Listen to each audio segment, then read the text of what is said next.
Who the heck is Pep Talks? I'm not gay, but I fantasize about Marco Rubio. Pep Talks. Pep Talks. Pep Talks. Let's eradicate the Kung Flu. I'm literally coming. Pep Talks. Pep Talks. Who the heck is Pep Talk? They want our women. They want our children. Pep Talk. Sometimes no means yes. Grab them by the Pep Talk. Grab them by the Marco Rubio. Obama is a racist. Pep Talks. I'm literally coming. I'm Pep literally coming. Pep Talks. We found weapons of mass Pep Talks. destruction. My fellow Americans, it has been confirmed today from Pep Talks that we are indeed all high on politics. Good afternoon, everybody. Welcome to a new edition of High on Politics Wednesday. Welcome to the show. Appreciate you being here. How you doing, Etch? Welcome. Alrighty, let's start this show. Sorry, guys, I was having a little bit of an issue before I started stream here. Also, yeah, I don't know. Today was one of those days where I kind of missed my mom today, so feeling a little, not down. It's weird. Like, grief is weird, man. Like, it really is. The way that it hits you, like, it just kind of hits you in waves, and then it's the weirdest shit that makes me, like, break down. It really is. Like, when I realized that my mom's not, like, ever gonna buy me socks again, and, like, that was kind of our thing, it would always be funny because, I'm her little boy, so she would always be, every Christmas, make sure that I was good on socks. And yeah, I don't know, man. That's what kind of did it. So, yeah. But I talk about this stuff, so you know what?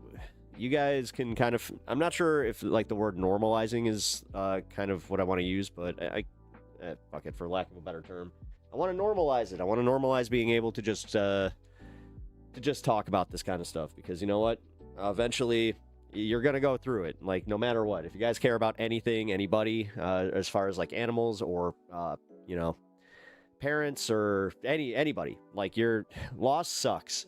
So, shout out to Pet Mom. Thanks, man. I appreciate that. My mom was the shit. Like, she really was. And, yeah, I miss her a lot. Like, a lot.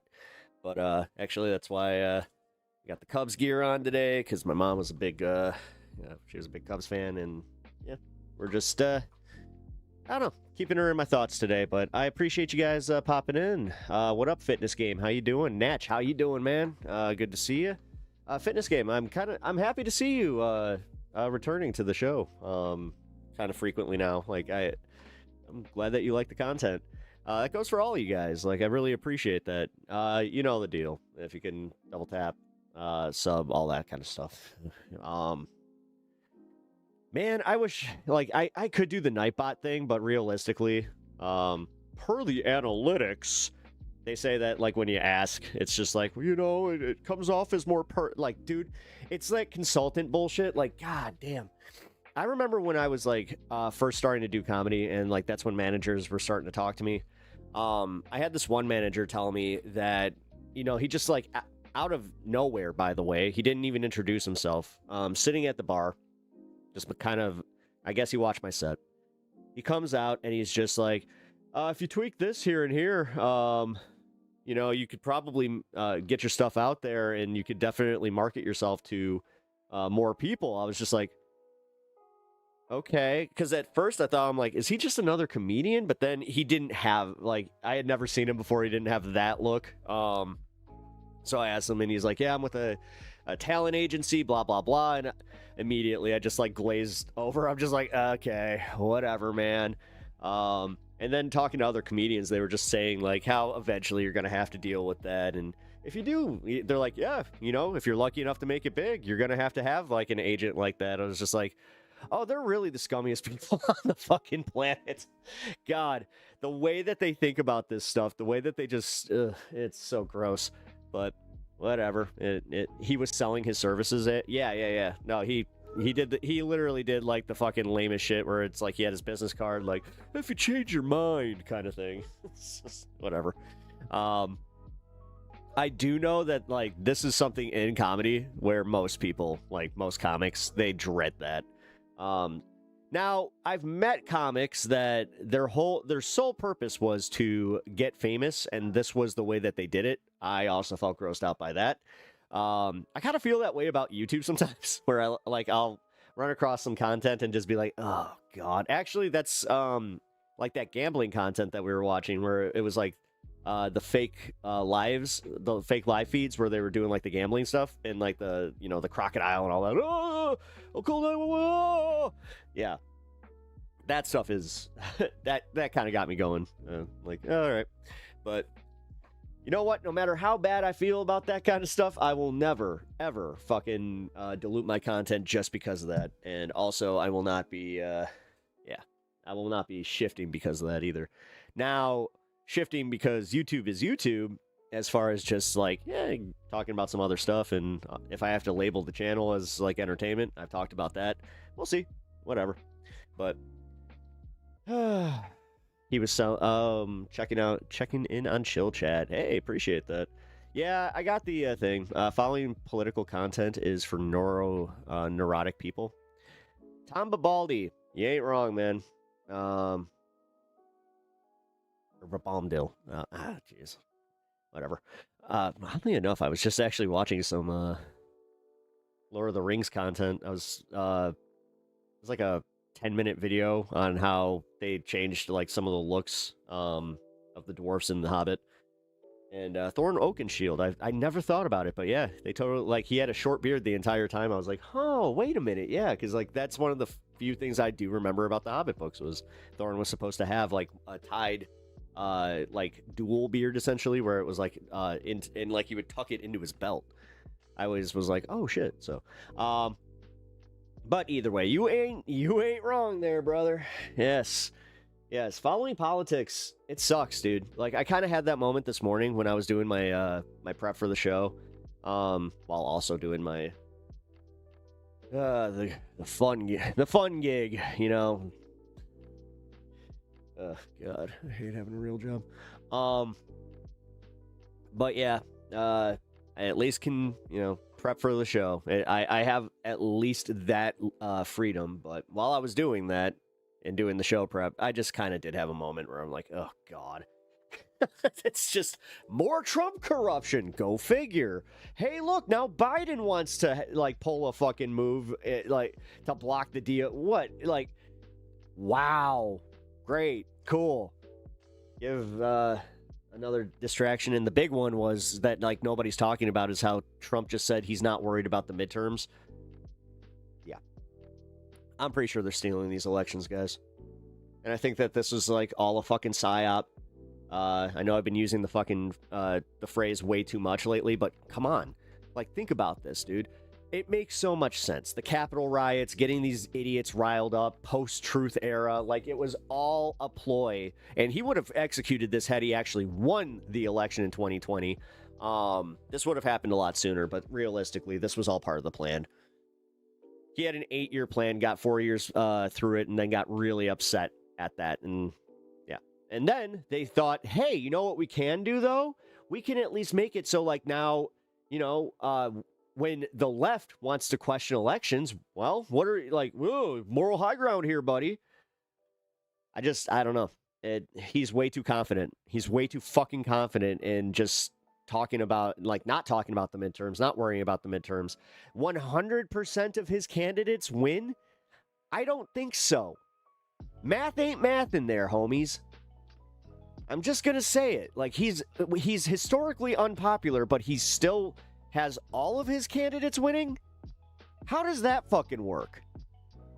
I'm just saying. And then you look at the actual turnout in Kentucky with Thomas Massie. I'm putting it out there, guys. I'm pretty sure that fucking Elon Musk did figure out a way to fuck with the voting machines. But now here I am sounding like Mike Pillow. Like, it's insane. It's insane. Like, I saw a graph from Fox News today saying that he's had a 100% success rate since taking office again, as far as primaries, like the primary challengers. So anybody that he primaried apparently has not won. Now, like, I understand what you're talking about as far as like going back to Zoran Mamdani, like the last election, but it just, I don't know, man. I don't know. Jeff Walder. Actually, Jeff is the reason that you guys saw me in chat. I checked out some of oh my god, the Logical Leftist. I don't know why I just blanked on his name. I know him as Jeff. Yeah, check out the Logical Leftist. He also does live content, not exclusive, but he does live content for this space, which is awesome. But yeah, he was talking about this, and again, the math ain't mathin'. He stopped short of that though. Like, that's the thing. Like, I stepped over that line where I'm just like, fuck it. You know what?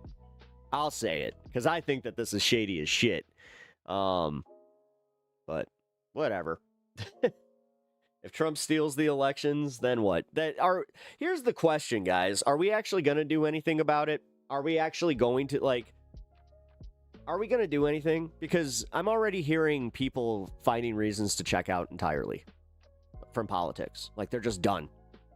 You know, I saw this guy talk in circles about how, like, the Democrats are never going to do anything, and this was on Twitter, so take this with a grain of salt. But the guy was going in circles about how, you know, we need progressive candidates, but then, you know, when it comes down to it, I don't vote lesser of two evils. So then people were just kind of pointing out, it's just like, all right, man, well then, do you care about this, like what we're dealing with right now? Like, do you actually care about like the true pain that we're all feeling? Like, I don't know, guys. I'm not doing well. Like, I'm really not.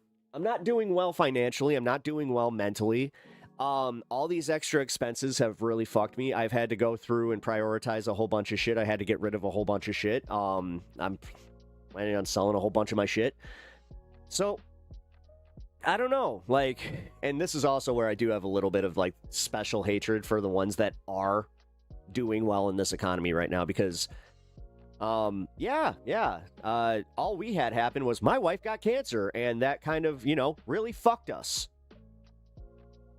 I try to be optimistic, but yeah, well, it's not easy. Like, I just realized I was trying not to do this because I didn't want to bring my mood and then also, like, bring that to the politics and talking about this shit today, but it's getting hard, guys. It really is, and it's getting harder because I kind of feel like I don't see any, like, we're not planning for this, and it's the reality, the eventuality that Trump is going to try and take over the country entirely.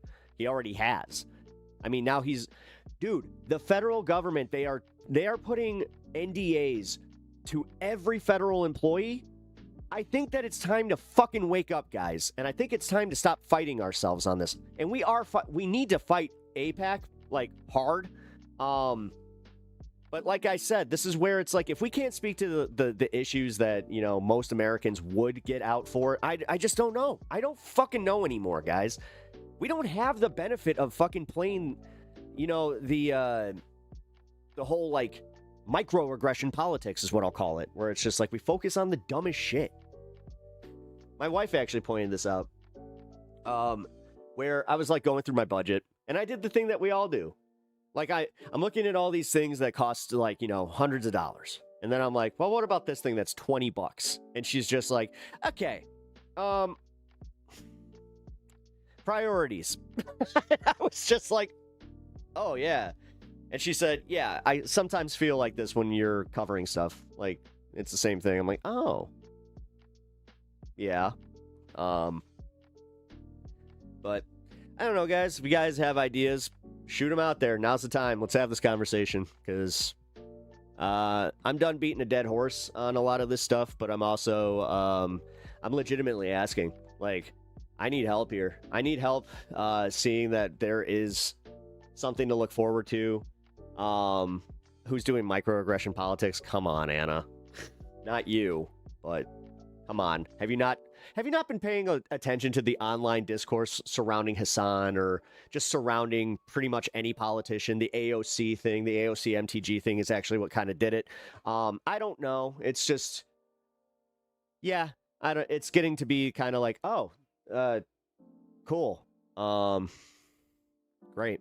More Mamdanis. We don't have them. Where the fuck are these candidates that we, like, Abdul Saeed is the only, or is it Abdul Al Saeed? Whatever. The guy from Michigan. I think that he's doing well, but like, dude, this APAC money that's going to be going against him, like, if truly APAC money is like the make or break the way that it was with Massey, then we're fucked. Then we're fucked. How are we not? Right? Like, how are we not making this the biggest issue where it's like, take money out of politics? Because that's a bipartisan issue that we all agree on. The thing is, we just don't focus on it. Nobody does. Truthfully, no, because online discourse is completely disconnected from politics on the ground. Whatever I hear of it, I get here. Whatever I hear of it, I get here from you. I know, a little bit of a typo. That one actually kind of made me do the extra work, but I don't know. Maybe that's it. You know what? I toyed with this where I'm like, because, you know, I said this about starting Twitter for this fucking channel. It is very bad on my mental health. Plain and simple. Same with Facebook, same with any fucking social media. It's all geared towards fucking the outrage machine. Everything I see on Facebook is all about fucking, oh, what's the Illinois Republicans saying? Darren Bailey. Like, it's all Republican bullshit. Yeah, I'd stay off it. I'm trying, but the thing is, like, I would like to grow as a creator, but you know what?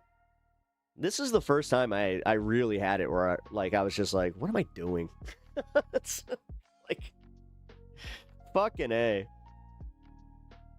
Sorry about that. Yeah, I'd stay off it. Never joining Twitter. Yeah, I don't blame you. I mean, I got Blue Sky, but let's be real about Blue Sky. Nobody fucking uses Blue Sky. It's all just, it's literally just a bubble of, you know, a few people that are just like, I want social media and I want to have something to do when I'm bored and my fucking dopamine isn't hitting. All social media promotes fear to keep you inside. That's the thing. Blue Sky doesn't, and that's why Blue Sky doesn't have retention, is because they don't do that. You know, kind of speaks to the shittiness of everything around us, where it's just like, dude, literally everything is about keeping eyes on you. Like, I'm supposed to play into the outrage machine. I'm supposed to get everybody fucking scared. Like, what I'm doing now is essentially what they want me to do all the time. Am I just responding to the market, or do I really feel this way? For you to decide. If you must be on Twitter, I'd find some way to automate the posts that never go back. I can't. I literally can't. Like, I can automate like my posts to like get the show out there, but the other problem is, Anna, I have to do this in order to stay up to date on things. Like, that's how I have actually been able to cover some stories as they're breaking, because I'm on fucking X. Like I said, though, the discourse that I see, like the Nick Shirley bullshit that I'm seeing today, like, again, like, it's all, and then on X, they really prioritize showing me content that is not just anti-Hassan, but it's all about like the leftist infighting. So it's the biggest hit of hopium. I don't see it, but fine.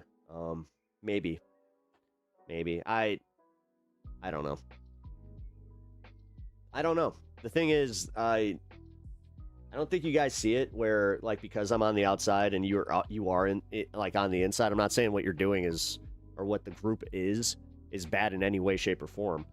But I'm just saying that people, like, most outside people, like, all it will take is just fucking Fox News or CNN to say that these are some extremist group, and, you know, I'm gonna just say it. You have enough shitheads out there that do kind of say the wrong thing in those news cycles that kind of can be I don't know, maybe the way that you handle yourself here and the way that you sell it, I would actually say you should, like, maybe like be a voice of PSL, like, as far as their marketing, because you are good at like taking the hopiums aspects of things like that. But are you trying to stop fraud? Fuck you. He's not trying to stop fucking fraud. You don't actually give a shit about fraud. Dude, if you support Nick Shirley, you support a president that fucking commits fraud on the fucking daily. Like, shut the fuck up. If you actually cared, then maybe you'd care about who he pardons. Like, Marco, I can't take you guys seriously at all. I actually have zero fucking mental bandwidth for you idiots. Like, seriously. The fact that you guys bought into Nick Shirley without looking into the fact that there was already investigation going on, right? And then you guys also did the thing where you were like, oh, well, this is going after a community that I already don't like, and this is a story that I could totally get behind. But again, what about all the white collar crime that is committed by your fucking politicians, by the people? Like, I guarantee you there's some local fucking shit happening to you that you wouldn't want to look into specifically because your party's doing it.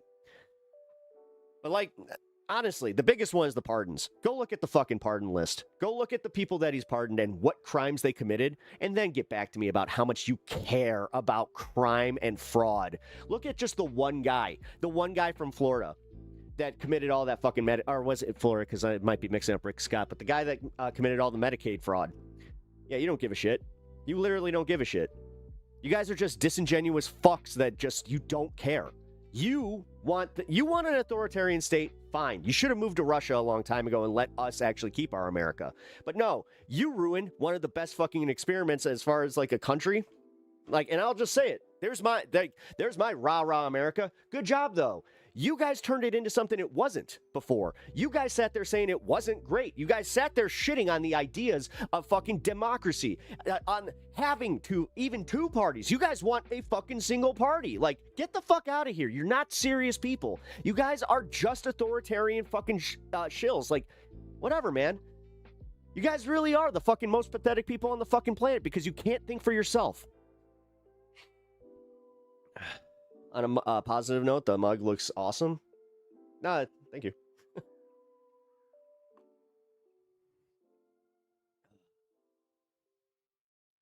Are you getting closer to becoming Canadian yet? You may be already be Canadian. I wish. Technically, cultural. If you're going based on culture, like the Canadian culture, the fact that I can play, like, hey, I can play hockey, you know? Right there, you guys, you gain a weekend goalie. Do you understand how much of a commodity that is? I would start playing hockey again if I moved to Canada. Quality rant. Thank you. I appreciate that. I mean, I'm just speaking my mind, man. Like, I understand that sometimes you guys come here for also like to feel like a little hope, and this is where I'm going to give you that. Because as much as I do feel this way, like what Anna's doing and like what the PSL is doing and what DSA is even doing. Like, you know what? Great. But sometimes, man, it's the people. And it's like the online discourse that I have with some of these people where I'm just like, God damn it. Specifically with some people from the DSA. Like I got into an argument about my local DSA. And they were just saying like, well, it's not on us to produce candidates. We just endorse candidates. I'm like, that's stupid. Like, how do you not have somebody that is homegrown from the organization that you could fucking get behind and then, like, try to... Like, what are you doing? But whatever. Apparently, I guess I might have a fundamental misunderstanding of what the actual goal is with them, but... The online left are the worst. It really is. It is. Online left sucks. Dude, I'm sorry. It's hard. It really is. Like, I've had so much discourse with the online left where it's just like, God damn it. And like, it's just justifying me even asking questions. Like, that's the part that really gets to me where I'm just like, yo, man, I'm trying to learn. And also, I know that some people really do not like my blunt language about some of this where I'm just like, yo, this is how I feel, but this is also how I would, like, this is where I've been trying to say, guys, and I'm not trying, like, I don't want to lose this. Because of what I do and because of the people that I hang out with, like, I'm a good voice for just the average every fucking day American and like the issues that affect them. You know? Anything Democrat is a hoax. Ah, shut up.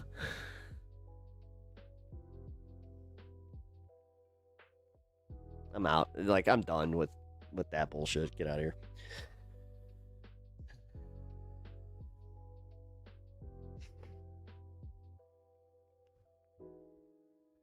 I really do not care about what you guys think. I'm sitting here shitting on the Democrats, and I'm literally lamenting the fact that we have an authoritarian takeover happening, and you guys are sitting here cheering it on. That's cool. AIPAC shit. Yep. Israel shit. Yep. Yep.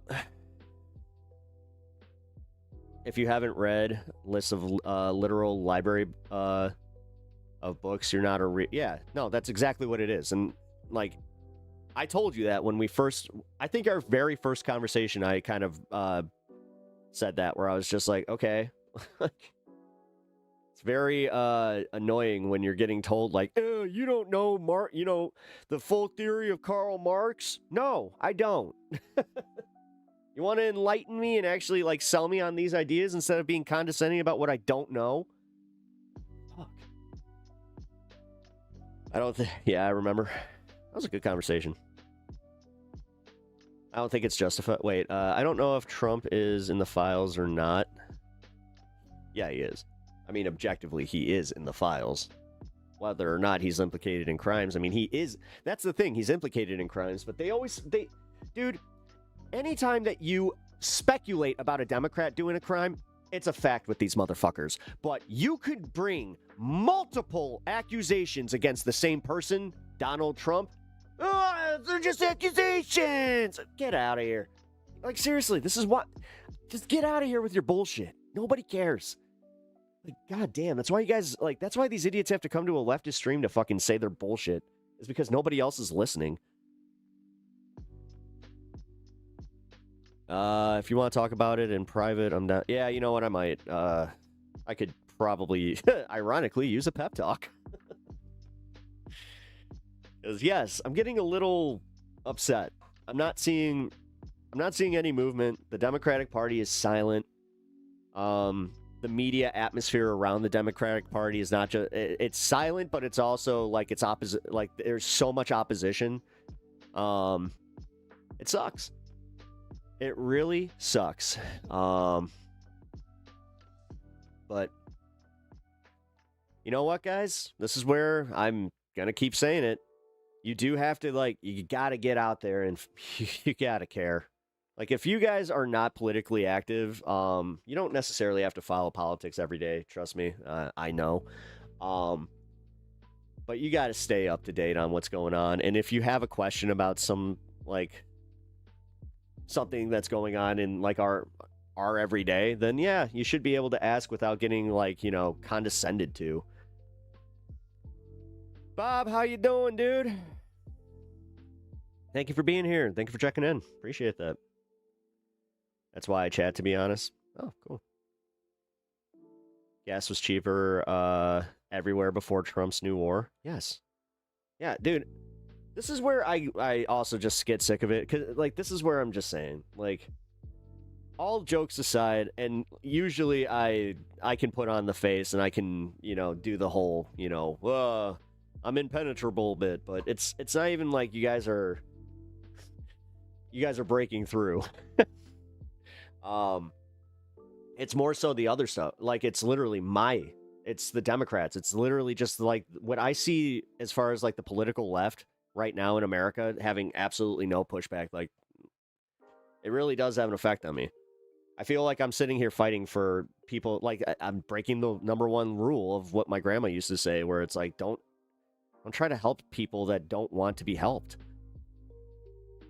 Do you think both the parties are owned by the same group? No, not as blatantly like that. It's not like there isn't, like, dude, stop with this fucking shadow force. It's billionaires.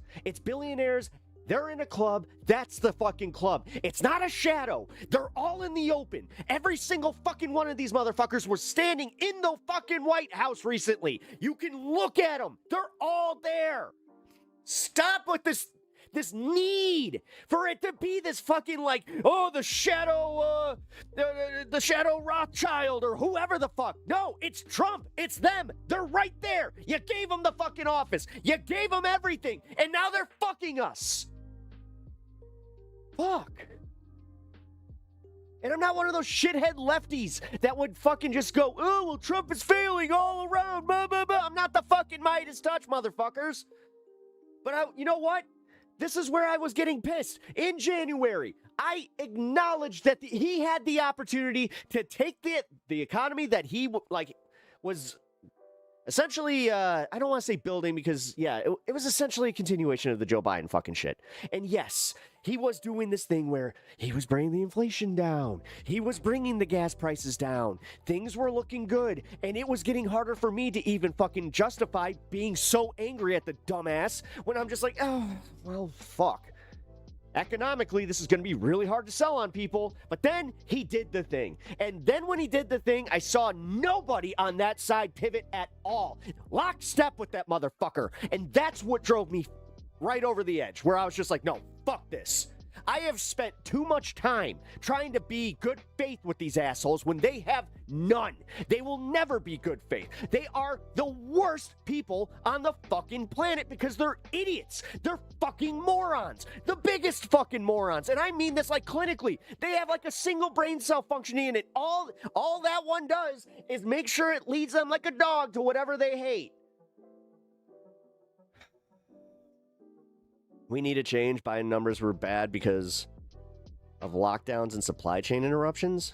No, Biden's numbers were bad because they kept trying to sell us on the idea that the economy was better than it was. It's not as... Again, stop with this fucking... Everything needs an autopsy. Everything needs to be finely picked through, and then it's got to be, well, it's this, or it's this. It's fucking easy, dude. And I know this is where I'm sorry, guys. It's as simple as this. Americans only care about good economy. If they can afford shit, guess what? They can't afford shit. That's why people are pissed off at him. Deal with that. MAGA, deal with that. That's the one thing where I'm not going to fucking sit here and be like gaslit by a bunch of morons that I could just go outside and literally look at the gas station right down the street from me and just be like, oh, hey, economy's still bad. That's the bitch of this. You guys spent so fucking long with Joe Biden looking like literally daily gas price updates after that fucking $5. You're just like, look. But now you're just like, don't look. That's why I said, like, again, you guys are just fundamental idiots. That you can't break from the idea that your guy just failed you and consistently fails you and America. But no, look at the lefty crashing out. Like, that's all you care about. Which, cool. I hope that fucking brings prices down. Trolling the libs. Hey, Agrum, how's it going? Welcome to the show. Appreciate you being here. Yeah. That's cope. Prices were supposed to come. It was only supposed to be 2 to 3 weeks. Then it was going to be maybe a total of 6 weeks. We're in the third fucking month. Gas prices are still high. Inflation is still high. We're looking at until 2032 for prices to come down. And guess what? That high stock market, that should scare the fuck out of you. You ever been on a really, really tall roller coaster and you got to that drop and then it's just that's where we're at. So guess what, man? Cope harder, bitch. Hey, Jerry, why don't you take that out into the real world? Why don't you go stand at your gas station? I already challenged you to do this. Go stand at your gas station with your fucking camera in hand. We all know you have one. Do a whole bunch of fucking interviews. Just say, hey, I'm trying to prove to this idiot liberal online that you guys are happy with gas and you guys are happy with Trump. What do you think? You could even lead that. You can lead them that way. Go ahead. Since you're not a real fucking journalist, why don't you go do that? Oh, no, you're going to sit here online just fucking defending your Lord and Savior because you can't think for yourself. You need your daddy to sit there. Like, you need your daddy to be like, and this is the thing, your daddy's a loser, dude. Your dad fucking fucked the country. And everybody's telling you that your dad is a fucking loser. He's a cheater. He's a loser. He doesn't even love you. He doesn't even love his own kids. Why do you think he would love you? Good fucking luck, Jerry. Hey, Jerry, this is the thing. I don't care what you have to say because you already said some bullshit like this in my chat. You already, like, you were saying that this was going to be over. You said that this was, you know what? He's making America safer. It's always an excuse with you, Jerry. That's why nobody cares about you. That's why, honestly, you're on an island, brother.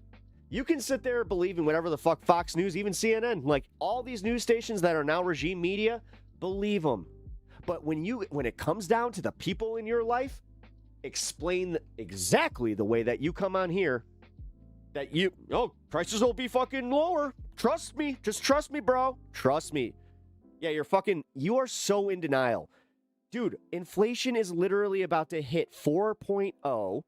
And then when the stock market crashes, we're fucked. Also, you don't believe in climate change. You don't believe in a whole bunch of things that are really causing us to have even bigger problems. You don't care about the fertilizer that's trapped in the Strait of Hormuz because you don't fucking care. You can still go to the grocery store. You can still find the things that you want. Now. But then, once that starts happening, once there's food shortages, once there's a gas shortage because we're starting to hit that point, then what? Then what, dude? Yeah, I know you don't believe in climate change. You didn't have to say a fucking word, Jerry. I can already guess that you're an anti-intellectual. Like, we get it, dude.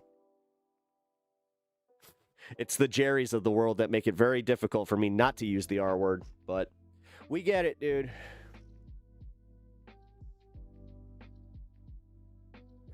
But that's the thing. I actually think you are mentally challenged. That's why I'm not using the R word anymore. I really shouldn't be calling people that are actually mentally challenged, you know. Rebound. That's the R word, rebound. Yep, there will be motor oil shortages. There already are. There already are. Like, there's a lubrication shortage. Get it, lube? The Jerrys aren't sending their best. Nah, they ain't sending their best at all, man. You got me. Cool. What about all scientists? Yeah, you're an idiot. Nobody has said that climate change is fake. You have maybe a few fucking pseudoscientists that have come out there and said climate change is fake, but climate change is fucking very much a real thing. All you have to do is just look at the way that we have impacted this stupid fucking planet. But you know what? Whatever, Jerry. I don't care. I hope a fucking hurricane takes your house.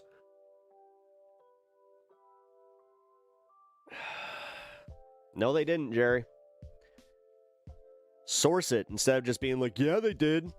Proving to me that you are... Oh my god.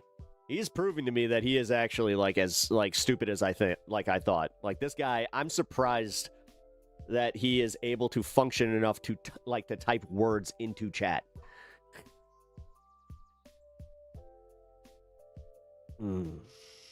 They're bots. Jeez, Pep. Oof. What? What am I saying that's so mean?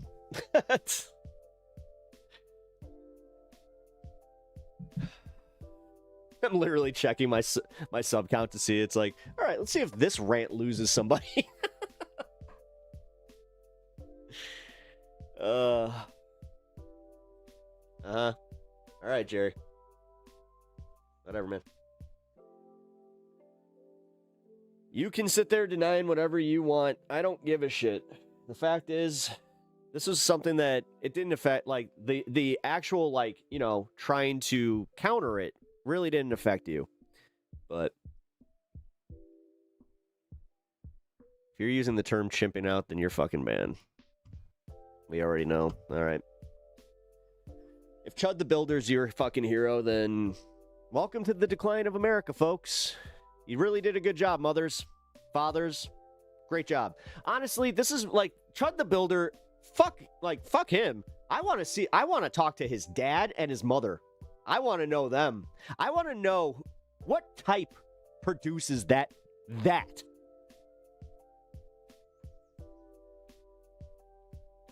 And I think that parental shame should be a thing.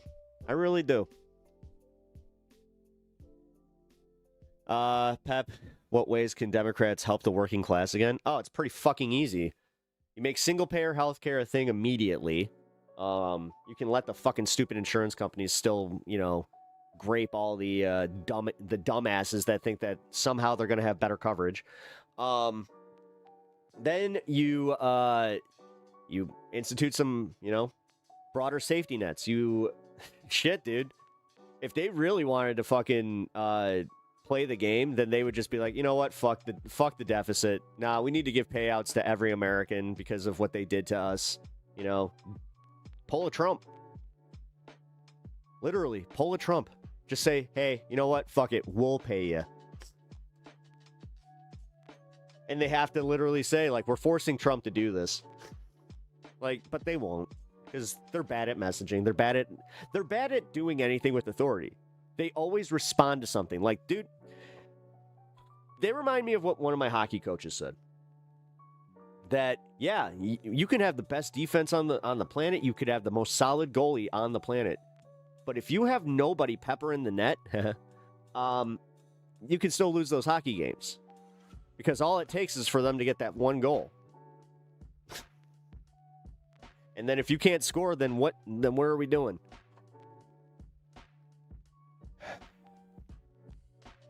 I don't think Dems can help. They can. They can stop whatever the fuck it, like, as far as just stopping the Trump regime in their tracks, like, technically, yes, they could. Because then, all of a sudden, you don't have as much, you don't have the no checks on this. But, I mean, listen, and I'm going to just say this much. If we're already at the point where everybody in politics is all bought and paid for by the same entities, like, honestly, I'll check out. I will literally check out. I will be done with politics because there's no effectuating this. It's all going to go the same exact way that it would have before, had I actually cared or not. That's what I've been trying to stave off. But if that's the attitude that we're going to have, then I'm done. We're going to do comic books for the rest of I'm going to change everything on this channel today. And I will just be like, no, comic books and fucking entertainment from now on. I'll fucking rip Pokemon cards. And I will just go back to, like, I will bury myself in all of my fucking, like, my interests that are outside of politics. Because at that point, what are we doing? And seriously, is that where we're at? Is that where we're at? That they're all bought and paid for? And they're all that ineffectual? Like, cool. AOC, I guess, isn't good enough. Whatever. This is where I guess, you know what? Fuck it. Pro wrestling. Let's cover wrestling and comedy today. Sorry. Being a little dramatic here. Hey, you'll show up. Awesome. I appreciate that. I appreciate anybody that would still be here. I mean, I feel the love, but do you guys understand where I'm coming from? Or is this just like another pep crash out?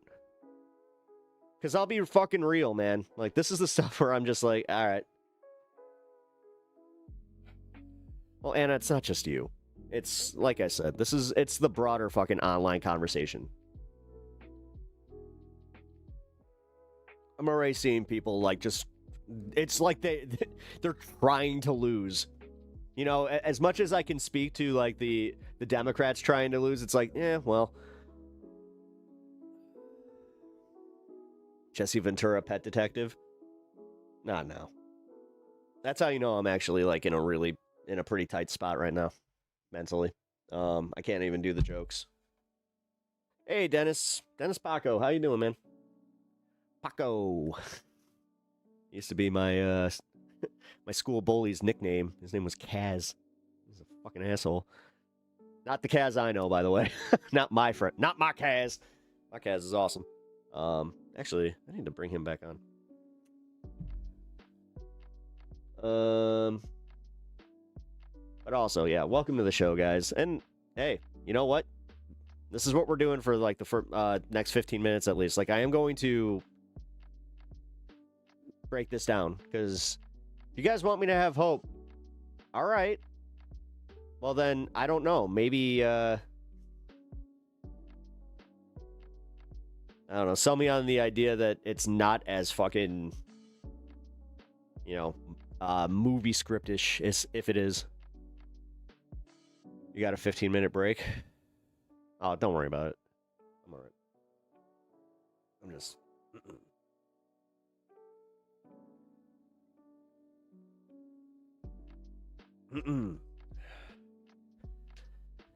No one bullied me because I was friends with the kid that was all people thought you were connected. Oh. Yeah. Yeah, dude, this can be fixed. I hope so. I hope so, man. They dismantled this in under a year. You understand that we got here in under a fucking year, or just under a year. I should say, just under a year.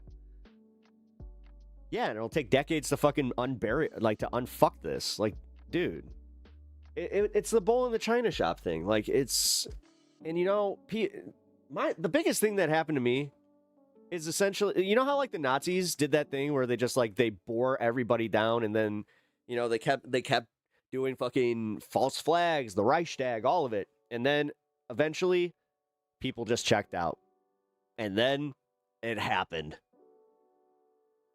So yeah, I'm a little worried that me even thinking about checking out is going to make it to where it's like, oh shit.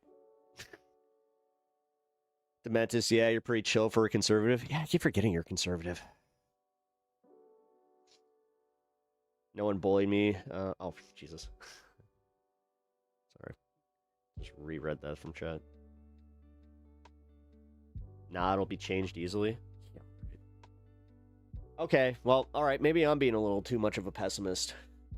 What do you think could be changed easily or quickly, like from this? Sad in the age of information that so many people are uninformed, because now people only seek information that confirms their own worldview. Yeah, and they have AI that's more than happy to give them that exact, you know, feedback. Yes, because, dude, you saw it with Jillian Michaels. Fuck, I've done this, but the thing is, I'm not intellectually dishonest. I will read something and then be like, oh, you know what? I was wrong. My bad. Like, if I said, and this is also where I try not to, like, speak to something that I'm not actually educated on. Like, I'm not one of those people.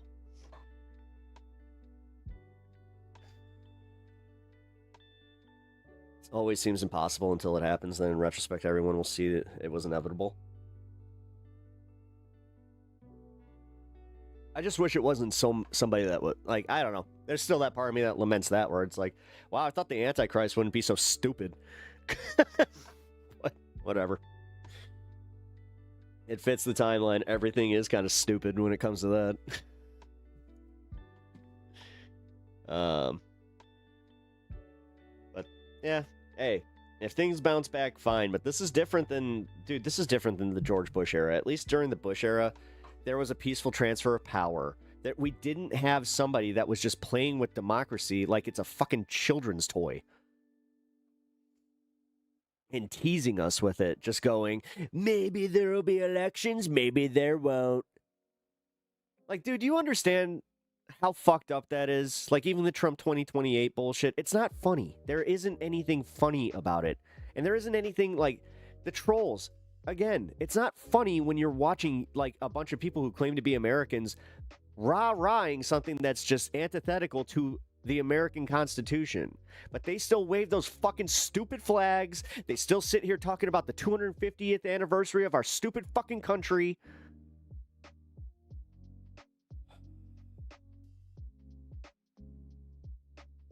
Cool. Fuck you and your political opinions. Oh, okay, cool. You hate MAGA, you hate hardcore liberals. I'm not even a hardcore liberal. And I hate political party system. I'm funny enough, furry. Hey, look. Had you actually listened for a half fucking second and not been a prick about it. You understand what you just did there? Like, you came in here shitting on people that kind of think a lot like you because I'm having a political rant and you just came in like halfway through. Number one, yeah. Like, you did the thing where you like walked in on a show and you're just like, this show sucks. It's like, have you ever seen it before? No. It's like, oh, okay. Whatever. Sad being an independent thinker in politics just makes you enemies on both sides. Yeah, I know. Yeah. I get called a moderate leftist. I get called a fucking liberal. I get called a right-winger. I get called, like, I've been called a communist. I've literally been called everything on the political spectrum because I don't fit a fucking mold. And it's not just me being stubborn either. I haven't been fucking overly sold on anybody's ideas, to be completely fucking real. Oh, God. I recognize that at least when it comes to leftism, yeah, they usually think with not being selfish cunts. They usually kind of lead with the, well, we want, you know, X program because we want people to not suffer. And then a bunch of conservatives are just like, fuck you! Suffer! You didn't work hard enough for it, even though I inherited my money. Even though the actual hard workers in my family were from 4 generations ago. Oh, wait a minute. They also had a 1-up.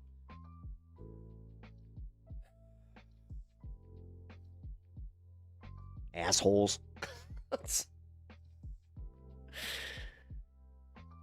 Yeah, was it communism when the UK built the NHS? Apparently, you guys are just a bunch of socialist kumquats.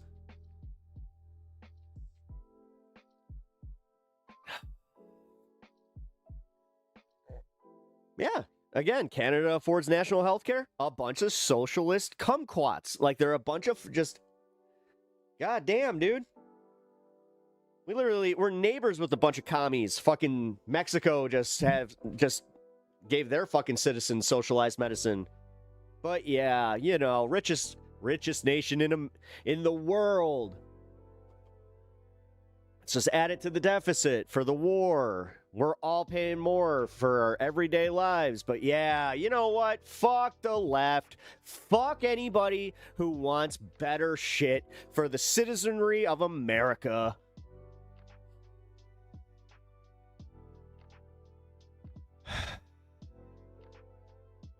Channeling Pet Mom. Thanks. Socialism is going to get us, oh no. Yeah. 30,000 per citizen so far. Yeah. Yeah, trust me.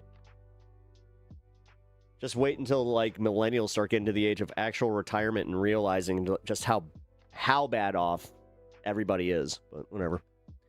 Greed is ruining the USA? Hell yeah. It absolutely is. We have been told that greed is good. It's the 80s, the 80s. Like, literally, it's the fucking 80s. And it's gross. It's, like, it's black, fucking, you know, black, what do you call it? Black gloss with fucking gold trim everywhere. Like, it's just fucking dumb, man.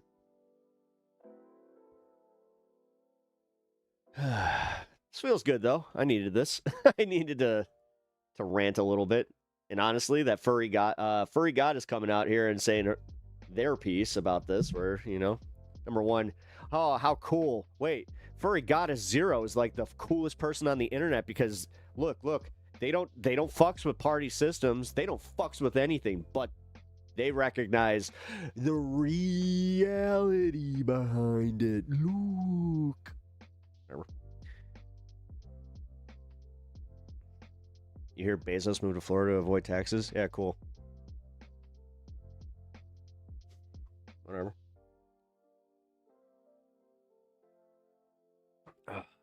Catzilla, yes, he's laying on my lap because he understands that I'm not doing well. He understands that, you know, Papa's upset. Don't worry, Lito. I know, no matter what, you will always be here to terrorize him. Yeah. And then watch, just in about like 5 minutes, he's just gonna fucking start like, Arr. I see the clickbait title got you. Welcome, Chris. Whoa, Trump's not panicking. Why? Why do you defend somebody that doesn't give a shit about you? Like he's your father. Like, Jesus Christ, you people are weird. I have never defended any politician the way that you do. Like, it is so fucking genuinely weird. But whatever, man. That also tells me that you're pretty insecure about things.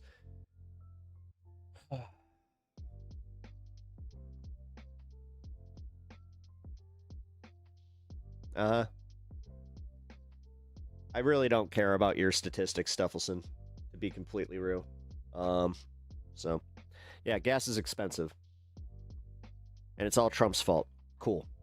We can all at least agree on that. Even Catzilla not being evil? That's how you know shit's real?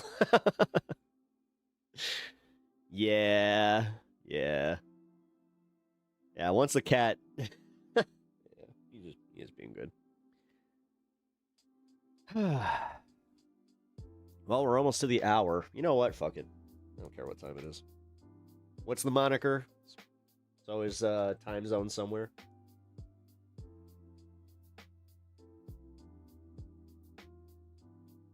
By the way, Ken, congratulations on your 25 show streak. Nice. Appreciate that, man. Huh. Fuck it, we ball. I mean, in reality, we do.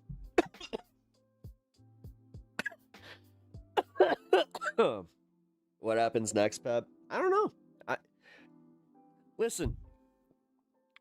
I'm a commentator on the internet, man. I appreciate you guys like coming here for my opinions and my takes on things, but I'm not a psychic. I'm not qualified to even like look at some of these trends and just go, you know, go there with my like, you know what? No, I am qualified. Enough with the imposter syndrome. I am qualified to at least come at it with my opinion on this. I think it's going to get a lot worse. I think that honestly, in at least like the next 2 months, right around September, I think that the bubble's going to burst. Like the AI bubble is going to burst, and then once the stock market's fucked, then it's the entire economy that's done. Even though we all feel it now. Like, dude, the fact that any economist is still like, well, there's about a 50-50 chance of a recession. It's like, what? Well, the jobs, what? So, yeah, Pep Fuchsias say. What's Pep Fuchsias say? You know what sucks? Realistically, there's just as much chance within the next 3 years that that we're all in camps, and that they do round us up, and that they say we're all dissenters, and then they use us for slave labor. That's what I think. That's what it is. Unless like America rises up against his fucking just blatant tyranny and corruption. I don't know, because if he actually like stays in office and he just doesn't, and like he also steals the election and come November, yeah, because again, nothing's what broke me was seeing him say I'm not worried about the midterms. That broke me. That literally did it. That was him telling, like, all I heard was that he's already got it in the bag. It's the same thing as the fucking 2024 election that we really should be looking into. But no. We don't want to be hypocrites. Fuck off. No. If there is, like, Ashley Sinclair should be, like, we take Nick Shirley at face value, but Ashley Sinclair, who literally has the spawn of Elon, can't listen to her. Just because she's a dipshit doesn't mean that you shouldn't be fucking listening. Fucking Christ. I really hope that his son didn't stick his dick in her. Like, seriously, I hope he has some form of self-respect. But who knows? Probably not. Sorry.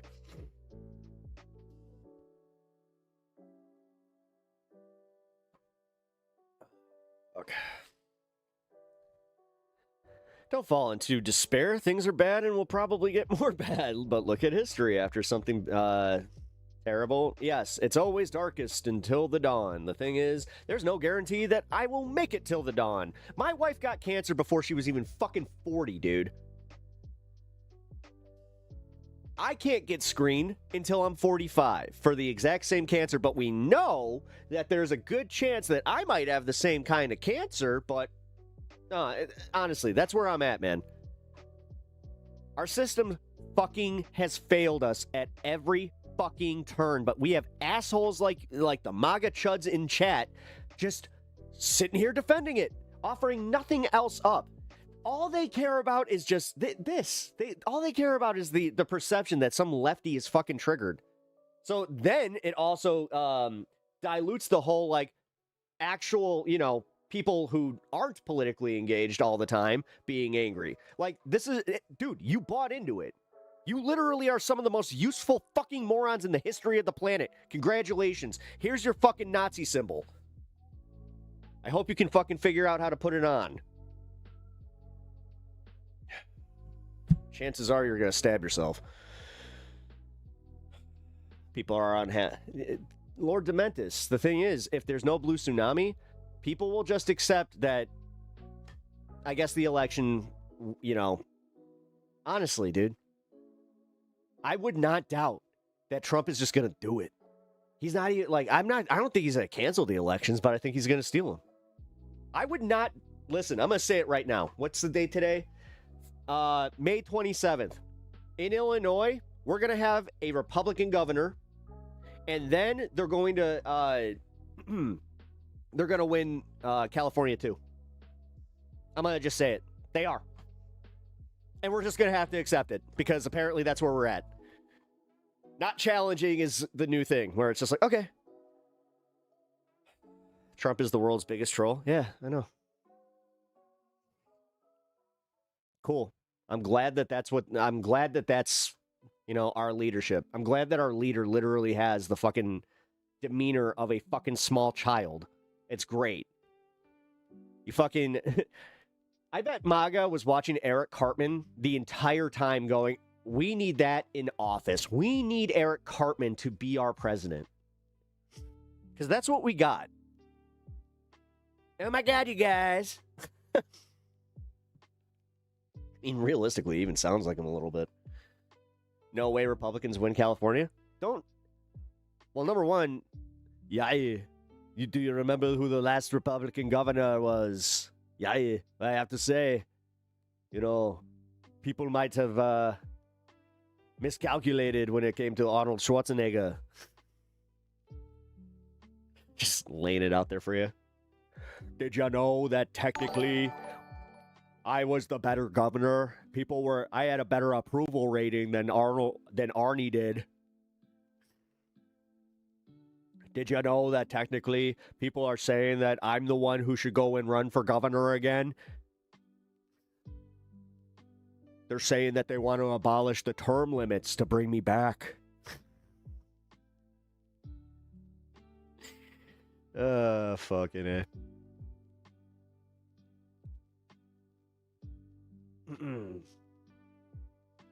Hassan Poker. Bro. I don't get that quote. Before dawn, you have twilight, which is usually darkest, which is less dark than the 3 a.m. Hey. It technically is darkest before the dawn. It's just, yeah, you got twilight. So twilight doesn't get its shine. Okay. Whatever.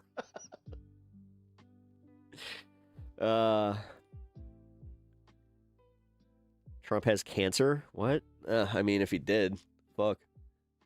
You know what's fucked up? I have enough humanity after watching what my wife just went through. It's the same with Pam Bondi. I see too many people taking joy in the fact that Pam Bondi has thyroid cancer. That's fucked up. Yeah. I'm actually, like, consistent on this one. Where it's just like, it's easy to say, oh my God, her negative attitude is what caused it, blah, blah, blah, blah. Fuck you. Nobody deserves to get fucking cancer. Hope things get better for you in your personal life. Yeah, that'd be nice. Yeah, it'd be nice. It would be. But, what's starting to affect my personal life? The fact that everything is so goddamn expensive. It's almost like my wife got cancer and then Trump decided he wanted to ruin the economy. So it was like a cascading moment. There's light at the end of the tunnel, Pep. No, I know. It's just literally, like, I don't know. When you have the collective fucking brainchild of what a 15-year-old thinks is based as our president, I don't know. It is kind of sad. It's sad that so many grown-ass adults are just like, yay! Despite the fact that it's hurting them. Like, dude, like I said, I know that my neighbors are done. Like the guy down the street from me that usually has all the Trump shit, the Trump flag. This guy had a wrap on his car of Trump. Yeah, guess what's gone? All his Trump flags, the Trump wrap. It's almost like, it's all very expensive for him, and he's starting to really figure it out, where he's like, oh shit. I say he's got 12 months. That'd be great. Listen, don't give me hopium. Like I said, I mean,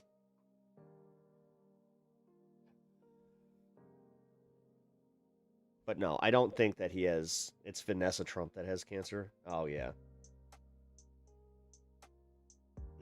No, dude, he went to Walter Reed. He probably did get a fucking clean bill of health from his dipshit fucking doctor. What I'm not doing is I'm not going to play this game that the libs are right now. Like the fucking I've Had It podcast. Like I've Had It and Midas Touch. They can continue speculating on his health all day. They do it every day. They have literally been saying that Trump is... All hell is breaking loose as Donald Trump wasn't able to keep his eyes open. I think that it might be time to invoke the 25th Amendment. Like, fuck off. It's the same shit with Kyle Kulinski. Cool. Yeah, we need to do this, bro. We need to do this. MAGA is it's not pretty much a cult. It's a cult. I was in a cult, and I can tell you right now it's a cult. The way that people defend it, and then they also turn on people that break from the cult, it's a cult. Good impression. Thank you.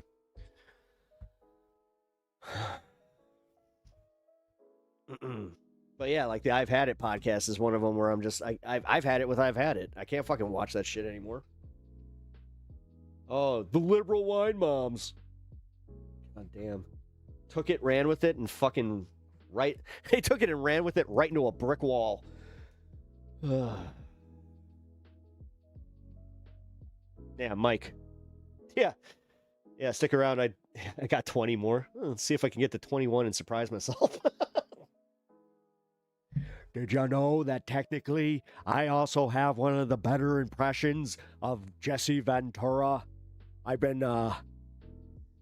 been hurting my voice a little bit, but I'll commit to the bit. Did you know that I was a Navy SEAL, and that when I was in the Navy SEALs, they had me doing underwater demolitions? That's when I started figuring out that when it was so cold and alone down there, that the whole system is broken. And then I saw on my way up from decomping that that's what we call it, decomping, not decomposition. No, it's decompression. Don't be fooled.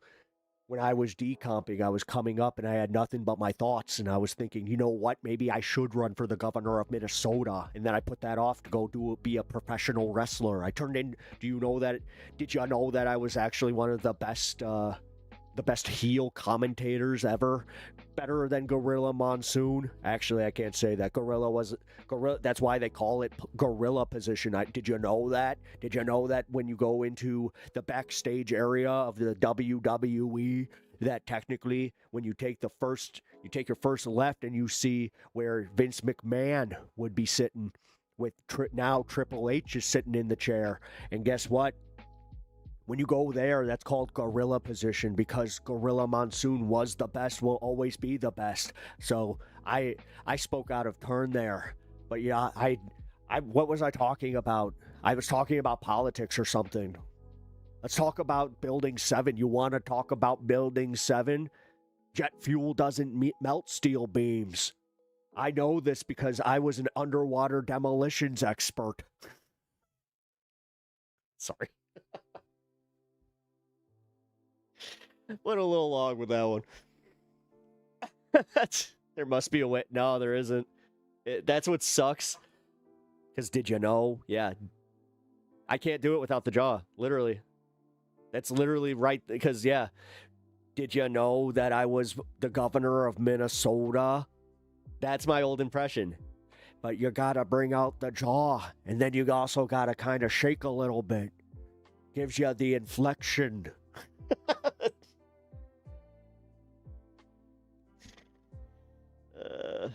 Yes, jet fuel burns at a hot enough temperature to weaken it because it burns forever. That's the thing that, the Mythbusters episode about that was pretty good, despite the fact that people were like, this is a government, see? It's a cover-up! Yeah, but it's true. I don't know. Did you know that Jesse Ventura was the first one to talk about thermite paint?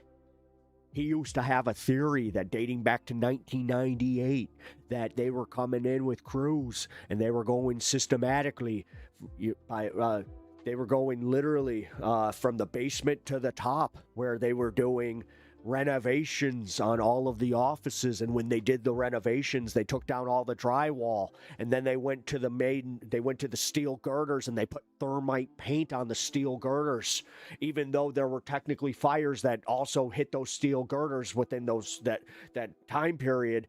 Don't ask too many questions about that.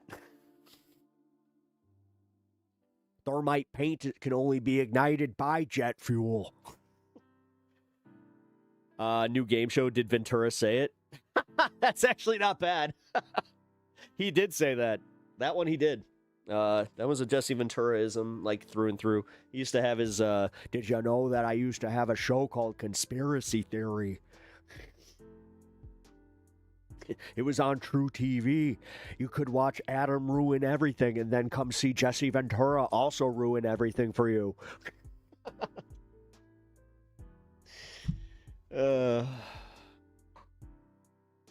Anyway. If you guys are enjoying the impressions and enjoying the show and have not already subbed to the channel, we are one sub away from hitting 1850, or 2850 if you guys feel like you want to be part of this collective that is the Pepperheads or whatever. I forgot what you... Oh, the Pep Squad. There you go. Wait, was it Pep Squad? God damn it. What are y'all called? You know what? I just thought about this. I should have no input on this one. You guys need to deem whatever the hell you guys are. Like, you guys have been watching me for long enough that, yeah. People don't realize how... Dude, every single fucking president was evil and corrupt, including FDR. You can have your favorite fucking president. They still did some shitty things. Abraham Lincoln was even kind of shitty at some points. Can we just stop with all of this fucking, like, surprise, people in power are corrupt? I don't care. He got the civil rights passed. That was objectively a good fucking thing.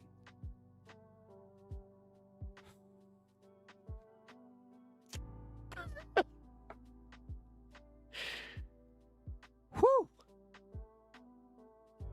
Sorry. I have had it. I have fucking had it. God damn. Pep said calmly. That one actually, like, I felt that one up here where I was just like, ooh, that blood pressure's getting high. Is it stroke time? Burnt toast. Do I smell burnt toast? George Washington was corrupt too. They all were. They were all pieces of shit. Thomas Jefferson was also fucking... He was a piece of shit, despite the fact that he did write the Jefferson Bible, which hey, when I learned about that, I was just like, holy shit. He ain't wrong about half this shit.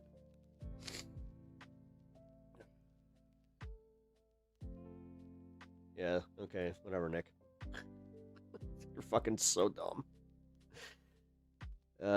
Nick, how long did it take you to put that thought together? Because it seems like that you were sitting on that one for a while. That's how you get on the I've Had It podcast? What? Wait, what'd you say about, like, how do I get on the I've Had It podcast with my little rants here?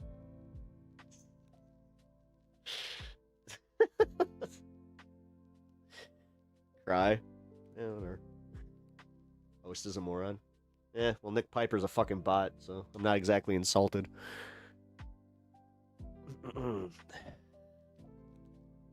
By screaming, I fucking had it. I mean, I have. Like, I really have. I've had it with, like, the fucking stupid political discourse that I have to come into every fucking day.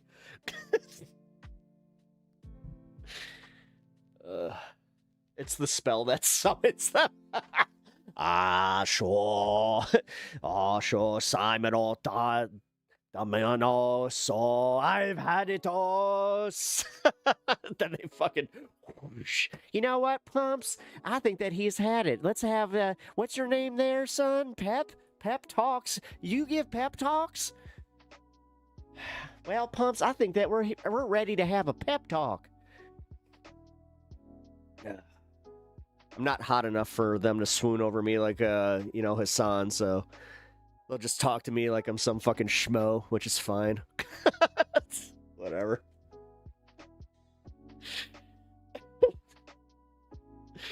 Oh, fuck. Hey, it's, you know what? Sense of humor's back. Cool. We're back, baby. We're back. Oh, god damn it. It's Wednesday. I just realized that. Give me 1 second, guys.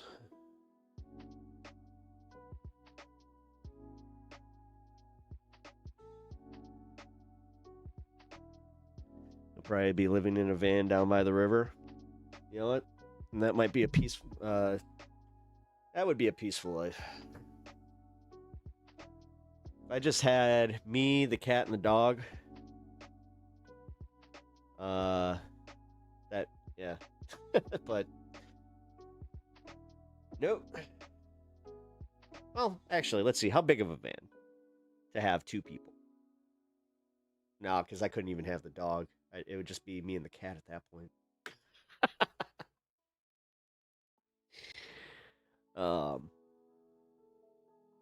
Maybe if I had like a small Sprinter. There we go. Yeah. A Sprinter van. Then it could be me, the wife, the cat, and the dog. There we go. Oh, I got another cat. Can't forget him. Oh, shit. All right, now we need it to be a Sprinter oh, we need a school bus. There we go. Yeah. No joke. My buddy, he took a short bus, converted it into a camper, and made it, he wrote poop where it said school, so it was the poop bus. So, yeah. Very on brand for Pep. For Pep Talks here. I was also in a cult, can confirm. How'd you deprogram? Because God, damn, like someone said that in chat the other day, where they were just like, yeah, man, like must have been hard, like to break from that, but that they said I had like a special brain for it, and I was just like, oh shit, that was nice, but I don't know.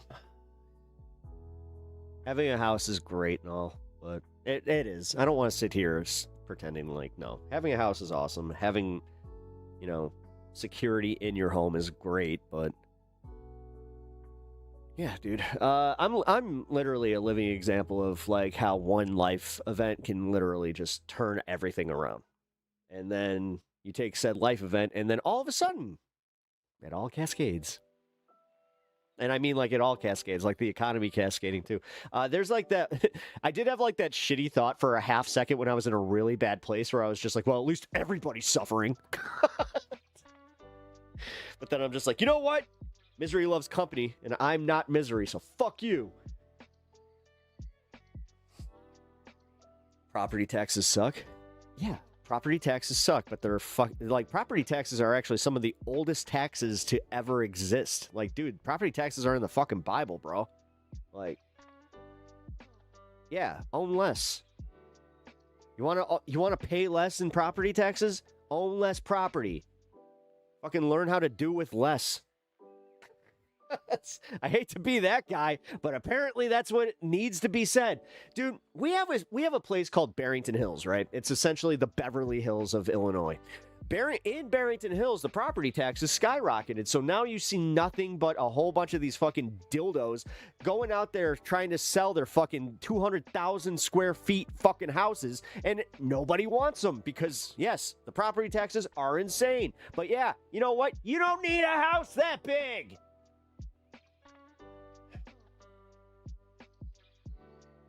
How much do you need? Like, this is the part about the billionaire discourse that really pisses me the fuck off, is when they just can't admit when enough is enough. They look for new ways to spend their money. They look for new ways to justify having it all and then also find new ways to shit on people that don't have it. Because realistically, they're empty inside. They need this idea that they're better than everyone else. And the way that they get that on this planet is by being on some yacht or some shit and saying, oh, look at all these poors being happy with their families on the beach. God, we should take that away from them too.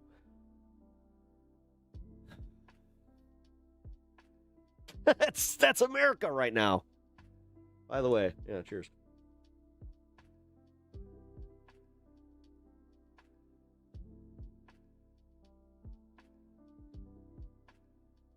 Jesus. That was a little bit more than I was anticipating. Whoa.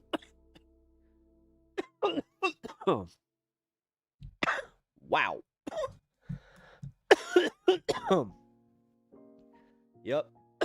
Jesus said we couldn't serve two masters. Yep. Yeah, it's almost like that Jesus fella was onto something.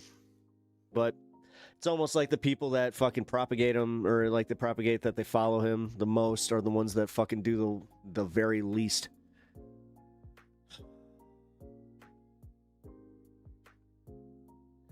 Like, honestly, they call people that actually live a godly life socialists, like it's a fucking derogatory term. And then they don't want to recognize that Jesus was a socialist. MAGA Jesus disagrees. Yep, well, MAGA Jesus is apparently a thing. Fucking an orange-haired Jesus. Money doesn't make them happy? No. Dude, this is how I know that they're empty. Like, so, and maybe this is where I'm broken as a person. So, I have had a level of success on this YouTube channel that even surprises even me. When I hit when I had a stream hit over 100,000 people on that one stream, and it was a live stream, like, it kind of blew my mind. But then I had this realization that it was just another number, and that I didn't feel any different. I was just like, oh, huh. If anything, it actually brought a level of negativity to it, because then it became like oh, I did this. Well, if I don't do it again, then I'm somehow failing and blah, blah, blah. Like, it was just a whole cycle of shit again, where it was just like, yay. And then when I saw that I hit 1 million views on my channel, I was just like, oh, cool. Same thing. So that's where it kind of hit me, where I'm like, oh, that's what they don't have, though. They don't have the recognizing that it's like, oh, this is no different. Like, okay, great. You know? I really am like the quintessential dude where it's like, if I made just enough, like, you could tax 100% after I made mine.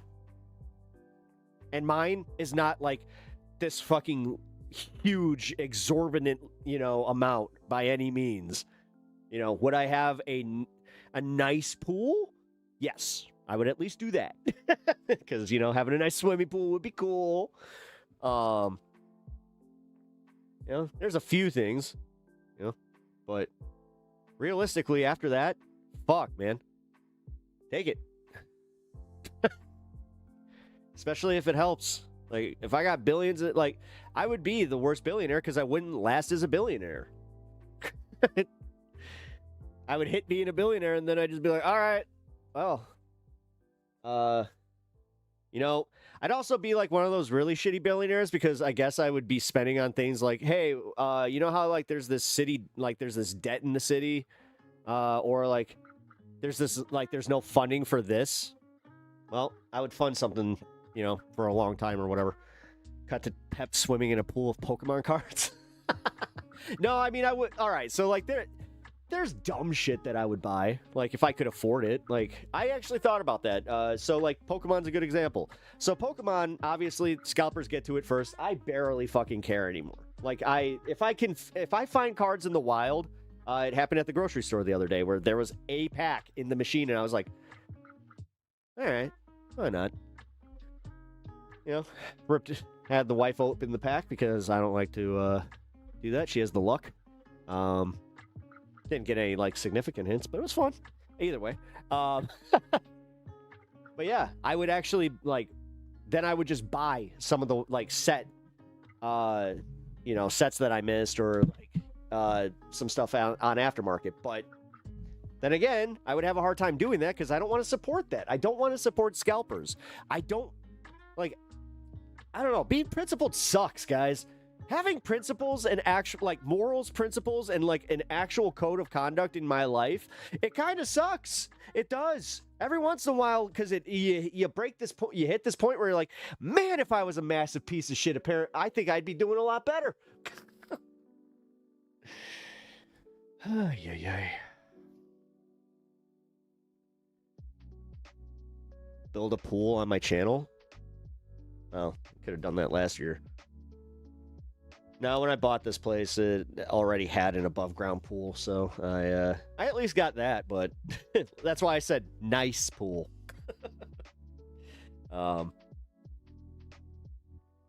It's another expense. It really is. It's just another thing to fucking dump money into. I mean, it's fun, and I love having it because I actually use my pool as like a way to exercise and also to decompress. But yeah. This year, it has not been a priority, so it's still sitting there covered. I also had the cover fucking blow off, so it just fucking... There's the budget. It's essentially it's a big algae pit right now, so whatever. There's nice pools, and then there's tin pools. I can't live with myself being a massive POS. Yeah. Well, it's also, dude, like, I gotta be careful. Because of what I did, I saw how unhappy people were. And I met a kid. He is the son of one of the billionaires. And, when you meet these kids, when they're, they go to fucking boarding school, like he went to a boarding school and he was lamenting how, like, it was awesome that even though, because I said, well, I'm in a private school. He's just like, well, I'm in boarding school, so I don't see, like, all my friends are in the school. And I don't get to see them when I'm not in school. And then also when I'm here, I'm always spending time with like, coaches or nannies, but I don't really see my parents. And I was just like, oh, so like there's this weird disconnect with these people. And I think that's on purpose. I really do. I don't know, but yeah. No, they're very empty. They're super empty people. Like, that's the thing about Trump. Like, he's an empty person. Like, you can see it. He doesn't... Like, he can make all these billions of dollars, but the only thing he's trying to do is he wants to out-billionaire Elon, which is never going to happen. Like, when Elon reached $1 trillion, the last thing he could do was just, well, you know what? I might as well be friendly to the richest man on the planet, even though he's a fucking weirdo. But, yeah. His frontal lobe is empty. Yep. Except when he shits his pants. Yeah. Nah. I realized that when I trying to do music, you have to be a sellout hustler POS to make money. Yeah. Yeah, it sucks. It sucks, or you have to, like you do have to have an element of just allowing it to happen. That's why I look at people like Chapel Roan and I'm like, I don't look at her like she's some fucking bastion of the left. Like, trust me, she ain't. She helps yes, okay, she got some jams and, great for the queer community as far as representation, but honestly, look at the way that she lives, look at the way she treats people, and then tell me, yeah.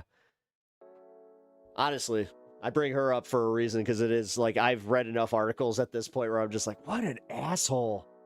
Like, goddamn. And the way that she uses her bipolar disorder to fucking try and get around it, where it's just like, I have BPD, I'm a dick. It's just like, alright. Using your mental illness as a SWAT shield, I see. Democrats are disgustingly low IQ people. Alright. He says, proving his low IQ in chat.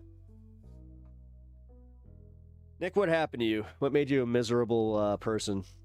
Do you have like do you have a set moment? Like, Was it when, like, did you have a Mexican girl like just like totally fucking shoot you down and then also made fun of you? Like, cause I'll tell you what, I don't know what it is about Mexican girls, but god damn, when they got roast jokes, they got roast jokes. I have been deconstructed once or twice. Fucking Latinas are yeah, they bring the fire.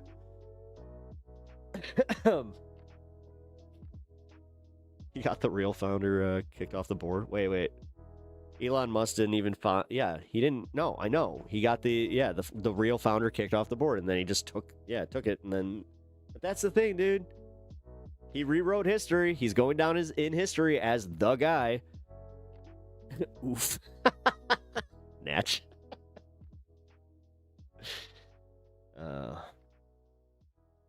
You have how am I brainwashed? Who brainwashed me? Like what as you say, being brainwashed by a person, a party, and a political position that makes you very linear in your thought process. Yeah, please extrapolate a little bit. Okay. Sure. All right, Nick, it sounds like you're just parroting something that your dad said. Does your dad not love you enough and you think that trying to be like him on the internet's going to make you like loved in his eyes? He's not going to hug you, bro.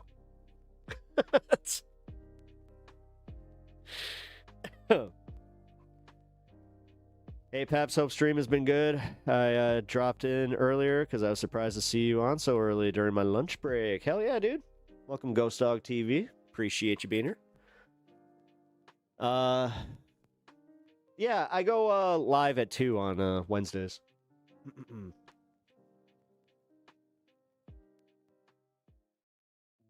Smug meta.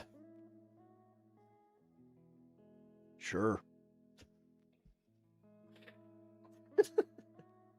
I love how anytime that like these guys get bodied intellectually, they're just like, oh, look at the smug fucking smug leftist. Oh, these intellectuals. Bro. Smug Meta. Is that a band? Dude, actually, Smug Meta,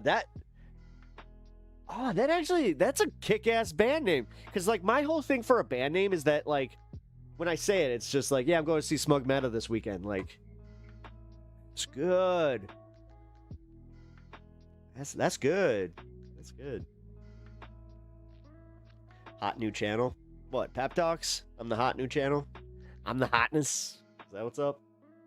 I mean, I know it's fucking cool, like, to be a smaller stream. You know, I am a trendsetter after all. Like, God, you know how many times I've caught Hassan and Kyle Kalinske stealing ideas and bits from me? You know, all of it, like, I move my camera and then all of a sudden Hassan, he puts his stuff, like, in the same kind of position, you know? Although, you know, his pivot to suits.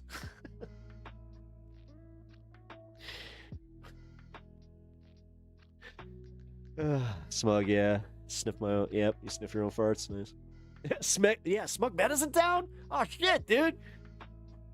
Yo, Smug Meta's one of those bands that you could, like, you gotta find out that they're in town right away. They sell their tickets for fucking $29.99. You know, super affordable, but they sell out quick.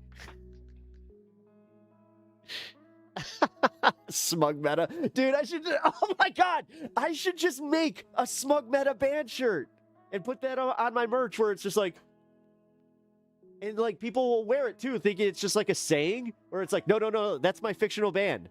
Like, yeah, I'm part of Smug Meta. I'm the bassist. I'm the bassist, lead singer, manager, drummer, all of it. I am Smug Meta. All right, now this is fun. Yeah, I'm sitting out there. Hey, come see Smug Meta tonight. Playing at the ballroom. The what? The Trump Ballroom.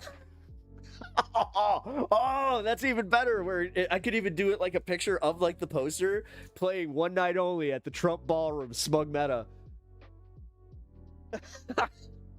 With a special acoustic pep talk set. You know? When we brainstorm, we brainstorm. Yeah, the poop knives. Yes, yes. He's also bringing the poop knives. All right, this is like all inside like joke stuff here. Deep lore from the channel. So if you guys want to be part of this, just remember to hit the subscribe button and be part of the conversations here. Like honestly, dude, this is what we do. We have a lot of fun here, man. Like I'm an hour and a half in. I haven't touched a news story. I love this stuff. Like I love being able to have these rants. You know, although I probably should have gone with Pep Rants. But God, my name works for too much of that stuff. It was funny. I was thinking about the pep walks and I'm like, reevaluating it. Hey Sophie, how you doing? Sorry guys if I have missed your chats from the horizontal stream. I just noticed that it is not part of my multi-stream right now. So here. There we go. My bad. I should have done that earlier. When I started stream. Oh shit. I also didn't put Twitch in. Nate, how's it going? Just saw you pop in here. There we go. All right, got all my chats. Woohoo. Chill chat. Honestly, I mean, I'll be real. Vertical hasn't been that bad ever since they did the bot purge, and then on top of whatever the hell happened in the algorithm. Yeah, it's been chill. You know? I don't know what that. Anyway, make sure you guys also share the stream. Do whatever you can to get the stream out there. Let's also do this. Did you like the stream?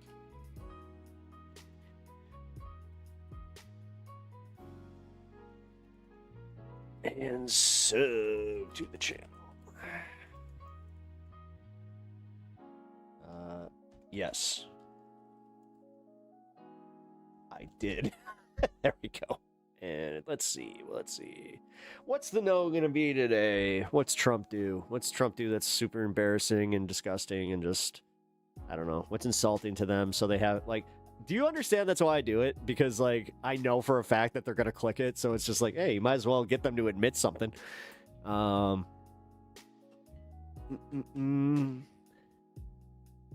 I like the one where they were slurping his diaper, but that was also really gross. Like, the visual's not worth it. Yeah. Feel like you can summon bots by talking about a country. Oh, well, that's crazy. Like, yeah, it's crazy. Did you hear what's going on with Israel?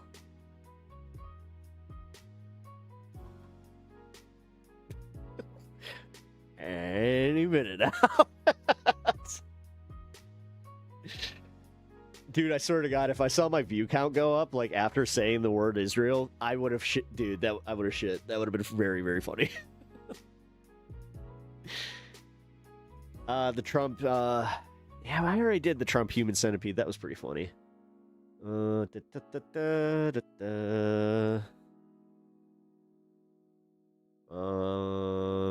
Oh, here. Oh no, that's disgusting. I was about to say that they would eat Trump's soggy biscuit, but that's a little much.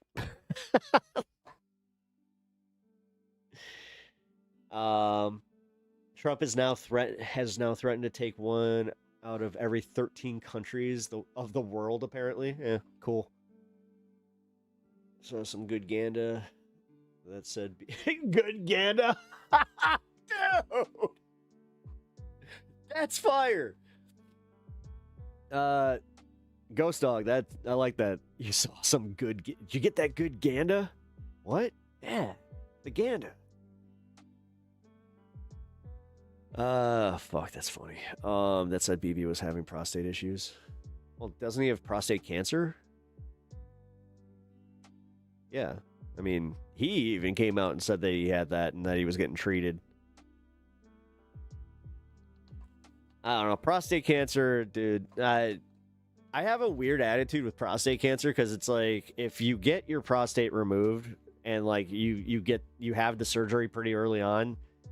Yeah, that's not that. And prostate cancer is one of the ones that you like Yes, you can get a prostate exam at your fucking GP. So,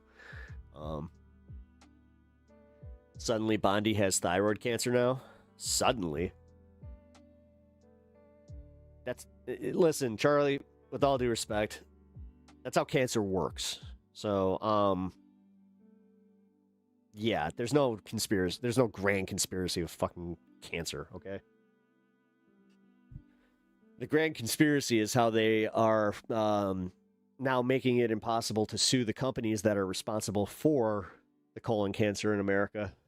That is. You didn't mean it that way? Okay, I misread it then. My bad. But either way. I mean, you could see how I could take it that way.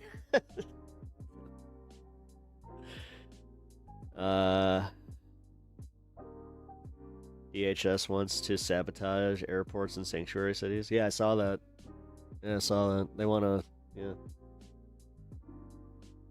Yeah, sanctuary cities, the biggest cities in America, the biggest economies. And honestly, at this point, if JB Pritzker doesn't start fucking fighting back with some like serious moves, like threatening to withhold any funding, like to like the federal government at this point, like, guys, come on. Like, this is why they're just able to fucking walk on us. But whatever. Whatever, man. If America's gonna let it happen, then let us fucking let us have our fall. Because that's what it is. Like, we're speed running the fucking, 20th century. We already did the fucking pandemic. Now we're moving into a Great Depression on top of a World War. Great.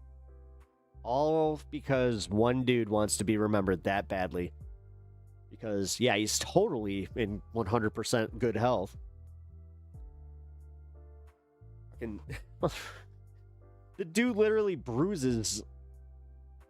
Like, if you touch him, yeah, it shows great health. 80 years old. It's almost like, I don't know, they're all lying to us. You think state could secede? No, they can't.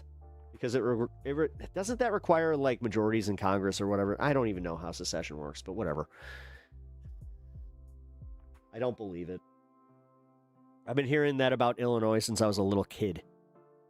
Like, we would go to Springfield, and it would always be the same thing. You're not even a real Illinoisan. You're a Chicagoan. You guys should have your own state. Without these idiots realizing that they would be fucking paying so much more in taxes because, that whole benefit of having all, being tied to all the people in those cities is like that you guys actually get taxed less than us. Oh, that's, yeah. Whatever.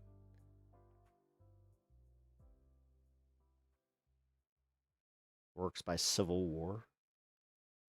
Yeah, that's not gonna happen.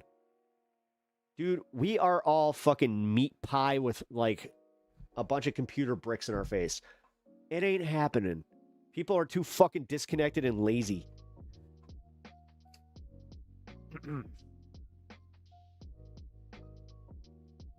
That's why anytime somebody was talking about that kind of stuff, I was just like, yeah, don't see it. But whatever.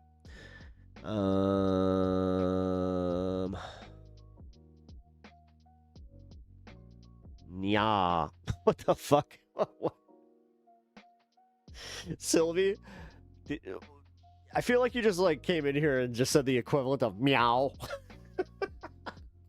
Nya.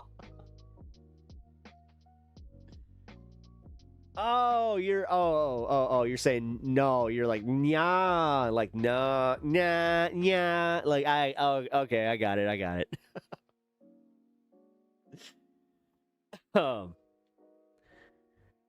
Your Hot Pockets are ready. Guarantee you live at home with your mom. Yeah. Yeah.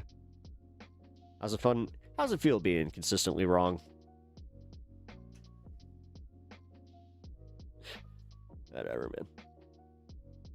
I just got here. Yes, that's a meow.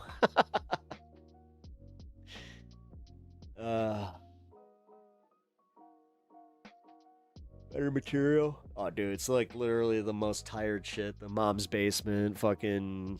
Yeah, we get it. We get it. Oh, look at this guy. He has a bunch of plush toys and fucking bullshit behind him. Ooh. We get it. You don't have any interests. You don't have, hobbies. That's your hobby. Is coming to places like this. I mean, dude, you know how pathetic it is? I say this like almost every stream, but it is truly pathetic where it's just like, wait, you guys come here to like try and be mean to me? This is why I do like ask genuinely, like, hey, what's up? Like, what broke you? Like, I want to know what broke you. Some people hate fun. Oh, yeah. Oh, fuck yeah, they do. They're all the equivalent of that lady that went viral for fucking hosing her next door neighbors that were having it was like some kind of barbecue. And then that dum-dum got fucking arrested because she doesn't understand that that's technically an assault. I mean, it does. It does technically constitute an assault. And then she tried to poison their dog because, she's a real winner of a human being. Yeah, I hope you guys saw that one. That one went, like, pretty mega viral. But, god damn it. I don't know what to say about Trump. What should I say about Trump that pisses people off that'll get them to click on it? This is the real-time method, guys. You guys are getting, like, the inside workings of Pep's head. Uh-oh. Don't leave that door open too late. Okay, that story escalated quickly. Yep. Who the fuck poisons a dog? You'd be surprised. You'd be surprised, man. There's a lot of people that get, like, in the spats with their neighbor, and then they try to poison the dogs. How much do you think Trump actually weighs? Like 275. I think he's like 6 foot, about 275. Especially now. Even with the Ozempic. I mean, let's keep making fun of that neck pussy because for real, that seems to really bug him. There have been multiple reports that, like, anytime he sees something making fun of his neck pussy, he's just like, will you get them to stop? It doesn't look like a pussy. Totally looks like a pussy. It's like, come on, Don, you would know. You said you could grab him by the pussy. Sitting there doing this a lot. You're going straight to hell for poisoning a poor defenseless animal? Well, then you might really hate what they just okayed to do in the national parks with the cyanide bombs. Who cares about what these chuds say? You're doing more than most to give your opinion in a good way. Screw these losers. Brian, I really appreciate that, brother. Thank you. Look at that. See, I do the opposite of what a lot of performers do. A lot of performers will only focus on the negative feedback. So, like, I know a bunch of comedians and, like, people that, like, put their stuff on YouTube where they say that, like, they could get 10,000 fucking compliments, but they will see the one guy that makes a fucking mean, like a mean tweet, and they're just like, yeah, that sticks with you. I'm like, I have the opposite, where I can ignore pretty much every insult that comes my way, but I really enjoy a good compliment. It's very nice. It's not lost on me, so thank you. Screw these losers.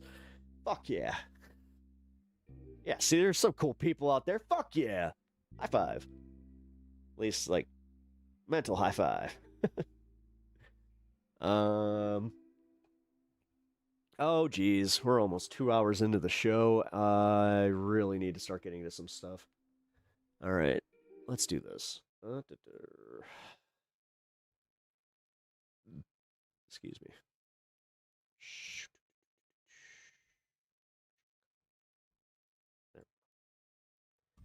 All right. I do want to talk about this, and believe it or not, this is something that might shock you guys. I don't have like a conservative sway on this one, but I do think that there needs to be something needs to be done about this because it is getting a little dicey. Hopefully you can hear me now. If you're heading north on Lakeshore Drive, 65th Street, that's where you want to get off. Heading south, 53rd, that's where you're going to want to get off. Again, all of this happening right around Hyde Park. I had a chance to Oh, by the way, this is in response to the teen takeover in Chicago. walk into It happened 2 days ago.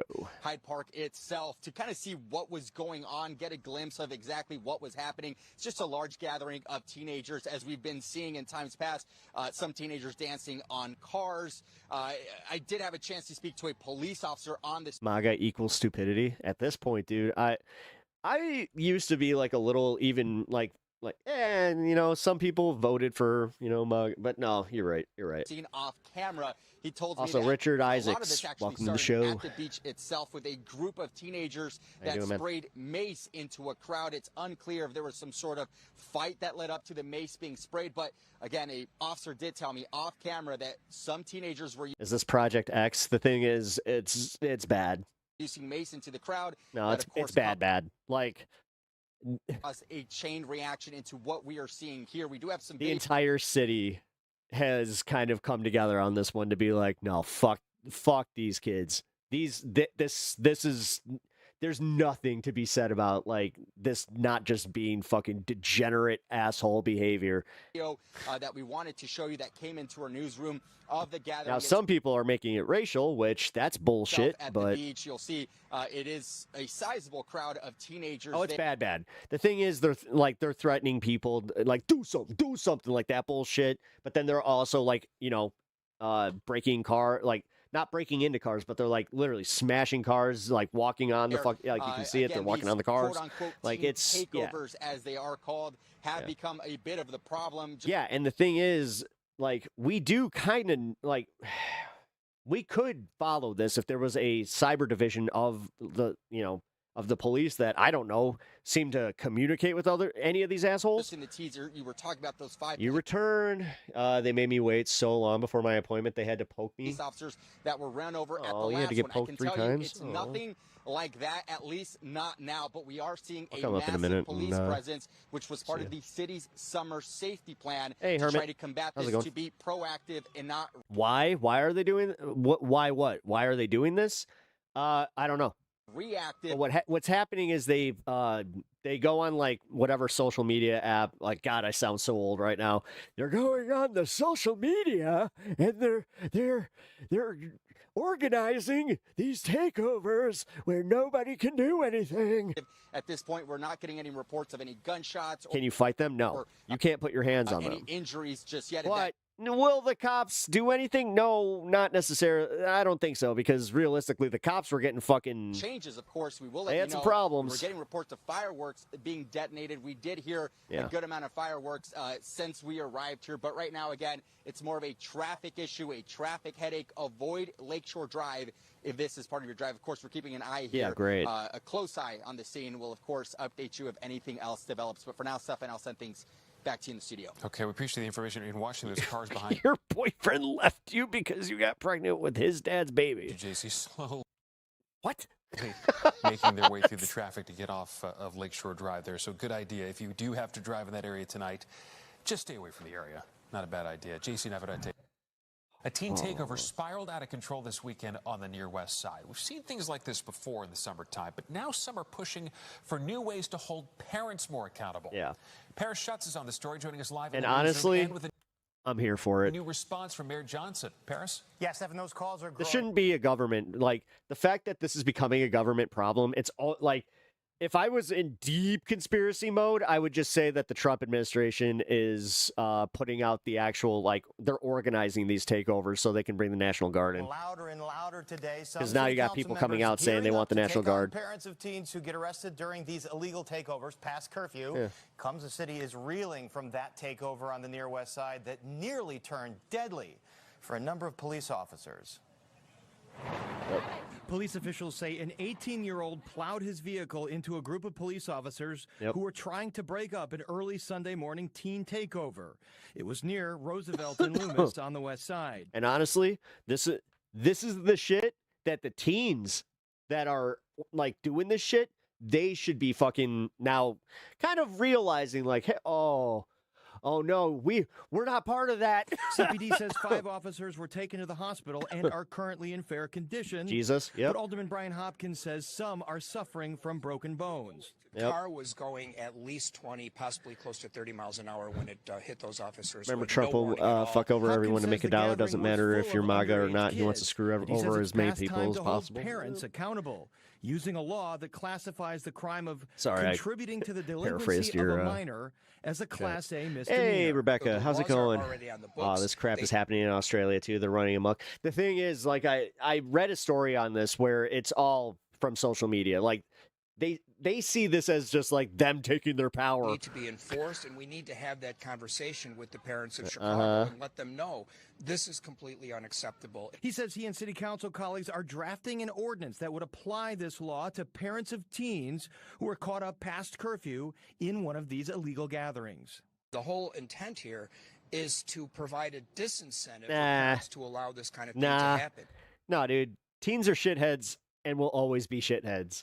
It is This is just their way of being shitheads with, you know, having the added layer of social media. to let it happen so we can throw parents in jail. What we want is parents to cooperate and to heed the call to manage their children properly and to keep your young teenagers at home on a Saturday night when it's 2 a.m. Earlier this morning, Mayor Brandon Johnson put a public statement out condemning this weekend's violence and calling for some parental accountability. But later, following the city's Memorial Day wreath-laying event, the mayor stopped short of endorsing any specific new measures. Parents, we have to know where our children are. And I believe that if all of us come together to ensure that our young people are not being exposed to these unauthorized gatherings that can be dangerous.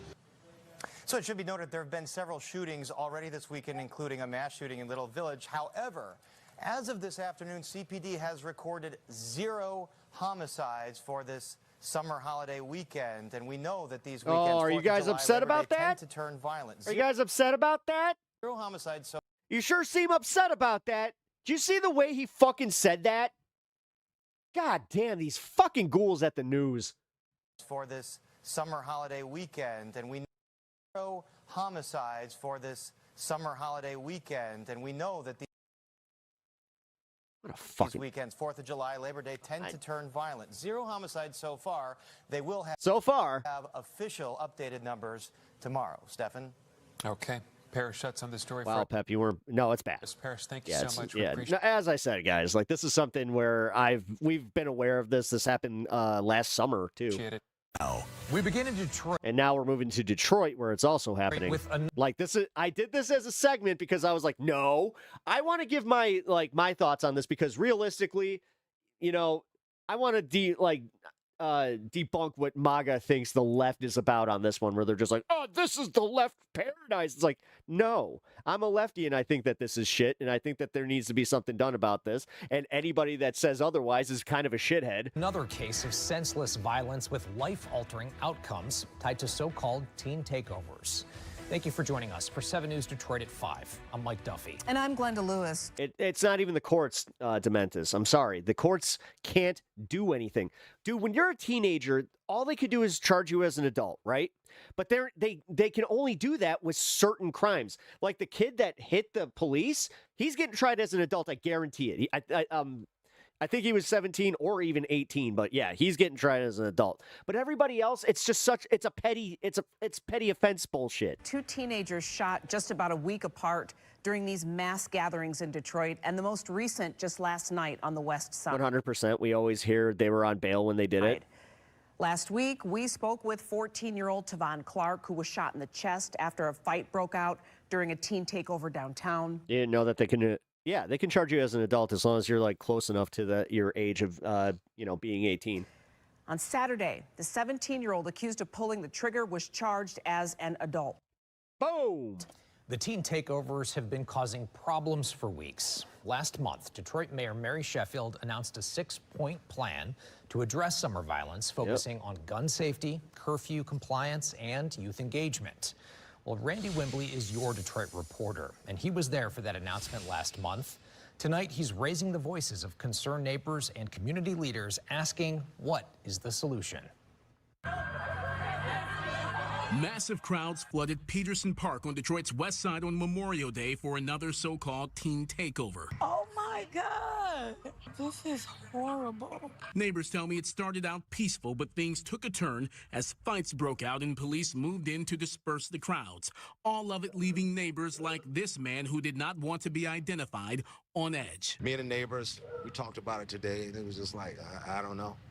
I don't know, or, what's causing this. And this is spreading. How serious is Where are they getting the guns? Likely from somebody buying them in the suburbs. They know somebody that can purchase them legally. it's going to get? Yeah. And the So summer they just do. began. Where's the next That's how most of it's done. Actually, Chicago gets a lot of its guns from Indiana. one going to be? Because I fear start the thinking about my facts. property. They need to be able to have fun and do what they want to do, but at the same time, it's getting too dangerous. Parents need to get a handle with their kids. It's embarrassing to the community. After police broke up the crowds over at Peterson Park, the kids gathered at different gas stations, including this. That's why I'm saying Brandon Johnson just kind of turning his like, oh, well, there's not much we can do about it. It's like, bro, And the you do understand that this leads to the National Guard, right? Family Dollar Like, right come behind on. it. About 8 miles away, police say a 16-year-old was struck as gunshots rang out near this park on 14th Street between Euclid and Philadelphia at another teen takeover event. I just wanted to enjoy the holiday yesterday, and people started shooting and fighting. Chloe Cade saw the chaos firsthand. Are you going to go out to the next? No. No. No. Staying in the house. Police say the teen is in stable condition. No suspects are in custody. Back at Peterson Park, Do you think that he's trying to avoid the bad optics for re-election? The problem is now he's becoming more like a Lori Lightfoot, where we're starting to see him as being very, like a lame duck. DPD says officers He's not doing anything. arrested 2 adults and Kids will be kids. Yeah. cited another pair of I mean, kids will always be idiots. There's that. teens for curfew violations. A lot of times when you see kids out here, it's a cry for help. It's a cry for help for things for them to do, right? That's why I'm standing so strong with Mary Sheffield in terms of her community approach. Negus Vu is from the Community Violence Intervention Group, The People's Action. And I think we just need a little more participation from the family, right? And instead of it just being a teen takeover, right? Those parents of those teens getting Pep, just to let you know, you didn't get the YouTube notification today, only the Twitch one. You have it set to all, right? And if you do, then that proves everything that I've been thinking. off too. It starts at home, then after the home, it's the community. Thank you for letting me know, by so the way. the things that we're seeing is a result of our lack of engagement with these Hi, kids. Platinum. So we as a community have to stop pointing Welcome to the show. the finger, and we have to look and point at ourselves, and we have to be accountable. Meanwhile, if anyone has any information about the shooting that happened at this park off of 14th between Euclid and Philadelphia, please call Detroit Police. I'm Randy Wembley, 7 News Detroit.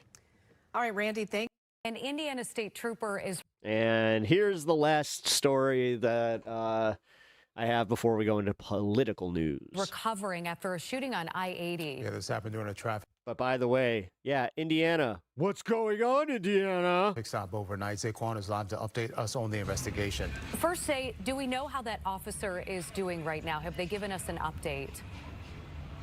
No, we haven't gotten an update. In fact, the latest update we got was from Indiana State Police at around 9 o'clock this morning. And we do know that the Lake The parents are probably busy County working. coroner has now identified the suspect. Yes, but then they need to be able to, like, it's not about keeping them in the house or anything like that, man. It's about asserting, like, hey, you do this shit, then you're 34-year-old Aaron Barnes from Big Gary, fucking trouble. Indiana. According to police, an autopsy is still in the works. What I want to focus on is the fact that this is the second officer-involved shooting in less than a week here that Indiana State Police are going to have to investigate. Last week, it was a LaPorte. just a reminder that there were no homicides over the holiday weekend in Chicago, that this happened in Indiana. Huh. County Sheriff's deputy, who was Weird. shot. What's going on with that? Red state violence. This time, it was one of their own. I know what I'm doing. Like, by the way, So we're at University of Chicago trying to Medical point out how Center right stupid, now because like, we all are that told shit that is. this is where that K-9 trooper who was shot and who has, by the way, been with Indiana State Police for 8 years now is undergoing surgery. Once again, in an early update this morning, officials said that this trooper was stable heading into surgery. They also say that he is expected to make a a full recovery. According to Indiana State Police, that trooper pulled a car over for what they say was a minor traffic violation. Once again, this is on I-80-94 going eastbound, not too far from the Illinois-Indiana state lines. But during that stop, the trooper called for backup after he noticed that the people inside the car weren't complying. The trooper told the dispatcher that he was holding these suspects at gunpoint while he was waiting for help to arrive. Now, when the other officers did get there, including 2 Lake County Sheriff's deputies and 1 Hammond police officer, police say the driver pulled out a handgun, which then led to a shootout with all 4 of those officers firing their guns. The suspect was shot and killed on the spot, which once again we have now learned is 34-year-old Aaron Barnes of Gary. The trooper was shot in the chest, even while wearing a bulletproof vest. The trooper's K-9, other responding officers were not hurt. However, we did ask Sergeant Glenn Fifield about this and really the reality of being in law enforcement right now. Listen. When we say a routine traffic stop, we stop hundreds of cars a day, and I've stopped thousands of cars in my career. Of those stops just like this, a routine traffic stop for a minor infraction. You pull over a person, you get their information, you go back to your car, you give them a ticket, you give them a warning, and they're on their way. That is a routine traffic stop. What becomes routine can turn into a tragic in the blink of an eye. And that's what's scary about this job. And sometimes I question if the public understands the most dangerous thing we do is we walk up to the unknown, which is walking up to a car Hey, that Sophie, we just pulled I'm over. doing okay. That is the most dangerous thing we do, is walking up to the unknown. Yeah, well, as I mentioned, there was another person inside that car. Right now, all we know is that the passenger is the 34-year-old woman, also from Gary, Indiana, and she's actually being held at the Lake County Jail right now on probable cause hold. Basically, that just allows investigators more time to figure out what charges they will file, if any. And in fact, we have learned that investigators have 48 hours to submit any of those charges. Otherwise, that person must be released. Once again, as far as that officer goes, or the trooper, excuse me, who was undergoing surgery here, we still have not heard of any updates. You know, did it go well? What is it like? How is he doing now? We do expect that information sometime later today. Indiana State Police are now leading this investigation. They say they will release the name of that trooper at a more appropriate time. Guys. All right, Saquon, thank you. He's probably going to go with you. Aduste. Hello.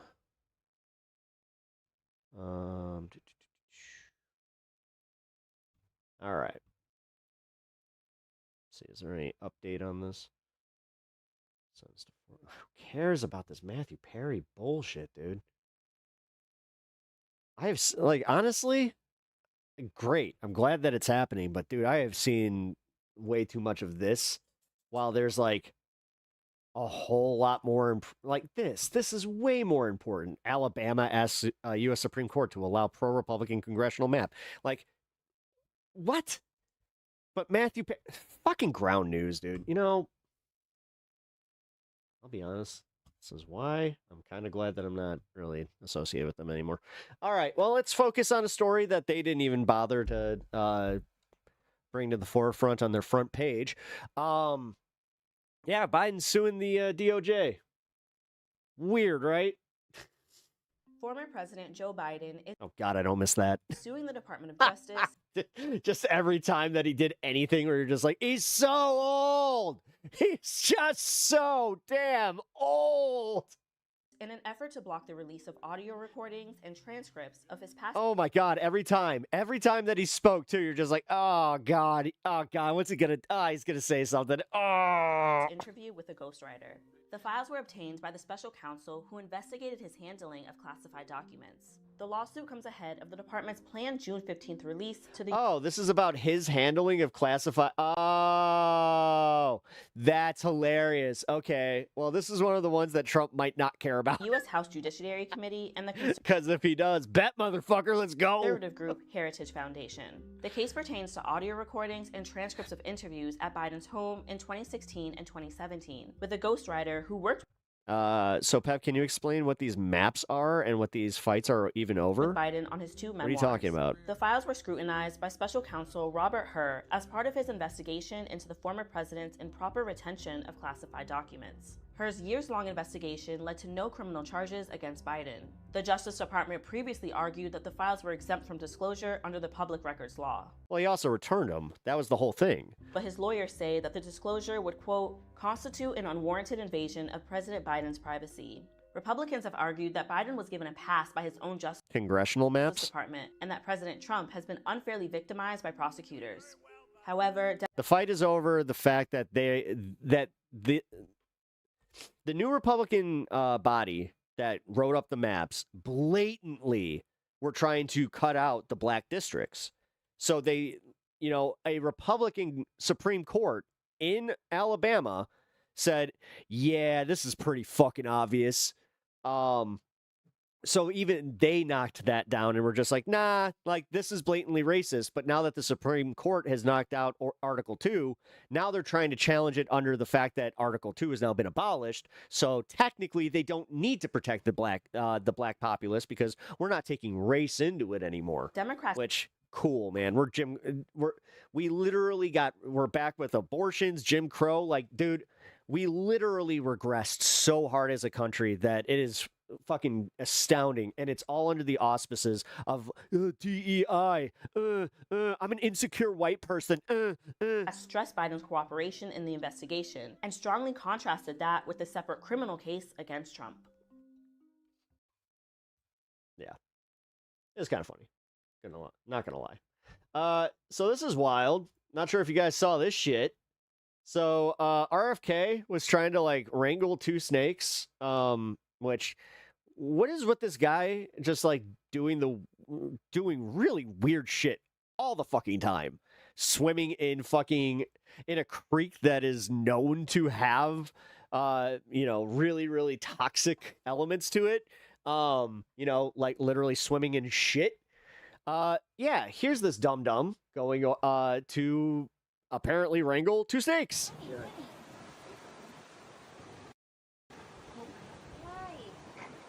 Oh, he is bad at this. Crikey! You gotta grab him from the back there. Oi, what you doing there? So, what are they? Look at you getting bit. Well, they were having sex, so what were they?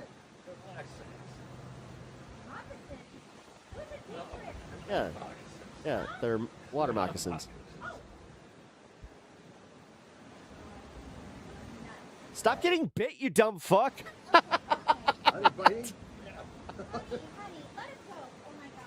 Oh, Pat. The mouths are huge.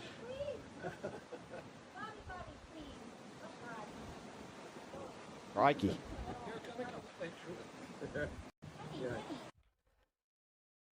Just this freeze frame alone, just cornering two snakes having sex.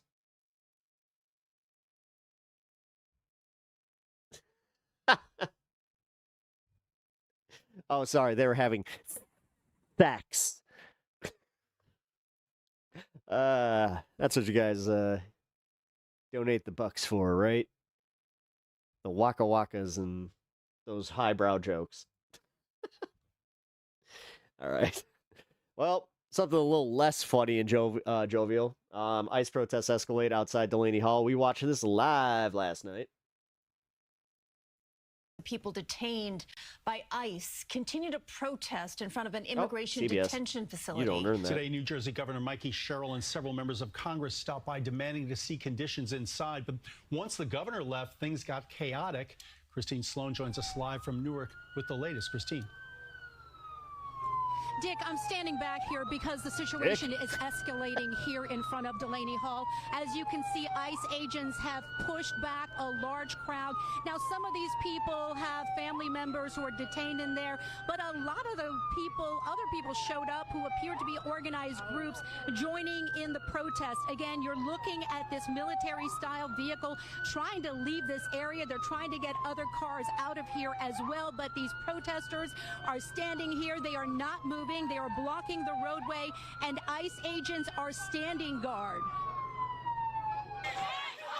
ICE agents in riot gear showing up late Monday afternoon at Delaney Hall. Our cameras capturing those agents removing protesters, blocking the immigration detention facility's exit as protesters could be seen throwing objects at them. Amid the chaos, U.S. Senator Andy Kim. You see how much that they are trying to hide what's happening here. She intentionally tried to do that. Less confrontational earlier as a congressional delegation got inside the facility where a pregnant woman's been demanding her detained husband be released. They lied to him. They told him that he was getting released, and then I witnessed him getting kidnapped, shoved, and thrown in a van. Gabriela Soto telling her story to Governor Mike. Why do ICE agents need riot gear? Who talked to other family members and a detainee by phone.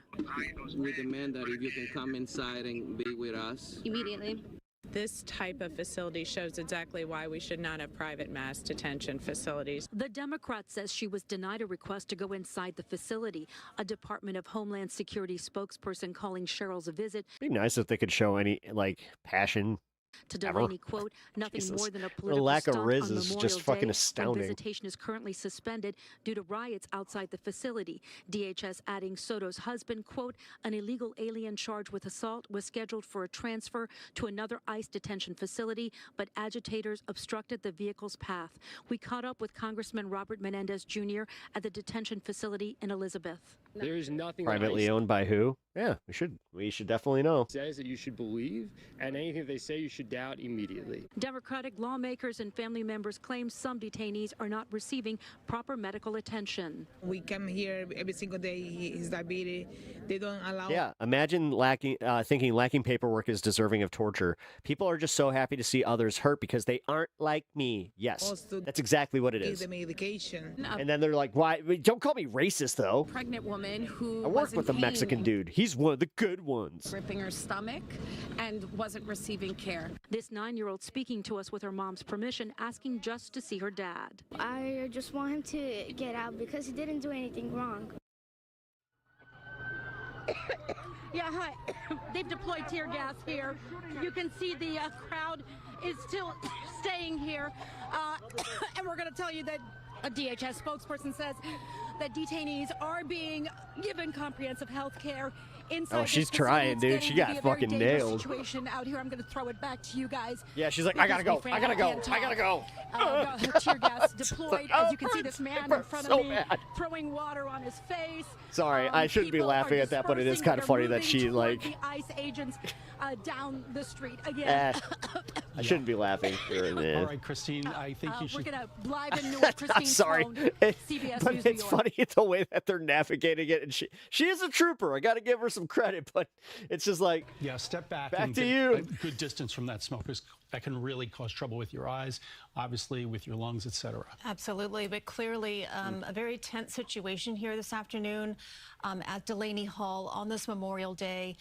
You saw ICE being kept back, blocked by these protesters as they were trying to leave. These protesters notice how like they went like somber the second that their person got hit with the tear gas. there saying that some of those people that are It's okay. The thing is, that's why I'm laughing, is because she works for CBS. being held in Like she's there as a fucking literal like part of the machine. inside Delaney are. But then again, you know, this is always like where's the mainstream media? Well, there they are, and honestly, it kind of hey, you know what? Maybe they'll be fair at their coverage now. being mistreated. Some of those family members that you also heard from. You gonna take a and then nap? The pictures that you're looking at take here. care, Natch. These Thank you for live being here, man. pictures from Newark, as our crews did need to step back from the protests that were happening. And then, as you just heard, Christine Sloan saying that they deployed tear gas, and you can see one of the men there being doused with water. He's closing his eyes, clearly being affected by the tear gas that was sprayed his way. And even our Christine Sloan and our crew members there feeling the effects of this situation, this very tense situation at Delaney Hall. We will continue to keep an eye on developments here and update you as soon as we get some more information. But it does look as though the ICE team has left this area. They were parked in that parking lot there to the left-hand side of your screen, but it does appear as though they have now cleared the area. Yeah, they claim that protesters are blocking the entrance, and then you see people are still scattering away. I gather there may be more agents, federal agents, over by the entrance to Delaney Hall, because this has been a flashpoint for months now, and it comes to a head periodically. Cheers. Okay. We'll continue to follow developments. Following, yes. And I have another update at 6 o'clock, and of course tonight at 11. Yep. I don't think that they would have ended it that way had their own reporter not gotten hit. All right.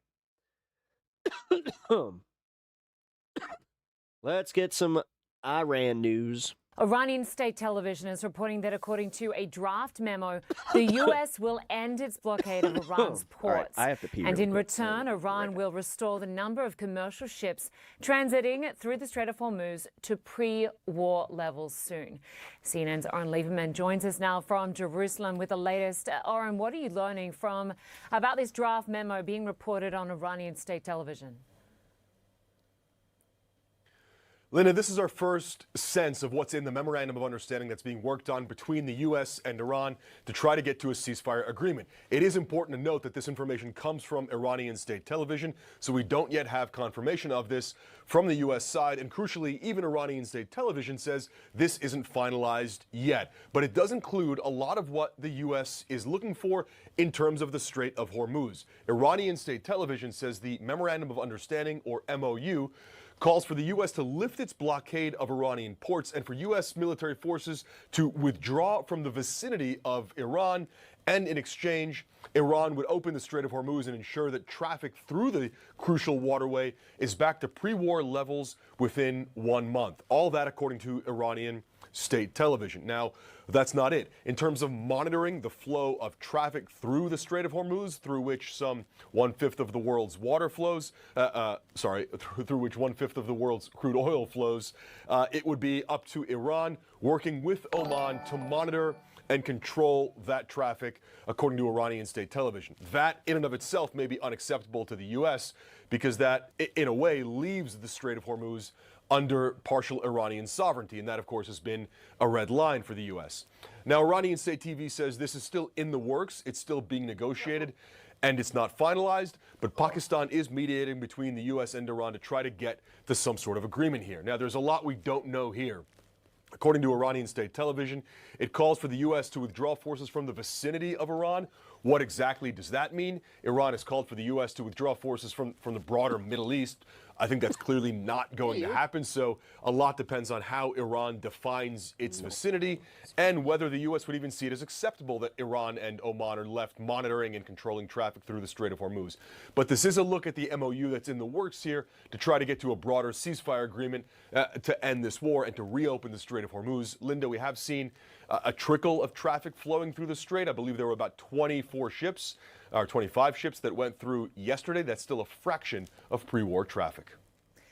And Oren, we know that the U.S. president is set to host a cabinet meeting discussing Iran in the coming hours.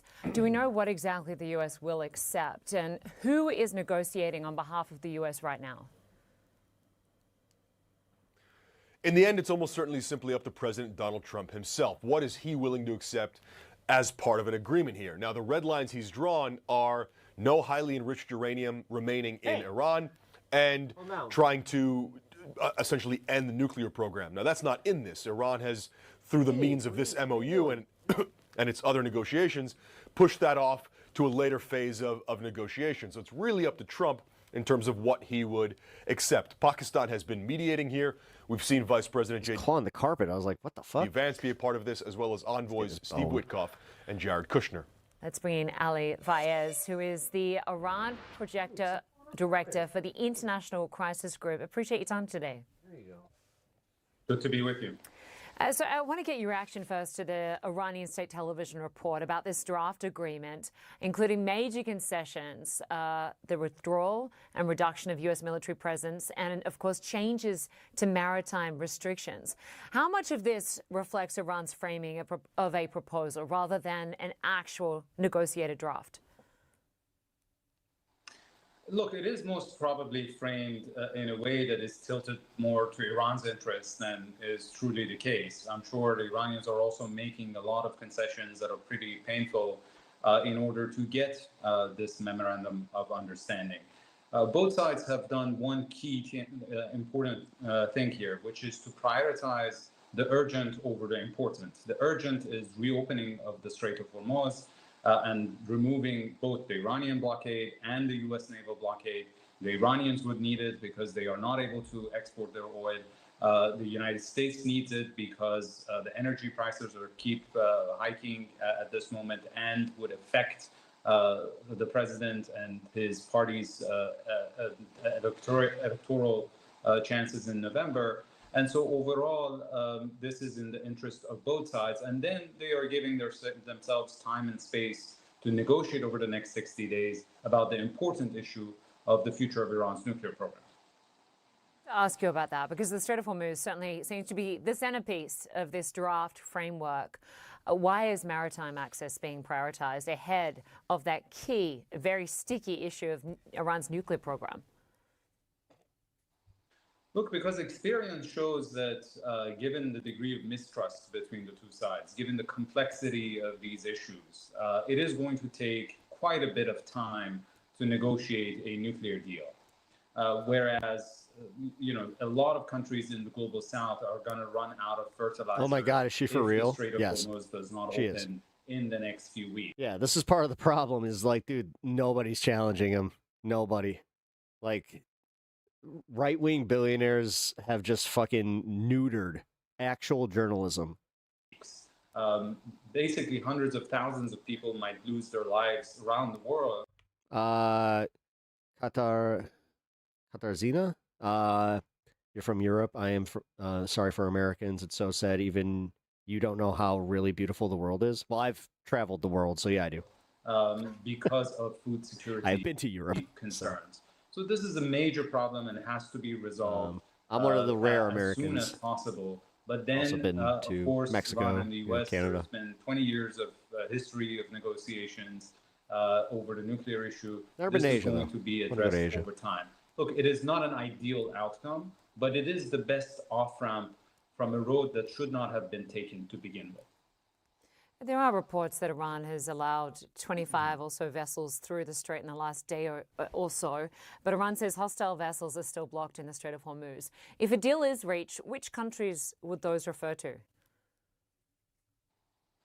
Well, the United States and Israel, the two countries that launched a war against Iran. I think the Iranians are not going to allow U.S. warships to pass through, are not going to allow vessels associated with Israel to pass through. But that really doesn't exclude the rest of the world. Just a reminder that And I don't think this is actually happening, but 20% stranger things of have global happened. energy flows, 20% of fertilizer, helium, urea. So the things that are essential for the global economy, and if they don't pass through, we are going to have a global recession in the coming months. Are any of the Gulf nations likely included under the banner of hostile nations? Well, so far, despite the fact that tensions really were pretty high between the UAE and Iran, the Iranians have not framed the UAE as a hostile nation. And at the end of the day, the UAE is part of the Gulf Cooperation Council countries, and Oman, which is also in the Strait of Hormuz runs through its territorial waters, is part of this understanding with Iran about the future framework of the Strait of Hormuz. And I'm sure that Oman is not going to throw another fellow GCC state under the bus. So if there is The some USA sort of won't do framework anything that until emerges a out of this tiny little for the country strait, or it another is little going to be country, a inclusive, certain and it is little hard country says, to imagine yeah. that it would come at the expense of any of the I mean, did you hear about Ben Gvir? Ben Gvir literally, he reassured people that until they let us, that yes, this war's still on. You helped bridge the gaps that led to the 2015. You'd think that like the Israeli, like Benjamin Netanyahu, like in his cabinet would be like, you know what, fuck you, Ben. 15 nuclear deal. What is fundamentally different this time? Guess there's no optics bad enough. I mean, I guess that's what happens when you're a demon. Well, a lot is different. You know, in You lose sight of 2015, things. there was basically political will on both sides to reach a mutually beneficial agreement. It did not follow a war of aggression. It did not follow basically demands of capitulation from one side or another. It was a positive, constructive process. Whereas now we are in a situation that basically mistrust is at the highest level it has ever been. And until recently, at least the United States still expected Iran to surrender to its terms. This guy remind me of, and also in that like case, his whole vibe. I wanted to say like he reminds me of like a like a vampire butler. But 2015, it took 2.5 I think there's something years like of somebody very more arduous like negotiations, there's a to role or reach a something. deal. So this is not going to be easy. This memorandum of understanding doesn't really fundamentally resolve issues, but it gets us to a more stable situation and buys time and space to then for the hard work of diplomacy to begin to try to address the longer term problems. All right, we'll leave it there for now. Ali Vaez, we appreciate your analysis as always. Thanks so much. All right, well, Breaking Points is going to give us a little bit more clarity on that. Oh, God. Yeah. Good morning and happy Eid. We have an amazing show today, don't we, Emily? Oh my God, I hate the fact that when you speed it up, it's just Ryan at normal speed. Amazing show. Big election results that we're going to get to in just one moment. We're excited about that. Now, just a reminder, we're on Supercast now, back on Supercast. Happy to be there. If you are having any issues connecting your account, go ahead, email support@supercast.com, support@supercast.com. They're there to help. We'll take care of it. Don't worry. We hear you, working on all of those kinks as we make the transition. Like I said, happy to be back at Supercast. So check your spam. Check your spam. That's really important too. So we will be sure to help if you email support@supercast.com. It'll be good. You're getting your Spotify link faster, much better. Yes, little transition process, but it'll be smooth sailing. So we appreciate it. Yes, thanks for sticking with us, everyone. All right, Ryan. Netanyahu and Trump had a phone call yesterday. We're going to break down the details. Incursions further into Lebanon. No surprise there, but we have some drone footage that we need to show you guys. Robert Pape is going to be joining us to break down some of these latest developments as well. Interesting, actually, developments in Gaza that we're going to be talking about. Man, one of Donald Trump's economic advisors, Kevin Hassett, you've seen him before, got grilled actually by Maria Bartiromo on consumer sentiment plummeting. We have video of his response. We're going to talk about the elections, as mentioned earlier.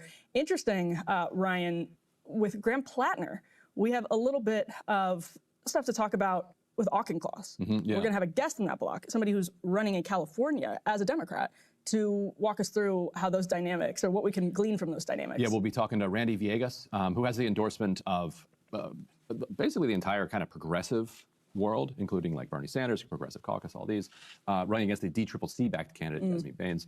DCCC is trying to put its thumb on the scale in a bunch of races, and California is next week. Which, by the way, is what the NRSC did in Texas. Yeah. And so we have those details about Paxton. It's not great effect. Man, this race is already... They burn 80 million? It's so much money. I thought it was, we'll look it up, But it was, I mean, that race is shaping up to be utterly insufferable. That's my take. But anyway, we'll have more on that. And Ryan, you have an interview that you're going to air on J Street. Yes. Yesterday, after yesterday's show, Crystal and I sat down for an hour with Jeremy Ben-Ami, the executive director of J Street, which describes itself as a, quote, pro-peace, pro-Israel organization.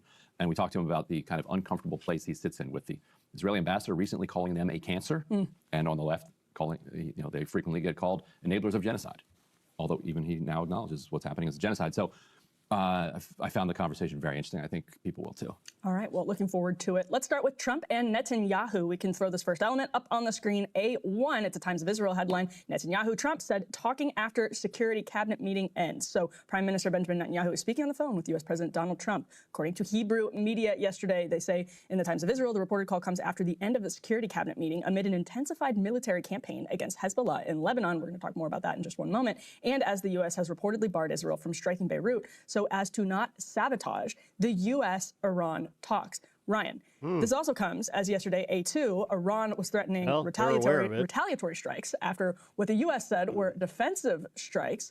Help us understand a bit about what we know regarding this Netanyahu-Trump call and the timing in the middle of all of the uncertainty yesterday. Yeah, and Israel, and we can talk about this more, has continued to strike Beirut despite Trump pushing him to. What the Iranians are insisting that the war in Lebanon has to end as part of this broader war. The Israelis are insisting it absolutely will not. The reporting out of Iran is that the U.S. has effectively agreed, and we'll talk about this more with Pape, to a lot of the Iranian red lines, which is that effectively they're not going to move the highly enriched uranium out of the country, but they'll kind of downblend it and destroy it instead. And that the U.S. has told Iran, we need time to manage, this is what Jeremy was reporting yesterday, that we need time to manage domestic politics. Which, good luck with that. It's going to be hard. It's going to be ugly. That takes some managing. That is really a reference to the Netanyahu supporters in the United States. So this is where the call comes in. Right. Yes. Exactly. So Iran, though, is skeptical as always of U.S. assurances, even though this is what they're saying. And then into this comes what you just mentioned. You had the U.S. launch quote unquote defensive strikes against some what Iran says were civilian vessels. What the U.S. says were some, Iranian Navy gunboats. Laying landmines, right? Was it? And you would think that Iran has to be telling the truth here because, according to Trump, the entire Iranian Navy is at the bottom of the sea. So why are we attacking a navy that he has already destroyed? Their capacity. Unless it's possible that Trump wasn't telling the truth about that. Yes. One thing, these both things can't be true at the same time. I don't even want to entertain that possibility. But I know that would be some disillusioning. people are saying that perhaps Trump exaggerated. More on the back and forth yesterday. This is again from the Times of Israel. Talks between the U.S. and Iran on an initial agreement extending the ceasefire and reopening the Strait of Hormuz will take several more days, according to U.S. Secretary of State Marco Rubio yesterday, as Tehran threatened retaliation overnight for U.S. strikes, which he called a violation of the truce and a sign of, quote, bad faith. The U.S. military characterized Monday night strikes in southern Iran as defensive, saying targets included missile launch sites and mine-laying boats, and said the U.S. acted with, quote, restraint in light of the weeks-long ceasefire. Speaking to reporters after the I can't believe it. strikes, Rubio said there's, quote, a lot of talking back and forth going on about specific language in the initial document. He says it'll take a few days, and then added, the straits need to be open, unimpeded, without tolls. Now, Mark Levin, this is a post from yesterday. Let's put A4 up on the screen. He just writes, looks like we may need a lot more, quote unquote, defensive strikes on Iran, Ryan. It is funny to think of defensive getting used all the way to include even strikes like on Iranian soil. The U.S. also hit some kind of positions along the what do words mean? The Iranian coast of the Strait of Hormuz. But yes, Mark Levin, very excited. Did we put up A2 yet? Yeah, let's put A2. Yeah, so put up A2. So in response to these back and forth clashes, Iran is actually saying that they're going to respond more to this, that they feel like this was a significant enough breach of the ceasefire that doesn't actually exist, because the ceasefire expired weeks ago. But they feel like it's a significant enough attack. They don't consider it to be defensive, because that's absurd anyway, that they're going to retaliate. So whether that happens or not, well, we'll find out in the next hours and days as the U.S. continues to hammer out what Rubio says, like you said, just words away. Just like they've got one sentence left that they need to work out, and then once they do, that's going to work out. Meanwhile, Lindsey Graham is absolutely losing his mind at the Pakistanis again. Yep. Tell us more. He's saying he doesn't trust the Pakistanis. The Pakistanis are hiding Iranian planes. He's basically calling them. Now he's trying to expand this into all the Arab countries. And it's obvious what they're doing. This is why Pakistan and all of the fucking Arab countries around there should wise up. With Pakistan, it he would previously attacked the Omanis, who were the mediators. Said those are biased mediators against them. He has attacked the Qataris. That's how I know that it's we're all getting worked. The way that my colleague Maz put it was that there was a way to kind of demobilize the American empire in a rational fashion, which the JCPOA was part of. It was an attempt to kind of put the region at some ease so that the U.S. could back away from it and focus on other things and reach an agreement and normalization with the countries there. That didn't happen. So now they're at the phase of just shouting at the referees. It's kind of comical to think from the U.S. perspective that you're getting steamrolled by, Pakistan, Oman, Qatar.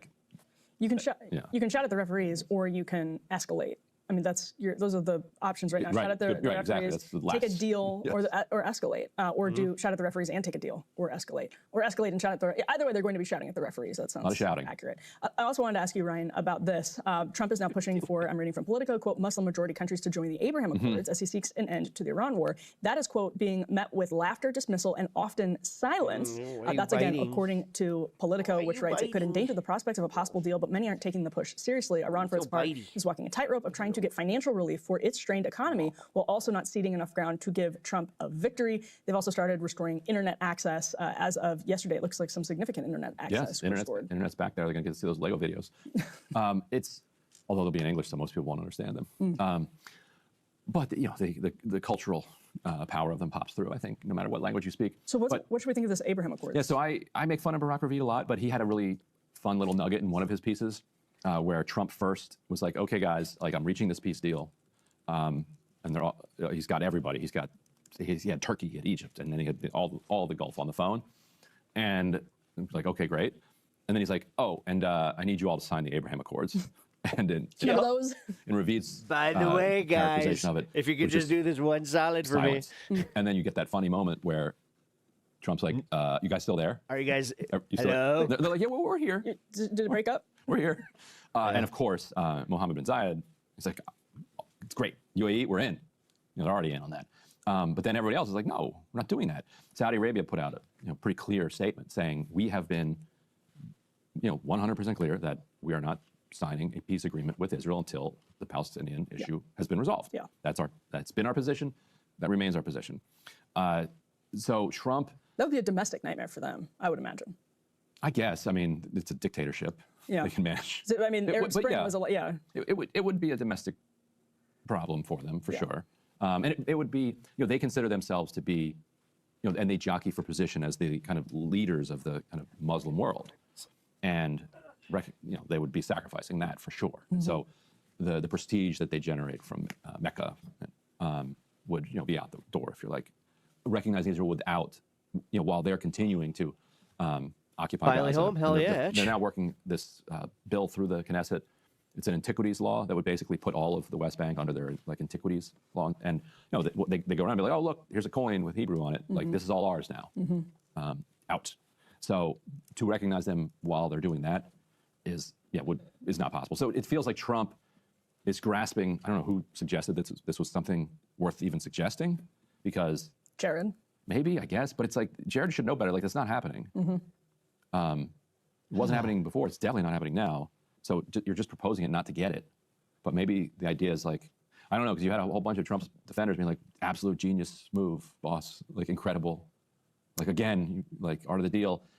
It's like, well, he's not going to get this. So he's just taking another public L. I don't know. Or he's playing 4D chess, that Ryan Graham chess master, who plays some of you on his chess app. You can't quite follow. No, he's too advanced.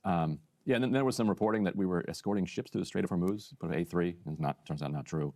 But the Iranians have said they actually have ushered about 25 ships through in the last 24 hours. So, like, where is that reporting coming from? Who is telling people that? I actually, because this keeps happening. It does keep happening. Yeah. There's someone who keeps putting that. Is it coming from the Pentagon? That would be my assumption if people are reporting this, but it could be the White House. Yeah, it is very strange. Yeah, but it's not coming from any official White House source. Like, check with the ships. Yeah. Good luck. Don't just take the White House's word for any of the things. Yeah, come on. Or tell us that it's specifically coming from the White House. That would be helpful. Yeah, so then we can be like, oh, okay, never mind, that's not true. Hey, if you like that video, hit the like button or leave a comment below. It really helps get the show to more people. And if you'd like to get the full We got one more Breaking Point segment today. Iran in driver's seat as shocking deal emerges. So I'm pretty sure that this either broke like while they were live or... Oh, no. No, Professor... Oh, never mind. They, that's right. They brought on Professor Pape. I think that there's going to be no deal, but like I keep saying, I want there to be because, yeah, everything's too goddamn expensive. It'd be really, really nice if he could do something about this. This isn't a fucking, it's not a game, and he treats it like it is. It's just, I'm not going through what I did at the beginning of the show, but fucking A, man. Like, Trump has got to realize that it's like, yeah, you're very unpopular, and Americans are fucking really pissed. And, these internet trolls that are, like, showing up in my chat, they do not represent, like, the actual vibes out there in the country. We are joined once again by Robert Pape. He is, of course, University of Chicago professor of political science. He directs the Chicago Project on Security and Threats, and he's the author of Bombing to Win and writes the Substack, The Escalation Trap. Has been many times on this show recently to discuss recent developments out of Iran. Professor Pape, thank you so much for joining us. Thank you for having me. Yeah, we were just talking before we went to air. You helped organize a great event last week at Busboys and Poets here in Washington, D.C. That people can go check out on YouTube. It's on the Busboys YouTube. It's full of really interesting perspectives. Trump doesn't care about popularity anymore. He's not leaving. Yep. From folks like Wajahat Ali.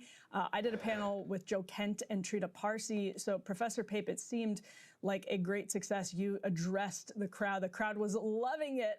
They were very excited to see you in person. So that kind of bridging of the left and the right was an interesting experiment on foreign policy. It was important in a lot of ways. So first of all, actually going from online to in person, very, very important to do. And also to see the amazing reception. We had hundreds of people who were trying to get into those seats, and it was just incredible to see that. And what that really shows is that there is a crying hunger for a better foreign policy. And that is true across the political spectrum. And that's something that's very, very important as we go forward. So there will, of course, be lots of things we're going to disagree on. This isn't about trying to get people to vote for the same candidate. That said, what we need to do is understand that there is a common understanding that our foreign policy here has simply been a disaster. And we were very unhappy before the Iran war. We're much more concerned now because it's touching our lives in a personal way.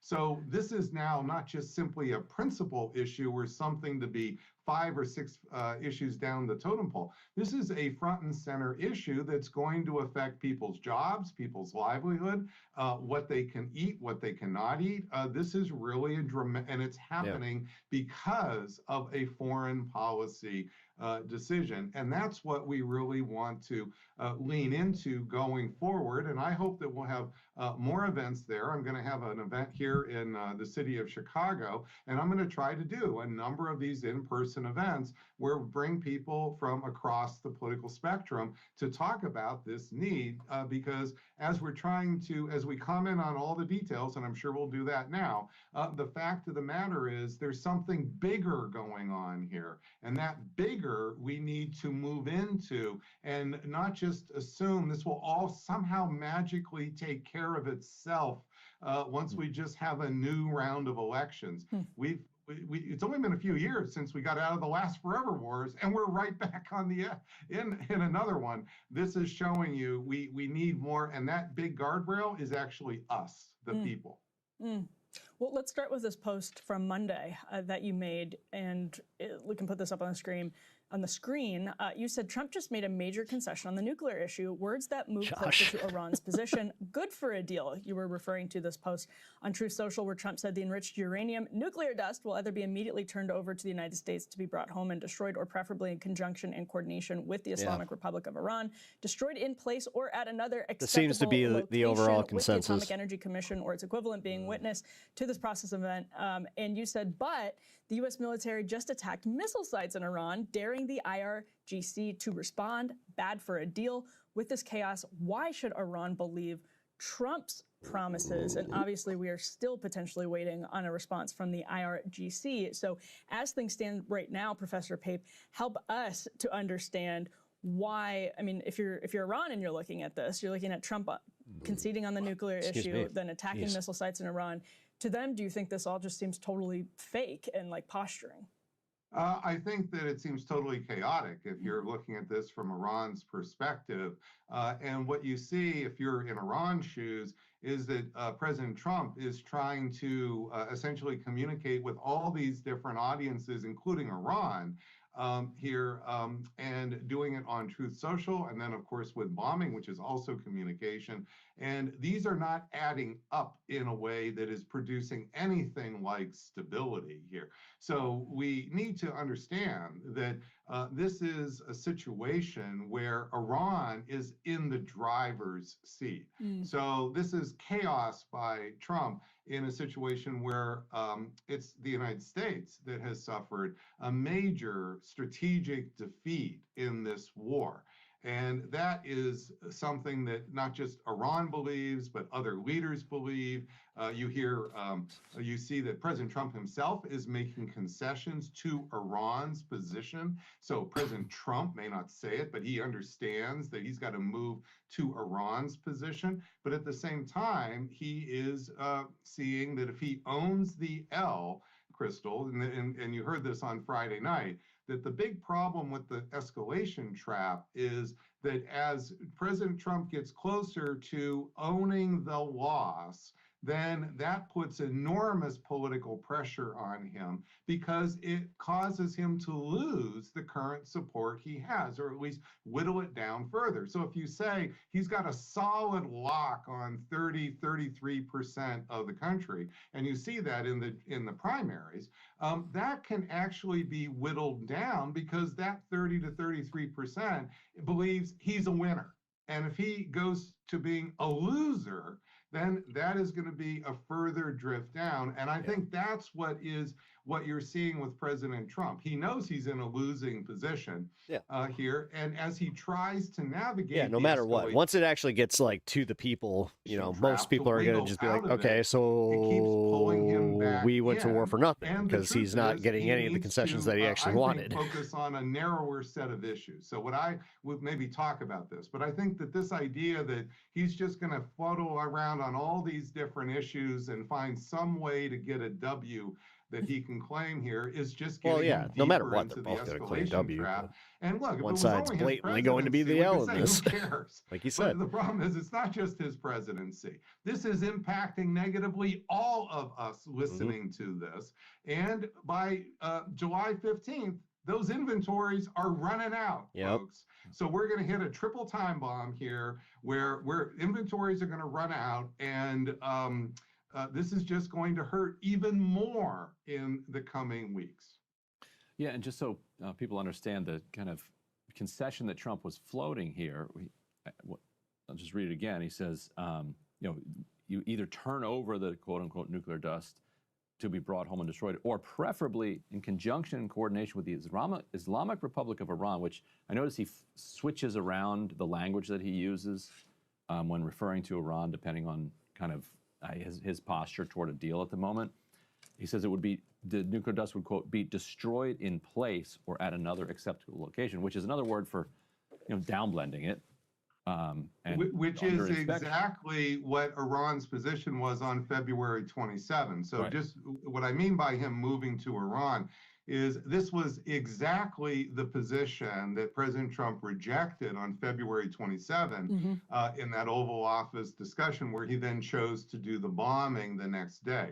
And so what he's done in that post is he has given up the positions that he's had before, and he's effectively moved to Iran's position. And that would mean, to be clear, what Iran was saying is it would dilute what it had above 3.5%, so all of it would be 3.5% enriched, which also, to be clear, would gain a few extra months in how quickly that material could be produced into a working nuclear weapon. So it doesn't solve the nuclear weapon issue.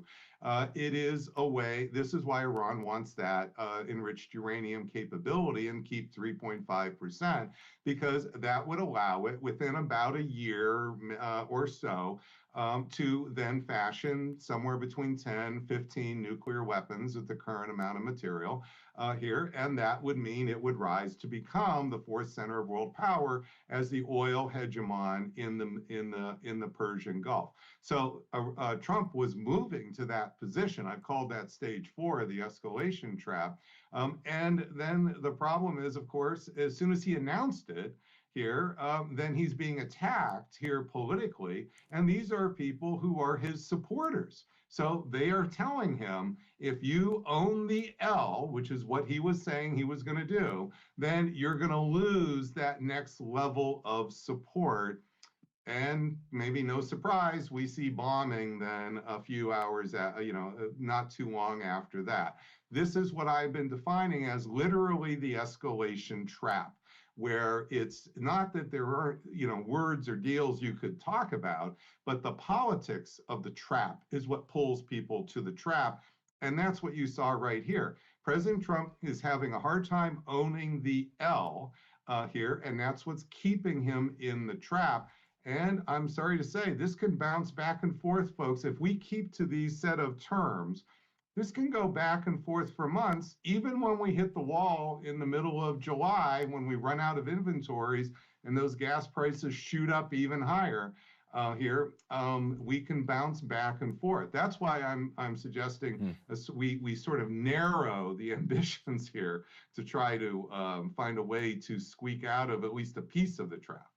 Well, right now, as we're awaiting the IRGC's potential response to what the United States is calling these defensive strikes in the Strait of Hormuz, I wanted to get your take on, Professor Pape, your take on what we could expect to see from the IRGC. I mean, to be fair, Iran also has said like they're going to retaliate, and then they go back to being like, well, maybe not. A kind of technical level, what response is possible, just as we also then try to expect what we see in response to that response from the United States. Now, President Trump has said the Navy has been destroyed. Ryan pointed out earlier in our show that it doesn't make a ton of sense to say I don't actually know if Trump understands that he's in a losing position or not. I don't think so, because that's the problem with having sycophants around. They're worried to say anything negative. Well, at the same time, say that they're laying landmines in the Strait of Hormuz, but they've said basically missile capacity has been severely damaged. We'll see, Professor Pape, what do you expect to come out of maybe the next 24 to 48 hours, if anything? Well, I think that, first of all, we need to see that there is a small possibility that Iran may decide to not give up a chance to react at all, but to do it in a more modest way. I don't think that's likely, but I don't think it's really quite off the table here, because after all, Iran was moving Trump toward their position. So I think Iran probably saw that tweet where Trump is giving up the resistance to their February 27 position. And they're saying, actually, President Trump is trying to surrender on their terms. So I think that this is something to not dismiss. That said, I think that what Iran has established since February 28 is that there would be some kind of a quid pro quo. And often, though, it's not directly a quid pro quo the way we might understand it. So remember, the attack against the UAE oil facility was a way that Iran thought about. And it wasn't a direct attack. It was sort of a near miss. It was kind of a brushback pitch to remind everybody that it could do more to damage the supply of oil to the world. And I think that's really what I'm more expecting here, because that's their leverage. Their leverage is very specifically now about the supply of oil to the world. And so I think that this would be completely within their strategic mindset right now. And so that's the most likely attack that I would see. And so earlier in the conflict, you had said that the escalation trap was going to kind of inexorably push the U.S. towards ground troops in Iran. Other than that weird kind of weekend rescue of the two downed pilots, of which we've heard nothing since and haven't learned who the pilots were, there haven't been American boots on the ground. Right. Why do you think that was? And do you still think the escalation trap pulls in that direction? So long as the nuclear issue remains front and center here, I think that the issue of U.S. ground forces to go in to get that enriched uranium remains there. The exact timing of that, so I know the public wants escalation to be linear, that it wants it to be on a schedule here, but we need to recall that when I did the modeling, I started not with the modeling where we did a February 28 attack to change the regime. The modeling I've been doing for 20 years starts with the U.S. bombing Fordow and the nuclear facilities, and then saying about a year or two after that, we would do regime change bombing, which in fact happened. And then a period of time after that would be the limited ground operations here to get the nuclear material, that dust that he calls, it's not really dust, but and I think that that's really still there. And you heard pressure from Netanyahu for that as well. And most people think like they hear this shit and then like they're dumber than him, which that's a feat. I realize the public wants things to be like a light switch. Either it's all escalation, it's an Ouroboros of just on, stupid, or it's not. But what you're really seeing is the way real war works. Real war are these long periods of boredom where costs are mounting indirectly, punctuated by very short bursts of essentially sheer terror. And that is unfortunately what you're likely to see here. And I've described this as instability bouncing between the escalation track of military escalation and then the allowing Iran to rise to become the fourth center of world power. And I don't really think you're going to be able to end that unless we, again, I do think that there's an important thought here that I want to get across today. Which is that I do think there's something that we should focus on in the negotiations. And if it's okay, I'd like to, because I just posted a big piece on this on Substack, I'd like to bring this up. So I think that it's not really going to be possible to end this escalation trap altogether. I think that's what everybody wants, and I think that that's probably not right. However, I do think that there's something that the negotiations should be focusing on more, and they're not, which is literally the price of oil. So right now, we're seeing negotiations about a whole host of these zero-sum issues here. Actually, that's a good take. If you're Iran and its allies, you're possibly playing the long game to potentially deplete as many of your enemy stockpiles as possible. Whether Iran's going to have nuclear material or not, whether it's completely in, opening Hormuz or not. What matters to the public, what matters to that crowd at Busboys and Poets, though, are not all of these details, which, of course, the experts like us will talk about here. But what really matters is the price of gas, what they're really paying. And I think that it would really behoove the Trump administration to cut to the chase about whether Iran is really willing to commit to returning the price of oil down to the pre-war level.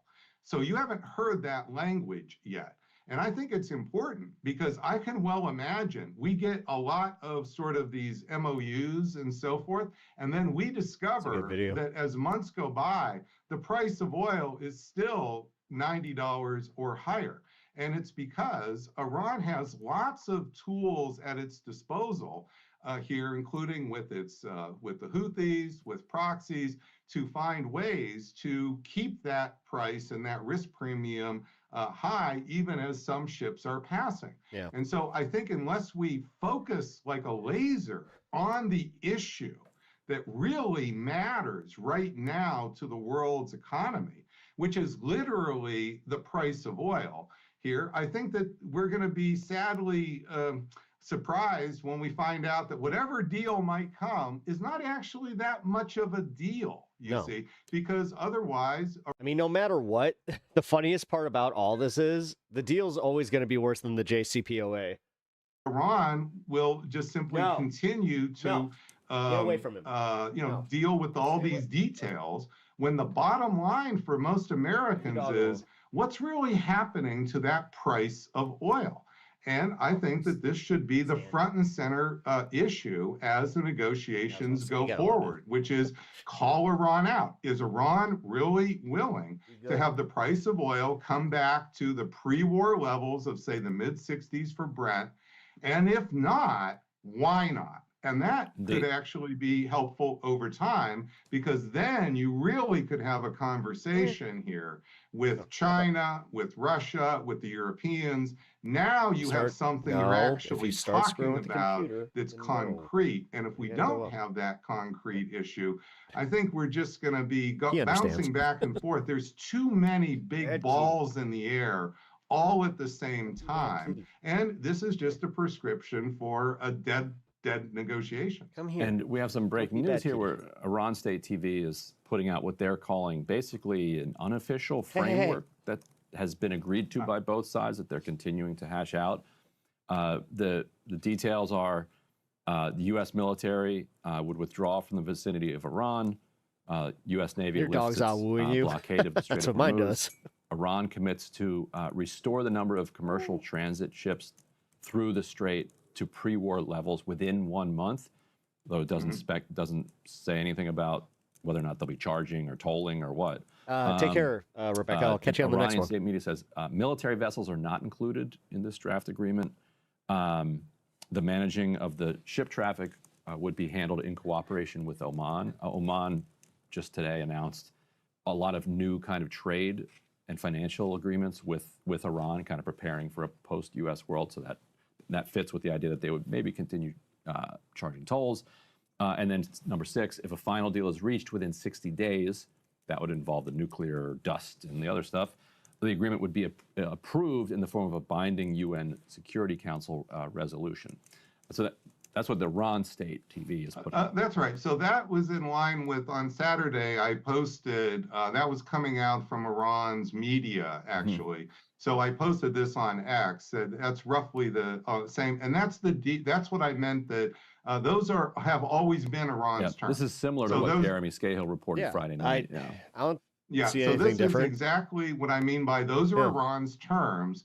And what you Last time I checked, if it's one side dictating the terms and then the other side going like, well, how about this? And they're like, no, this. And there is, okay. Is President Trump is having to move side to loses? Iran's terms, which is effectively surrendering on Iran's terms, you see. And that includes the tolls. So this would be Iran becoming the 4th center of world power.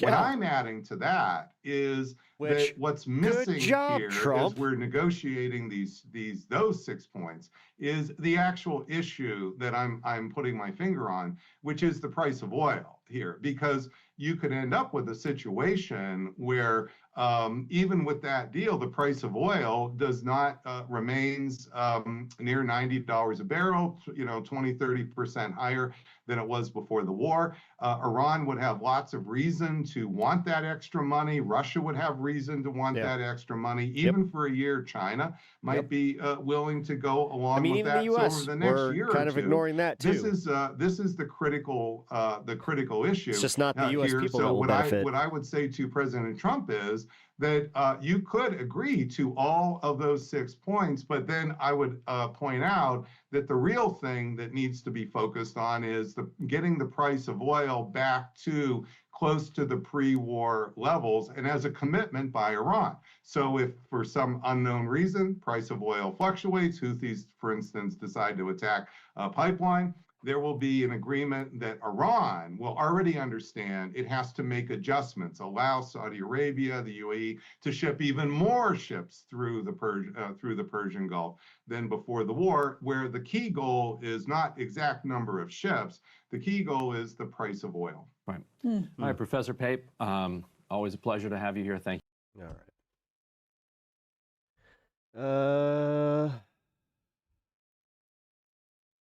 What do we got? Caught deleting evidence. That's right. Here we go. This is the one I wanted to play first. Economic crash is coming. Not just random economic crash either. We're also potentially looking at a massive stock market crash, a massive corporation crash that could... I was saying this earlier in the show, that like the fact that the stock market is peaking while the economy's doing poorly, that is a red flag and a fucking half. Lead to millions and you don't even need to be an economist. You just need to know a little bit of history to be like, oh, it's bad. Of layoffs across the United States. And yes, we saw little bits and pieces of that in 2025. But according to CNBC Squawk Box co-anchor Andrew Ross Sorkin, the crash is coming. Sorkin spoke to 60 Minutes' Leslie Stahl this past weekend, where he said this. No. Most CEOs in America today are very scared to I was about to say, you can't play 60 Minutes clips. You kidding me? speak out publicly about Don't anything. give that to anybody. They are so worried that they are going to be potentially attacked by the administration or regulated. They're going to have a merger in front of some agency that's not going to be allowed to go through. They are so nervous about criticizing anything that's going on with this administration. Now, that's just part one. He gets to the crash in a moment, but I want to stop for a second to analyze that. He is admitting, and this is a guy, plugged into businesses and all that. He's admitting that these CEOs, these massive corporations, they hate what's happening and they also see the crash coming. Unfortunately, they are too terrified to speak out against Donald Trump because they don't want him to post something mean about them on Truth Social. Which they don't want to have their next merger denied. They don't want to have to deal with more regulations. So for our own I pre-watched this one, so self-interests, I know what he's about to say. we're going to let the economy crash he cooks. because we'll probably survive it.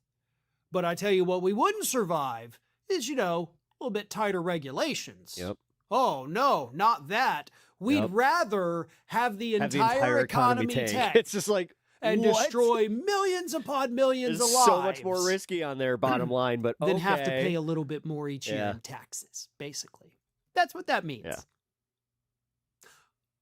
I hope you all go out. And then on top of it, just think of it.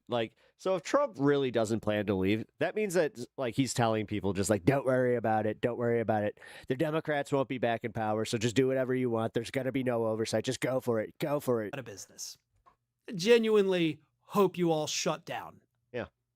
I do And too. I hope the workers get golden parachutes, although I know it won't happen. they're And I not. hope the Please. CEOs are wearing giant barrels. I gotta say, man, maybe that's what it takes. Maybe that's what it really takes to have an actual workers' revolution. Is when, I don't know, everybody essentially gets fired, and they're just like, well, AI was gonna replace you anyway. With suspend, dude, they've said it. They've told us this. On the side of the road. And you got enough people that are just huffing copium every day, just the AI's not smart enough to take my job. Road for the rest of their lives. Now, none of that's going to happen. Unfortunately, the workers would be the one to bear the consequences of these CEOs' selfishness, but we can dream, right? But anyway, Leslie Stahl then asked Andrew Ross Sorkin, quote, there are some economists. But then there's also the problem with, how, so you take all those jobs that produce insurance, right? And they pay half those premiums. Well, people aren't going to be able to stay on those insurance rolls because they're not going to be able to afford them. So then you have a bunch of AI bots come in. They don't need healthcare. So then what? What do the insurance companies do? Then you're going to this is going, the funniest part is how it is going to become industry versus industry. Economists who suggest that because Mr. Trump What do you say? I get to laugh at that. his success to the success of the market, that he's not going to let anything like what happened in 1929 happen, and that we should feel secure because of that. And Sorkin responded saying, quote, I think it's hard to know how things get out of control. When confidence disappears, it happens like this. I just can't tell you when, and I can't tell you how deep, but I can assure you, unfortunately, I wish I wasn't saying this, we will have the crash. Yep. We're never going back to pre-war oil prices. Markets don't work like that. No, especially when you have a bunch of countries and oligarchs making, hand over fist as far as profits. And Stahl is right. No, I think that this was also a psychological thing to get the world populace, not just the American populace, but to get the world on board, which is being comfortable with some higher gas prices. Donald Trump ties his success to the way that all the prices raised during COVID, but none of them came down. The success of the stock market. I mean, we all know the famous. Inflation came down, but did those prices change? Nope. The Dow's over 50,000, right? But he can't stop what's coming. Because in order to stop what's coming, and this is kind of what you have a serious question. Sorkin is hinting at. What's that? He would have to undo every single thing that he has done. He's not going to do that. Because that would mean he would have to admit that every single thing I've done has been wrong and stupid. Stupid. Because the thing is, it hasn't, Doge didn't produce anything. It actually cost the American taxpayers. Like, everything he has done has cost us money. Like, dude, I'm pretty sure that he's like a quarter of our national debt has been attributed to just him. Bad. His narcissism, his ego. But trust me, the second that a Democrat's close to power, they're going to start, focusing on the deficit. So whatever you deficit hawks coming out. Want to call it won't allow him to do that. So the crash is coming. That's kind of what Sorkin is implying without having to come out and just say it as straightforward as I just did. Trump will never change course on anything. No.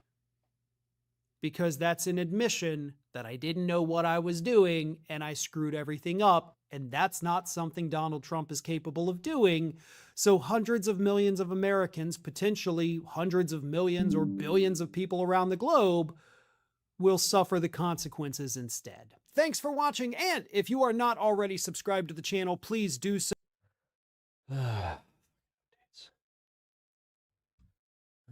Sometimes I hate my computer. I really do. I love it so much, but I also hate it. Because, you just heard there was it completing an update and being annoying. Right. I didn't get to watch this, but I thought it was cool that they got the interview with Zoran, so fuck it.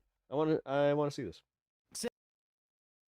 Sam Cedar, Emma Vegland on the Majority Report. It is a pleasure to welcome back to the program the mayor of New York City, Zohran Mamdani. Mr. Mayor, welcome back to the program.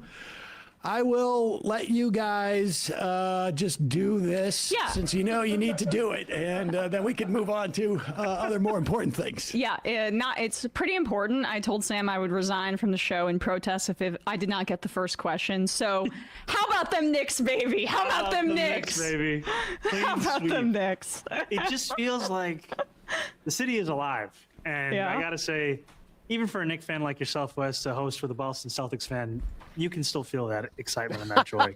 I can, but you know his Riz. what? 99. Every day. We haven't been here since 99. Not since 99, and he just tries to sap my joy away with all of his Celtics fandom. But when I knew you were coming on the show today, I said, I have to get the first question because I've got to ask you, all right, which starter do you think is not getting enough love, and which bench player stands out to you right now and is giving the team a spark? Who cares? Okay, well, I got to say, Josh Hart, the game that I went to, Josh Hart really put the team on his back. Yep. And he's incredible. Like the tenacity, he's just fighting for everything. Sometimes I'm a little worried that he's going to get a tech, but he's doing incredible work. Even Sam's Obviously, we all love Captain Clutch, but in terms of somebody who can always use a little more love, I'll say Josh Hart. And last night, I was very, very excited to see Three Awara get a few minutes coming off the bench. Hell yeah. It's great to be in a position where we're 20, 30, 40 points up and everybody's getting some minutes. That's what we want to see. Yes, bench players showing out. Tyler Kolek was able to hit some threes, and my pick. He was cooking there, and I'm interested to see if we can explore legislation changing laundromats to landry mats, just as a kind of nomenclature for the city. 11 for 12 from 3 over the past 4 games, and one more. Jose Alvarado, New York native, right? GTA, baby. Yes, so we shout out to Jose Alvarado. Sam's completely checked out. It's easy to check out. I just, as a follow-up, why did you just curse the Mets and not the Knicks too? The Mets beat the Yankees. We're going to take that. I appreciated that. I appreciated that, but I'm waiting for football season. Like, fuck the Mets. All right, let's move through. You had a big Come on, announcement guys. today Politics. What are we on doing? housing. I want to talk about this. Your A couple other things we want to talk crash. about. Yeah, but then you have to also remember the housing market crashes. Then you have a lot of and I'm not even talking like landlord homeowners. I'm talking just homeowners in general that they lose everything. So is it like we're sacrificing, half the population for half the population at that point, in my opinion. Give us some of the details. what problems we have in this city. Also, with a housing crash, then it becomes a lot harder to actually get housing, surprisingly. In terms of housing, I think they're obvious for some of them are obvious in terms of just the sheer expense. I don't know. I'd have to think a little deeper on it, but realistically, I've seen the housing market crash and I've seen what happens. It's not good. In homelessness, but what specifically were you looking at today? No, I'm pro fucking putting caps on like landlords and how many like properties one person or entity can buy. You know, I talk a lot about the cost of living crisis in our city, and housing is the number there one are driver of easier that crisis. issues And so or today we easier ways announced to a new address plan this. called Block by Block, and it has everybody. 3 specific planks. The first Including the one fucking- is that we're building 200,000 new, truly affordable, permanently rent-stabilized homes over the next 10 years. We're going to do that while preserving 200,000 affordable homes. This is the biggest commitment that a mayoral administration has made when it comes to affordable housing in the city. We're doing all of this while also investing in the tenants of today. And what I mean by that is that too often housing law, code enforcement, these are things that are taken as suggestions as opposed to requirements in our city. We're going to make it easier for tenants to report these kinds of violations. We're also then going to make it easier for us to hold those bad landlords accountable. Now, whether that means that for the first time in city history, starting October 1st, the city is going to start to investigate every single heat complaint made across the 5 boroughs, or it means that tenants are actually going to be able to reschedule an appointment with an HPD inspector when they don't happen to be home at the time that the inspector comes. We're showing that it's possible to both build more housing than we've seen in the city and do so while protecting the tenants who already live in the city. All of this as we invest $5.6 billion into public housing in New York City. And that's more money than any mayor has done in decades. And we're doing it because for far too long, public housing has been a footnote in our conversations around housing in the city. We want to unlock that dignity that was at the cornerstone of Fiorello LaGuardia's vision of public housing when he first brought it forward in New York City. And does the city have regulating things up the wazoo. I'm so done with mechanism? I neoliberal imagine BS. there must be, and I don't know how it's been done comprehensively, of landlords that have high level of complaints, that where you have so much problems unaddressed. I mean, because those two, I mean, between like affordability and just the lack of leverage. Yes, habitability and the lack of leverage that tenants have against big landlords in that way, they will just drag it out. Every day they can avoid doing a repair is basically a net gain in terms of the way that they perceive this. So does the city have a sense of like what the scope of enforcement's going to be and then where the leverage grows after that? Absolutely. One of the things that we're encouraging tenants to do as part of our block by block plan is to form tenant associations in this city. And that when they do so, the city will also provide a basement to roof inspection. Hey, Tyler, what propaganda are you listening to that fucking says that shit? Of the entire Even the building. fucking Fox News machine has even had to admit that he got rid of the deficit. As part of that formation, so that it can be very clear as to what the violations are in any given building. There hasn't been capital flight like you guys said there would be. Celebrities didn't move. Additionally, we're going to make it easier to hold bad landlords accountable, not only in the manner in which we've done. We've held them accountable to the tune of $65 million just over the past 6 months is that your alone. answer? But also no substance. Okay, cool. Yeah, Tyler's a very serious person. in the question of when we have to transfer stewardship from one of those kinds of landlords to a nonprofit or a community land trust, or even in some cases to tenants. And this is a plan that at its heart has a vision for the city where tenants are not being pushed out, whether by rising rents or by the violation of housing codes. Can you speak about how seniors would be impacted here? I saw that part of your proposal here includes... Name them, since you're so confident in your fucking info. You're literally just like, it's all platitudes with you. The commitment to more senior... This one billionaire said he was leaving. What about him? Huh? Your homes.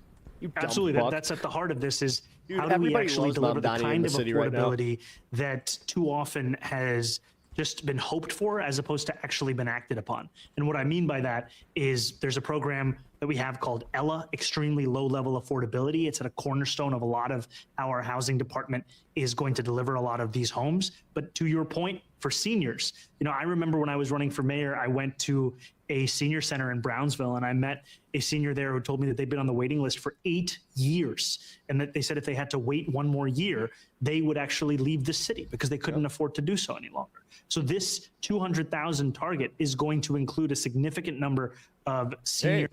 He saved a New Yorker from fucking moving. Housing. Cool. And as part of it, it's also going to have that guy include than a us billionaire. taking an axe to the time that so often New Yorkers have to wait to move into a home.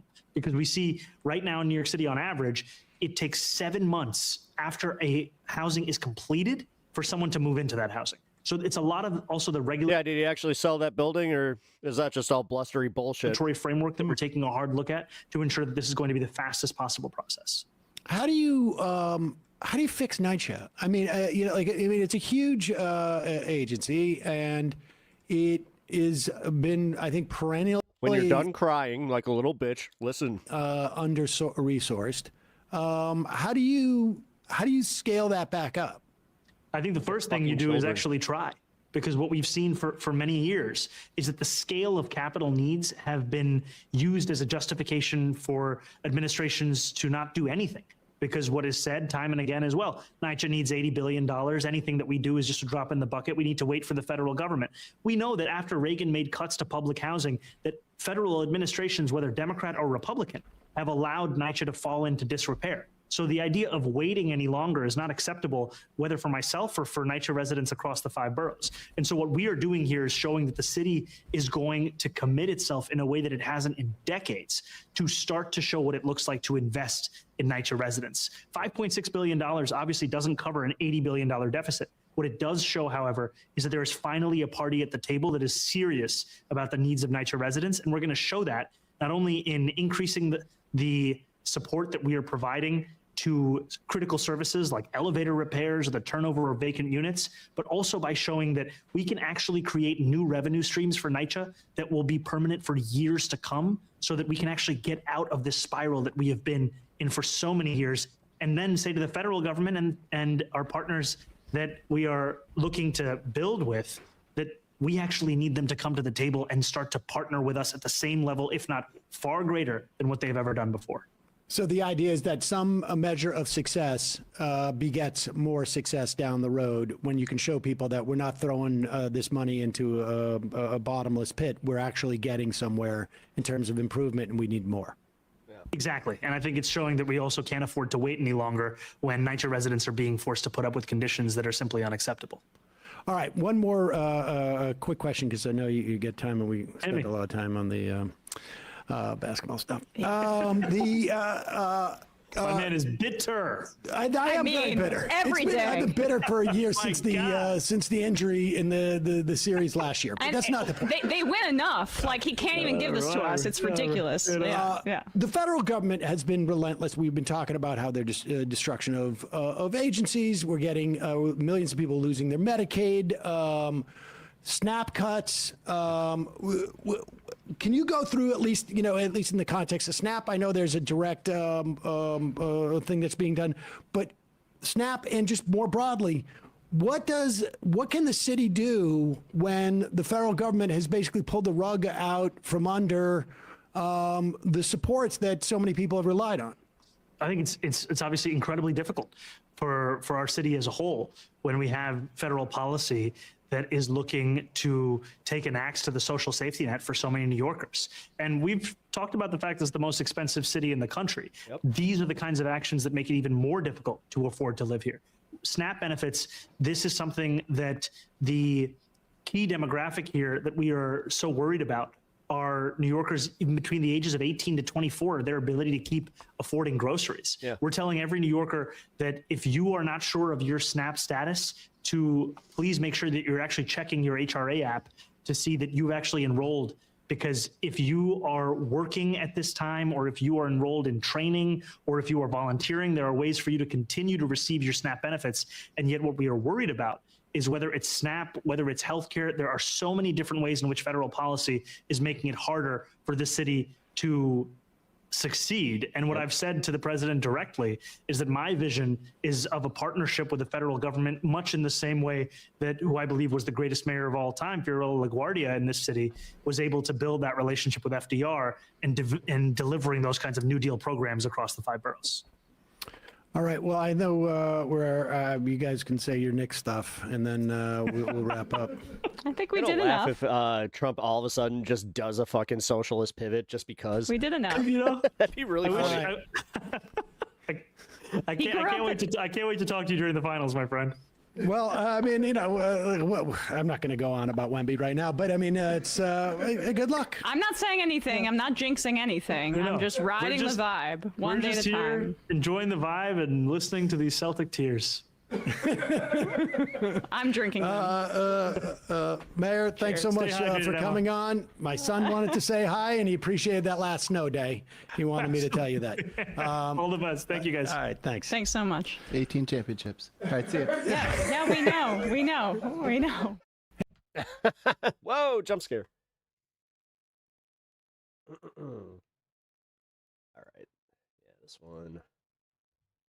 As we discussed in the previous video, Donald Trump has truly screwed the Republican Party, because in the aftermath of last night's Republican Senate primary race in Texas, in which the Trump-backed candidate... Yep, I saw this. Republicans are scrambling to erase Ken Paxton's past right now. Ken Paxton. Or it's like, dude... Steamrolled the incumbent John Cornyn. The entire Republican Party is panicking and scrambling to delete, to mass purge every honest thing they've ever said about their new nominee. Because now this morally inferior, shockingly corrupt politician is headed into a general election against the Democratic challenger James Talarico. Yeah, and Republicans understand fucking... that control of Texas is now in play. He is what they're truly afraid of. A Christian Texan who actually like kind of speaks to people's, you know, living conditions and ultimately control of the United States Ken Senate. Paxton is a guy that has one of his claims to fame is that kind of funny. He had a friend that got arrested for fucking his best friend's kid. Well, not just fucking, graping his best friend's or his son's best friend for years, you know, a minor. He got sentenced to 60 plus years in prison. They commuted his sentence and he didn't have to register as a sex offender. So, yeah, that's who Ken Paxton is. And trust me, they're going to remind you guys of that. Back all that. If you end up liking this video and you want to support the channel. I'm going to remind you guys of that because, yeah, that should have disqualified him from public office forever. Please be sure to hit the like, subscribe, and alert bells. But we know Republicans don't care. They love sex offenders. Before you go. All right, folks, what you're seeing now is a cover-up, a mass panicked, scrambled cover-up. And pedos. By the Republican Party. You guys really, you go to bat for those motherfuckers so hard, it's insane. As the New Republic, as Notice, and as The Hill are reporting, the Republicans are in full crisis management mode. Republicans scramble to erase everything bad they've ever said about Ken Paxton. Republicans are frantically deleting their past comments on Paxton after his Senate primary win in Texas. As Notice notes, Republicans scrubbed their Ken Paxton insults from the internet. The campaign arm for Senate Republicans deleted press releases and digital ads opposing Paxton from its site following the Attorney General's victory in the primary runoff. And again, as The Hill notes, the Senate GOP campaign arm deletes posts bashing Paxton after runoff win. Because understand, they didn't just favor John Cornyn over Ken Paxton. They told the truth about Ken Paxton. We're going to show you examples just to give you a snapshot as to who Ken Paxton is. He is a microcosm of Donald Trump. He is perhaps the second most iconically, shockingly, nakedly corrupt politician in the Republican Party and therefore the country, other than Donald Trump himself. For example, as Fact Post notes, the winner of the Texas GOP Senate primary is Ken Paxton, who, number one, was impeached by his own party for corruption. Impeached by his own party for corruption. Even Texas Republicans were like, dude, this guy is so corrupt, we need to get him out of power. And it narrowly failed. Was impeached by his own party for corruption, paid $300,000 to settle his felony fraud charges. Felony fraud. He has a mugshot. Felony fraud. Had multiple extramarital affairs. Is under investigation for mortgage fraud. Stole a $1,000 pen from another lawyer. Was sued for firing whistleblowers. I mean, this ugly son of a bitch might as well be another ugly son of a bitch, Donald Trump. The resume, it's like copy and paste. It's like you double click and you copy it and you just change the name from Donald Trump to Ken Paxton. He is a younger, smarter Donald Trump. That's it.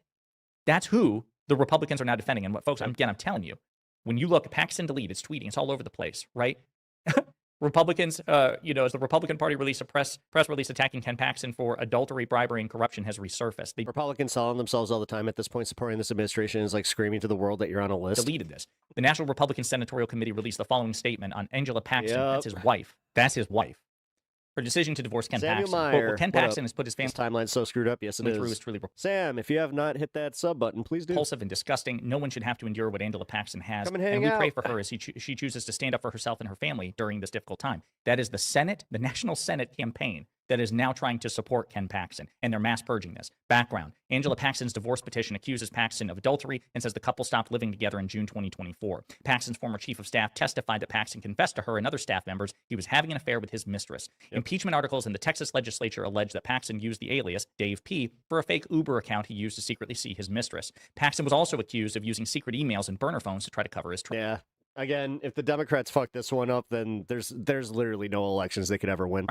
Paxton allegedly used his pal Nate Paul, especially in red areas. Like, this is insane. Who was recently convicted of bank fraud, to help. Like, come on, this is the best they got. Like, dude, seriously, just because he was a Trump sycophant, they overlooked everything and just said, no, he'll win just because he's loyal to Trump. Hide his affair and provide his mistress with employment in Austin so Paxton could be closer to her. 20 articles of impeachment were filed against Paxton in the Texas legislature over alleged bribery, abuse of power, and obstruction of justice. Paxton was indicted on security fraud charges that were later dropped after he paid $300,000 in restitution and completed community service. Paxton refused to disclose multiple out-of-state properties in his 2023 financial disclosure, including a $1.6 million luxury hideaway. This was written by the Republican Party, and now they're deleting it to try to cover their tracks. This is a shocking, despicable cover-up emblematic of the Republican Party. And we also have really this. is. This I mean, Republican it truly is. attack ad is going viral after the. But again, us idiots on the internet need to be more than just us fucking being, investigating this or bringing this to light. GOP deleted it. We kind of need the mainstream media to maybe care about this kind of stuff a little bit. Because it's attacking their new nominee for Texas Senate, Ken Paxton. So let's hear what the Republican Party put together against their new nominee and are desperately trying to keep from you. This is the sound of Texas. And this is how it sounds under Ken Paxton. Shots fired! Shots fired!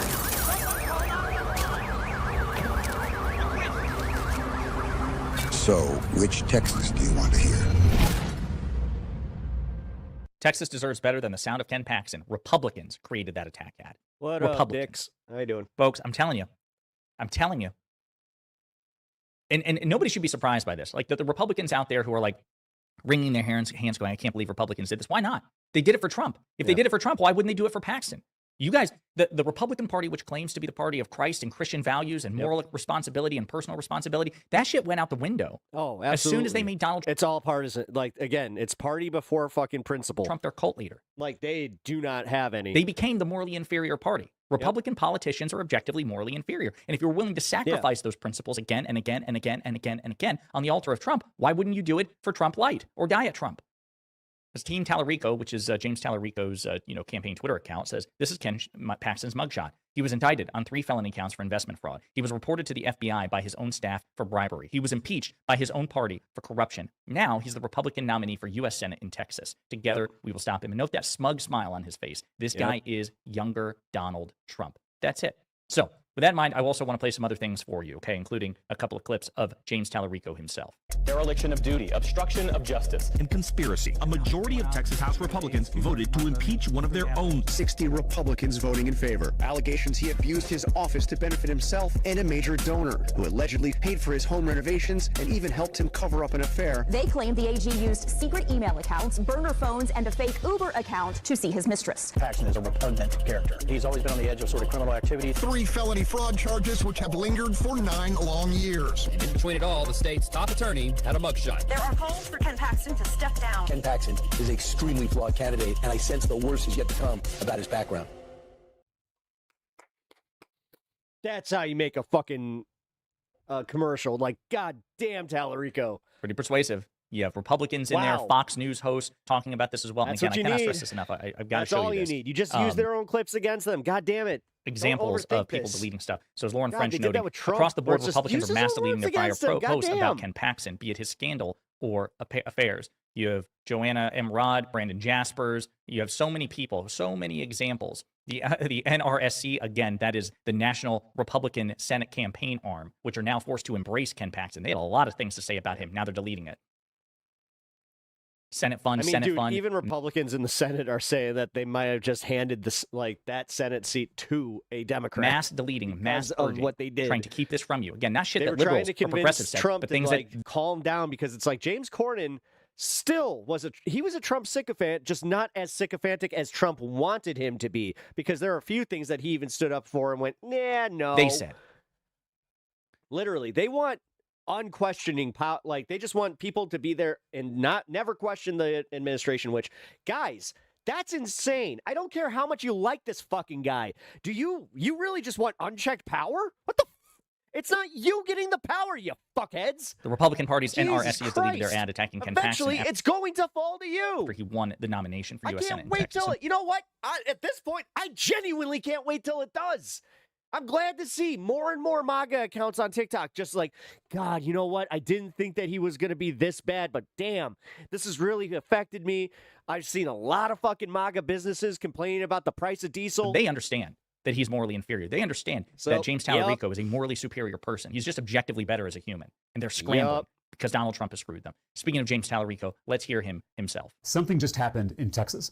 The most corrupt politician in America just became the Republican nominee for the United States Senate. 3 years ago, Ken Paxton was impeached by his own party for using his public office to enrich himself and his donors at the expense of the people. That kind of corruption is the rot at the core of this broken system. It's why we can't afford anything. It's why we can't get ahead no matter how hard we work. For 50 years, mega donors and their puppet politicians like Ken Paxton have stolen from us with their bribes, their bailouts, and their billionaire tax breaks. Ken Paxton has gotten away with it.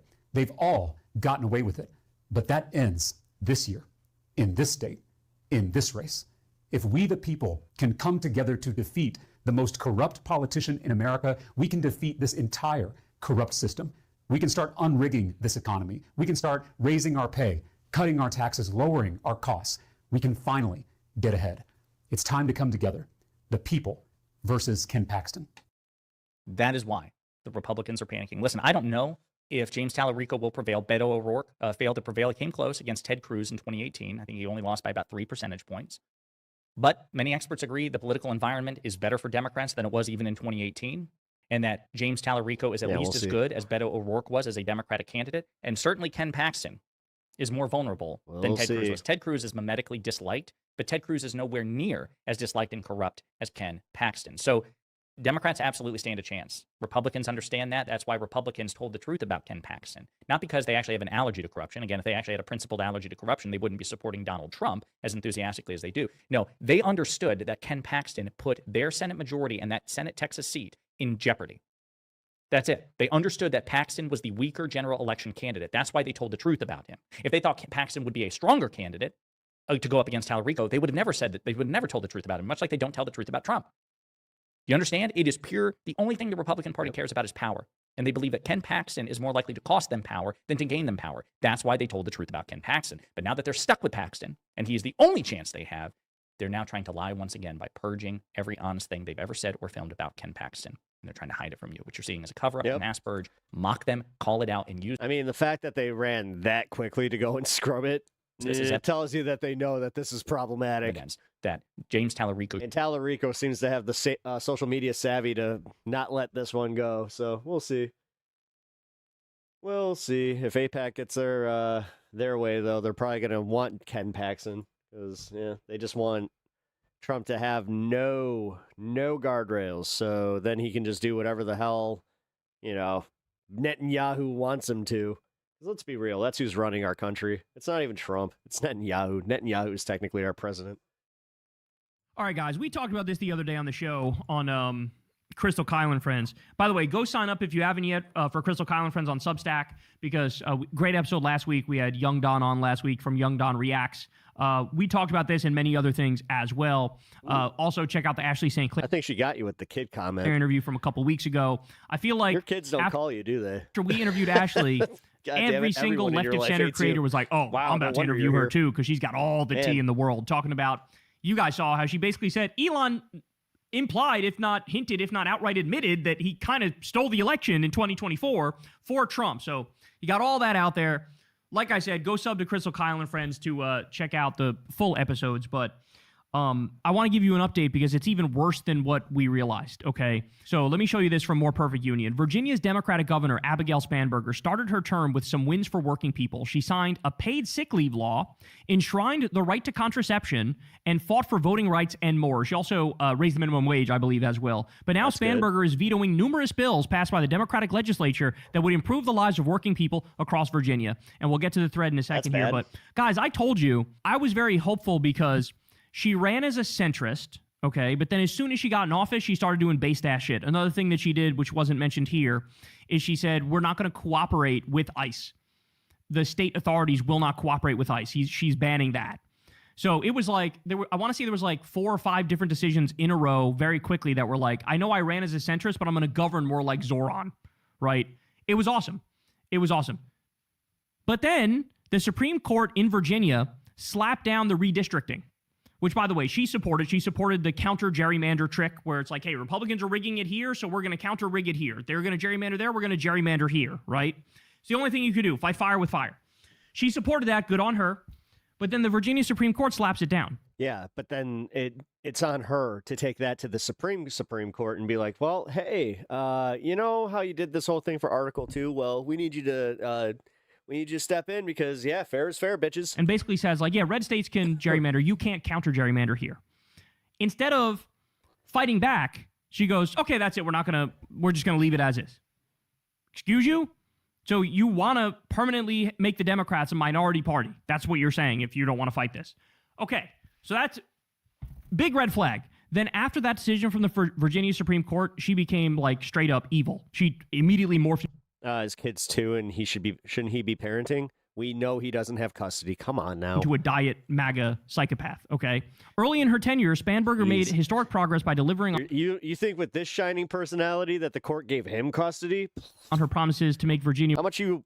How much back pay do you owe in child support? More affordable. During her first few months, she signed laws that allowed workers to accumulate 1 hour of paid leave for every 30 hours worked for a maximum of 5 days or 40 hours annually, secured Virginians' right to contraception, capped out-of-pocket costs for a 30-day supply of insulin at $35, raised Virginia's minimum wage to $15 an hour. But when it came to unions, protecting immigrants, and more, Spanberger pivoted and dropped the ball.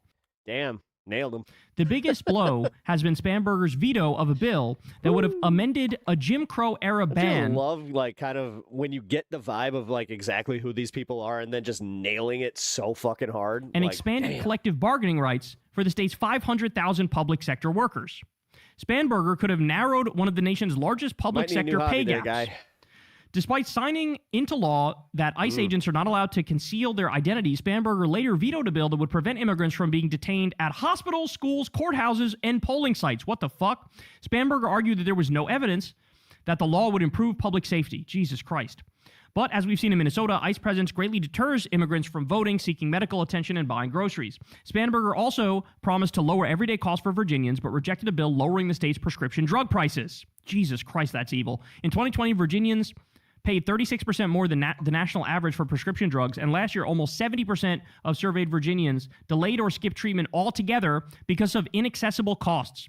Spanberger's vetoes include bills that would have established Virginia's first statute allowing for class action lawsuits, legalized the sale of marijuana in Virginia, Jesus, protected voters from illegitimate purges from the voter rolls, oh my God, just flat out helping MAGA, shielded universities from speech restrictions imposed by their boards, similar to those pushed for by Trump. Jesus Christ.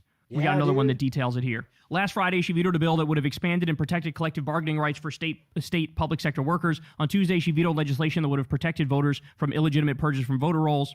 On Tuesday, she vetoed 2 bills that would have provided an affirmative defense and strengthened protections for defendants afflicted with mental illness. She also vetoed a law that would have established Virginia's first statute allowing for class action lawsuits, a veto on a law capping the use of private funds by election officials. She vetoed a law that would have shielded universities from speech restrictions imposed by their boards, similar to those pushed for by Trump. She vetoed a bill that would have outlawed ICE arrests at courthouses, polls, schools, and hospitals. She also vetoed a bill that would have legalized the sale of marijuana. On Wednesday, she vetoed legislation. Seems like Spanberger got a call from Chuck Schumer - Israel. That would have lowered prescription drug prices in Virginia. Yeah. Indefensible. This is disgusting. This is grotesque. And I know that she's one of these politicians who thinks like, oh yeah, I'll run for president. The fuck you are. I mean, you'll run, but like you'll get your ass handed to you because this is fucking... I mean, are you kidding me? Any decent candidate could beat up on this for fucking days. Let me explain something very clearly to Democrats. We both know that he's sitting there on his fucking sofa, drinking a few beers. He's probably like 3 or 4 in. We have zero tolerance these days for Again, doesn't have custody of their kid, so this is what he does. diet MAGA bullshit. I bet he has a time on Facebook too, where he's got like an American flag. It's an AI generated American flag and American eagle fucking in his profile picture. Zero. People call him a bot. And he's like, I'm not a bot. No tolerance.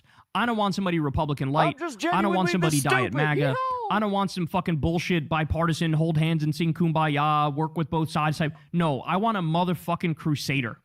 I want somebody who is going to obstruct literally everything MAGA does and represent the exact opposite philosophy. Great, They're taking but that's not, I don't think she ever sold herself as that, to be fucking fair. You said it yourself. She sold herself as a fucking centrist. away healthcare from people. Well, I want universal healthcare. Okay. Okay. They're lowering wages. I want to raise wages. They're getting rid of all the clean water and clean air protections. I want more clean water and clean air protections. They want to lower taxes on the rich and give them subsidies. I want to raise taxes on the rich and arrest the fucking Epstein class and lock up these criminal fraudsters. Yeah, thanks. You go down the line, they want more money in politics. I want to ban money in politics. I want to ban the corruption. They want to permanently protect the Not going to MAGA disagree with anything you say, but I'm glad that he says this, but it's like, yeah, but this doesn't matter. Like, okay, we're just kind of pissing in the wind here, huh? charlatans. I want to arrest everybody in the fucking Trump regime who's committing crime after crime and on a historic crime spree right now. Every single way, whatever they represent, you better represent the fucking opposite and represent it 10 toes down and puffing your chest out. I don't want you on the defense. I don't want you fucking playing footsies with the right. I want you to be all about destroying MAGA, ushering in democratic socialism in this country. That's what I want. That's what Democratic voters want.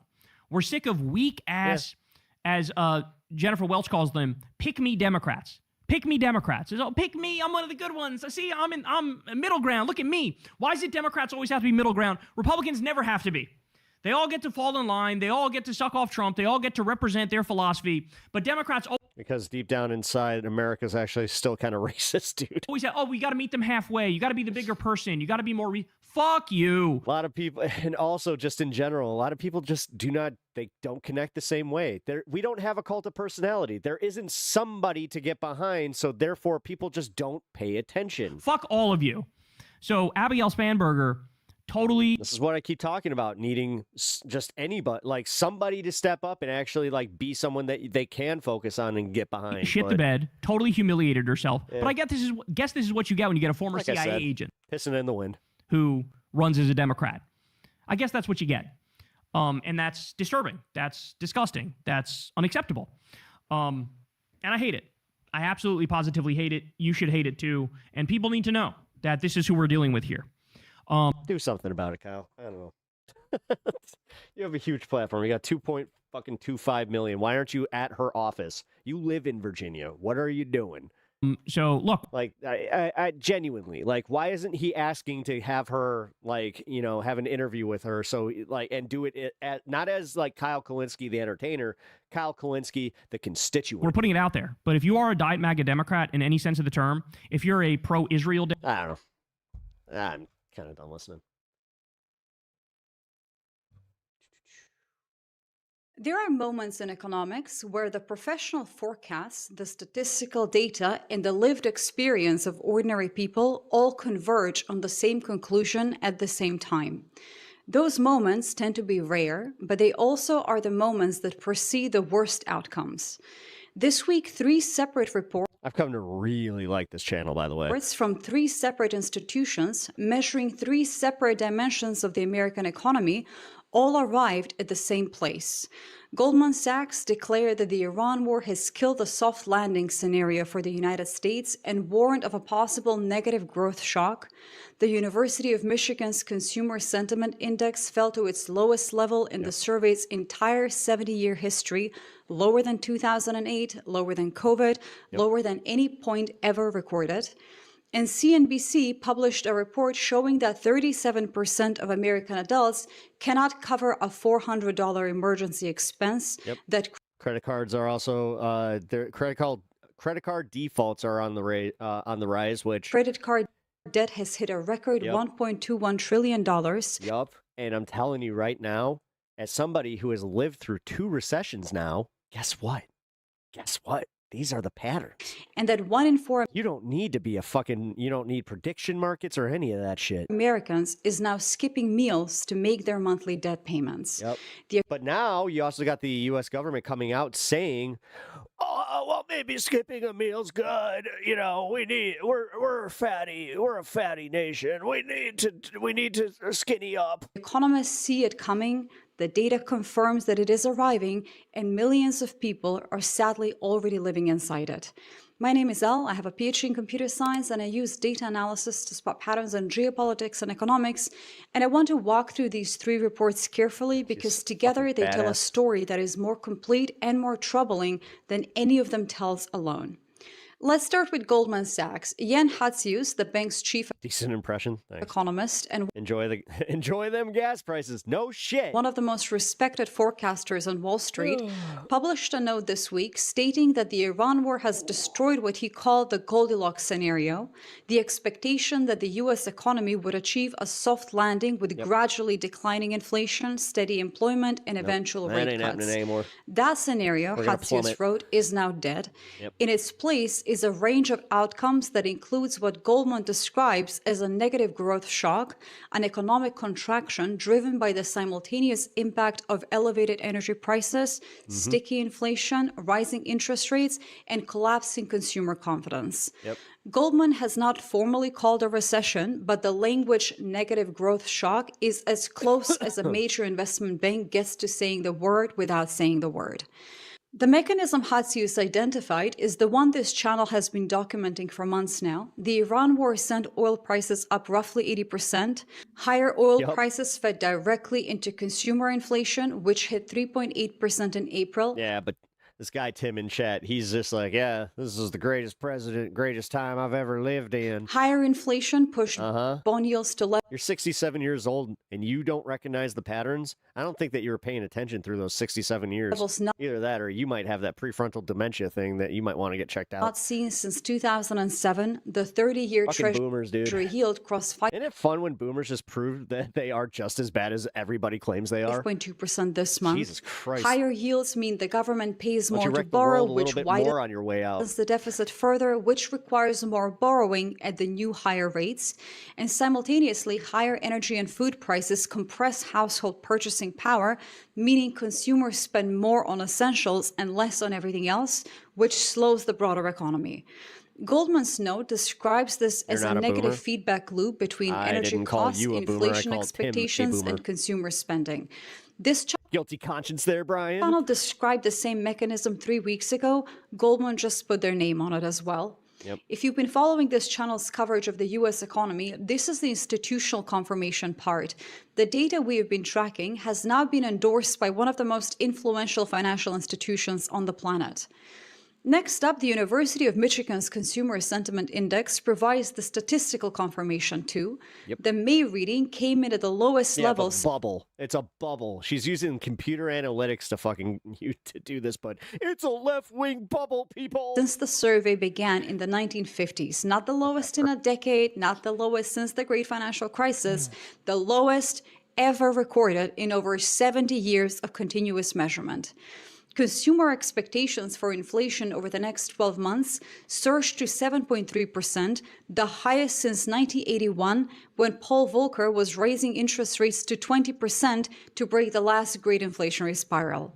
Long-term inflation expectations, the 5 to 10-year outlook, rose to 4.6%, which is the highest since 1993. Yep. These numbers matter a huge deal because consumer expectations are And guess what happened in 93? self-fulfilling prophecies. When people expect prices to rise, they demand higher wages. Companies raise prices to cover those wages, and the inflation becomes embedded in the economic structure. The Federal Reserve watches these numbers very closely, more closely than any other indicator, and right now, those numbers are telling the Fed that the public has lost confidence in the institution's ability to control Yes. inflation at the worst possible moment. But Trump is out there thinking everything's fine and everybody believes me. With a new Fed chair inheriting the most divided FOMC in 30 years. Just kind of like, if you're trying to understand how to read through headline economic data and see what the structural indicators underneath actually show, my book, Awake the Practice of Critical Thinking in an Age of Soft Lies, is available as an ebook and audiobook. Subscribers get 10% off, and you can grab the first chapter for free in the description links below. And then there is the human layer, the most important one, because behind every data point in a consumer sentiment survey is a legitimate person making decisions about what they can and cannot afford this week. CNBC reported this week that 37% of American adults, roughly 95 million people, say they could not cover an unexpected $400 expense without borrowing money or selling something they own. Credit card debt has reached a record $1.21 trillion. The average credit card interest rate is 22.76%, meaning a household carrying $10,000 in revolving credit card debt is paying over $2,200 per year in interest alone before touching the principal. 1 in 4 Americans told researchers they have skipped meals in order to make their monthly debt payments. Medical debt remains the leading cause of personal bankruptcy, and the households most exposed to these pressures are the same ones most affected by rising fuel prices, rising food prices, and the tariff-driven increases in the cost of imported goods that the administration's own trade policies have imposed. The connection between all of these God forbid you're fucking, in the middle class. God damn. 3 layers is not abstract. It is very mechanical. The war drives oil higher. Oil drives inflation higher. Inflation drives interest rates higher. Higher rates make credit card debt more expensive. More expensive debt forces households to cut spending. Cutting spending on food, like skipping meals, is the last stage before default. And default multiplied across millions of households simultaneously is what turns a slowdown into a recession and a recession into a serious crisis. Goldman and then you add the AI bubble to this. Sees the macro picture. Michigan measures the sentiment. CNBC documents what happens when sentiment turns into behavior. And the behavior, skipping meals, draining savings, carrying record debt at record interest rates, is the human cost of every policy decision this Trump is the best ever. Channel has been tracking. Highest deficit ever. But he's so great. Since February. No new wars? Oh, wait a minute. Now, I want to be very clear about something. Lower gas price. Oh. This is not a video lower inflation. Oh. Celebrating American decline. There is nothing satisfying about people skipping meals. There is nothing entertaining about a family choosing between insulin and electricity, between a credit card payment and a grocery run. These are real people living inside the consequences of decisions they did not make, a war they did not vote for, tariffs they did not choose, an immigration crackdown that reduced tax revenue they were never told about, and an That's another thing that the Trump administration does not want to address is just how much tax revenue we have lost because of the immigration crackdowns. It almost is because a bunch of these morons truly believe in the narrative of just like, well, they didn't file the right paperwork and they did a misdemeanor. They're illegal and they drain our system. Instead of thinking of it critically at all and going, oh yeah, they do pay taxes, especially in states that have income taxes, sales taxes, property taxes. Trade environment driven by a bond market responding to a geopolitical crisis that most Americans, all because you're scared of brown people, can neither influence nor escape. The data can't stand the idea of someone speaking a different language as we get a Polish neighbor. But the data represents human beings, and those human beings deserve better than being governed by social media posts and policy by impulse, while the economists at Goldman Sachs write notes about negative growth shocks, and the sentiment index and for Goldman Sachs to come out with this, not great. They tend to kind of save their analysis for when things are getting really bad. It's never hit before in 70 years of asking the question. I don't personally think that the Michigan Consumer Sentiment Index will recover above its 2024 average before the end of this year. Credit card delinquency rates, which have already been rising, will accelerate through the summer as fuel costs remain elevated and the cumulative effect of 3 months of war-driven inflation works through household budgets.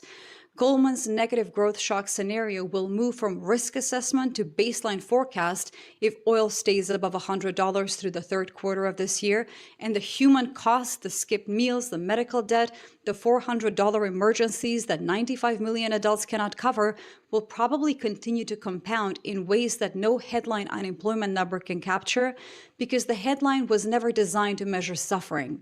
It was instead designed to measure participation, and participation in an economy that charges you 22.76% interest to survive is not exactly the same thing as thriving inside it.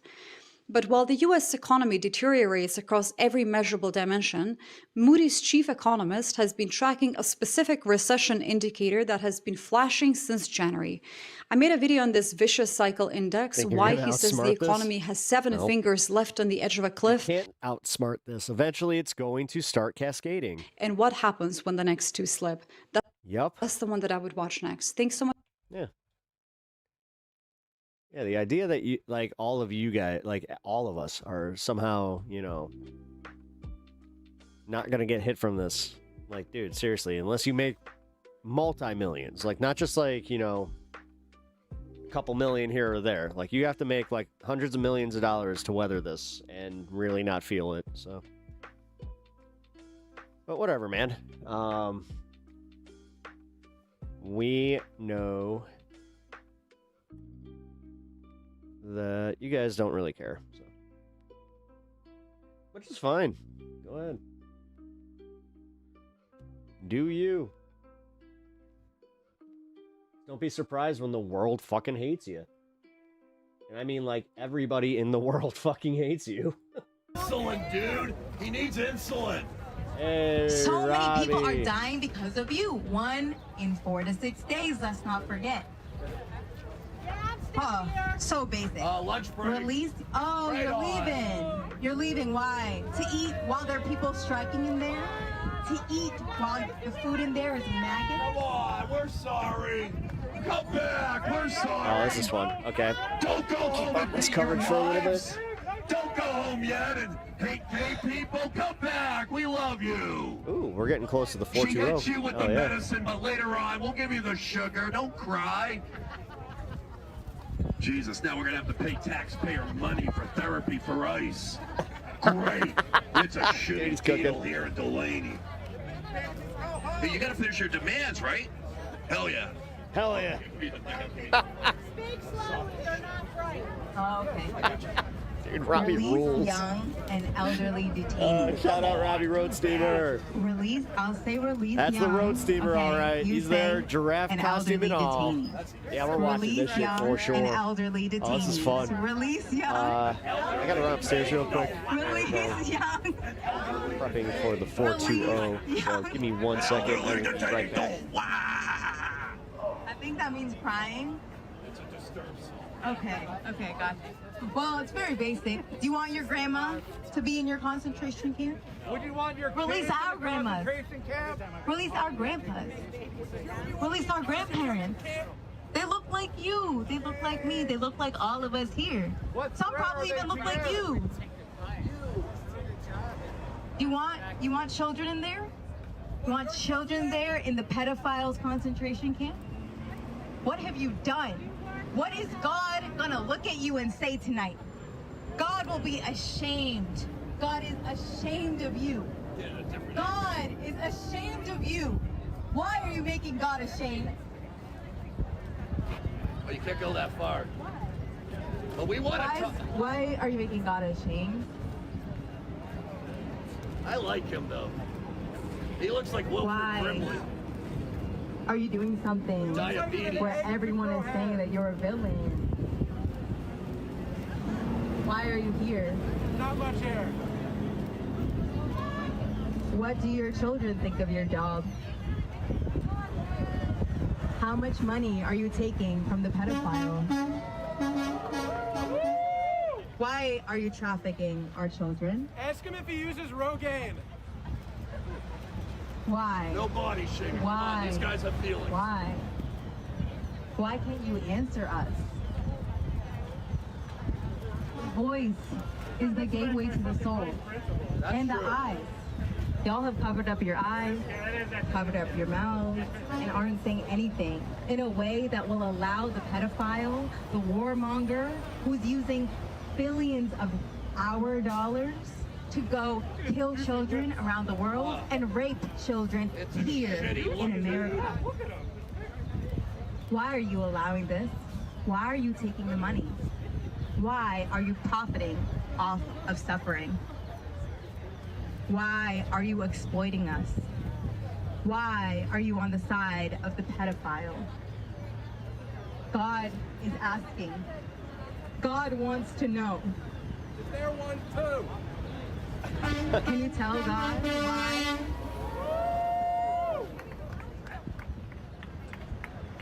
God is here. God is in us, in the people. Yet you carry the least godly thing to ever exist, that gun on your leg. That gun that you could take it out and kill me right now. Okay. Shoot play pigeons. Why can't we give it to Robbie? Yeah, give it to the road steamer. Let him do the You don't have an roast. answer for us, and that shows more. Silence is violence, and you all are doing that at the greatest front, at the worst front. At least you have a body camera Stream, on now, everybody. right? If you're just can we get joining that us, footage watching later? the protest in New York or in New Jersey. To hear the people, we the people, asking you very basic things that we would ask a neighbor, that we would ask you at the water cooler. What do you need? What about the $50,000 bonus, $50,000 bonus that you'll get in maybe 5 years, right? Oh wait, it's 5 years? Right after their term and regime is burned to the ground. They planned it.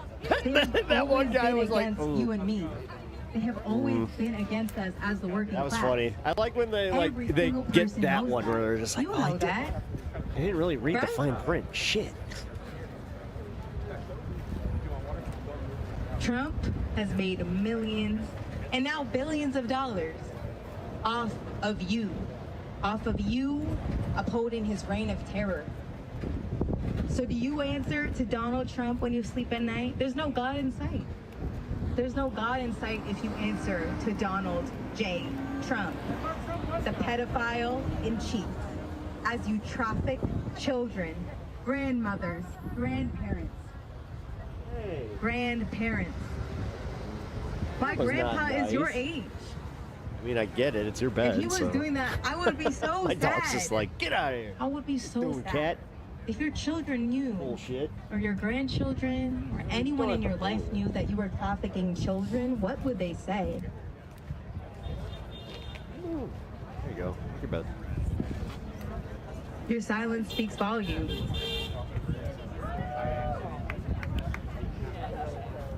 What do you need? Because we as the community will keep saying this. We as the community will resource. We'll resource because we keep us safe. Instead, you're relying on the fat cats. The fat cats up in there making money off of us, who have to stand on our feet all day and toil and work multiple jobs just to make a living. Yep. Billionaires don't care about you. As he said, billionaires do not care about you. Then there would be no billionaires. Then they would spend all their What's up, money to Mossy? make sure that you can do what you need to do. You can make the community better. You can plant a garden. You can run a daycare Saw you, for your over on neighbors. Twitch. Just realized You my can Twitch do is something that has a soul in not it. caught up here. There we go. The fact that y'all are not saying anything is shameful. You're not answering to God. You're not answering to your people. He knows the score. The thing is, we will accept you. We are your neighbors. We are your neighbors who will accept you if you turn to the light. We will love you like we love each other. Because Jesus forgives sins, right? Yeah, dude.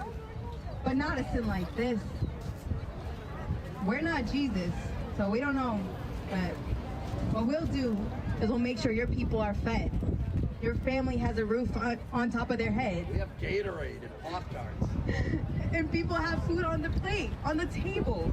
People in there are eating maggots and worms. We have cinnamon Pop-Tarts ready. Some butter, the pads of butter. Yeah, she's being so gentle, kind, and patient with them. It's unnerving. This is on your watch. We'll say it as many patient, times love is as kind. we have to because God is watching you. It's like they forget that shit. God is watching you, Wait a and I minute. hope No, all that's of a God guy. It's the Jesus and the Bible and you stuff. have the Oh fear no. of God in your Yeah. soul. Damn. Because at the end of the day, that's who's making the calls. We're all here to show you the light and to accept you if you turn to the right. We love people. We love people. We don't love money. We don't love the pedophiles. We don't love the rapists. You all love the rapists, is that right? You all love the rapists? Oh, this is shameful. This is shameful. Can't believe I'm standing next to people who love rapists. And I'll stand here strong because we have You're the power right. of The people way on that our she's side. just kind of like casually like, oh wow. But y'all are there cowardly without your mask. Cowardly accepting trafficking of children, of mothers, of fathers. If you're a father, that could have been you in there. That could have been you in there. It just depended when your parents came to America. I could be in there right now. And I'm here asking you questions because we're humans. We have no proof of life yet from any of you. Nothing. Nothing. If you all Can we get end your contract get now, Robbie we on will the mic, accept dude. you. We will accept you, all of you. We will accept you. I feel like this isn't doing as well as it could with like Robbie like The fact that making you fun of him. can't say why you're doing this, how you feel about the very citizens right here. When Cliff Cash, the comedian, shows up to these things, he brings the roast material. It's funny. We need more of that, roast How comedians. much are you making? How much money are we as taxpayers paying you? Asking questions like he's going to answer you. How much do you need to get out of here?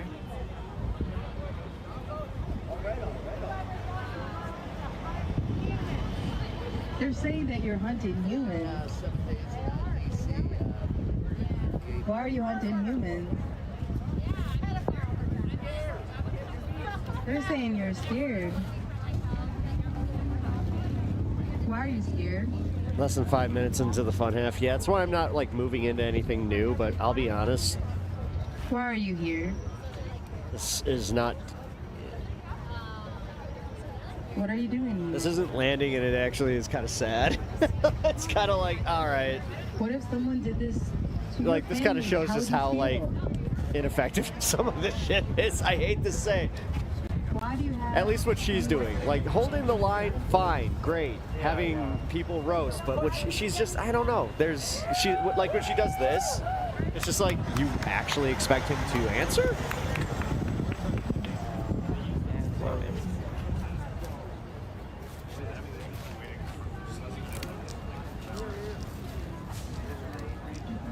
Didn't bring the FX3? I have it. I just was. I had to buy a new laptop and everything, so I'm like, I'm worried about it. So I'll have it out tomorrow, but I have crippling ADHD, and if everything is not perfect, I'm like, fuck that, I'll just go with it. So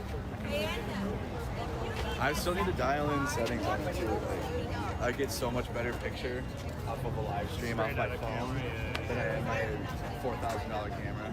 I can really look at it with The stream itself, though, is.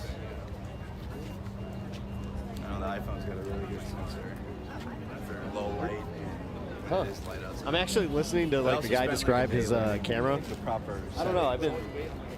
What ISO to put it at, like, you know, the shutter, what shutter to put it at. Like, I didn't like put the school for any of that stuff. It does have auto settings, but you know, and I've relied on the auto settings, but Every once in a while when I'm like have my camera on vacation or something, I'll like go to auto. I'm sitting there like 10 minutes in or like. You're like regretting it. So. Yeah, I'm like.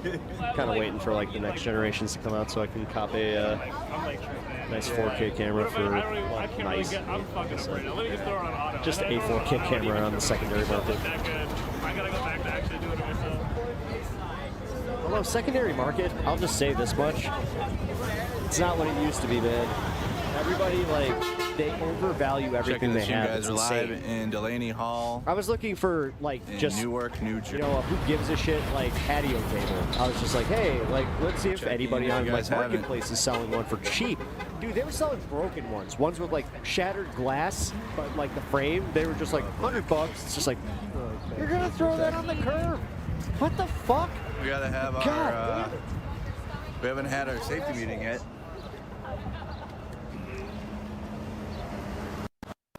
How are we doing? I found some junk. Let's go. Is that Mercado? Yeah, it's Mercado. Shit.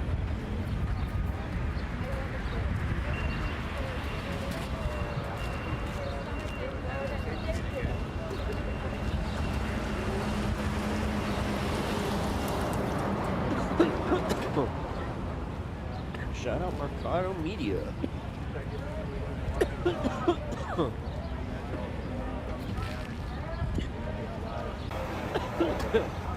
Hey, Rip Benjamin, I needed you. I'm sorry, I had to.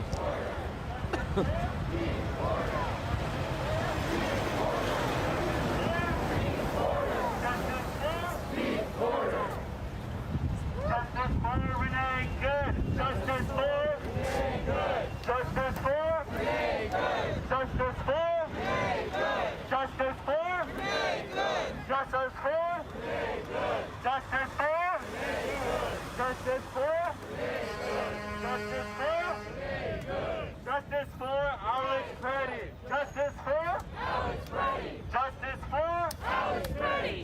Justice for Alex Petty. Justice for Alex Petty. Justice for Alex Petty. Justice for Alex Petty. Justice for Alex Petty. Justice for Alex Petty. Keep order. Justice for Keith Porter.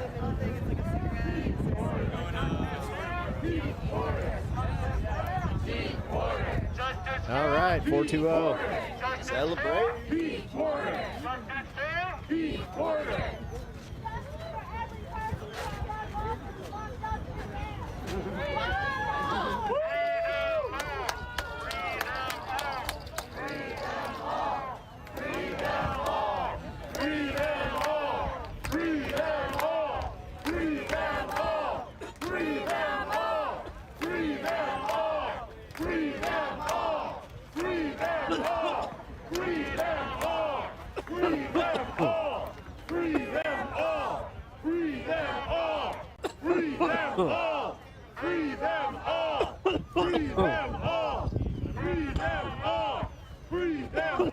Yeah, we're not liberals.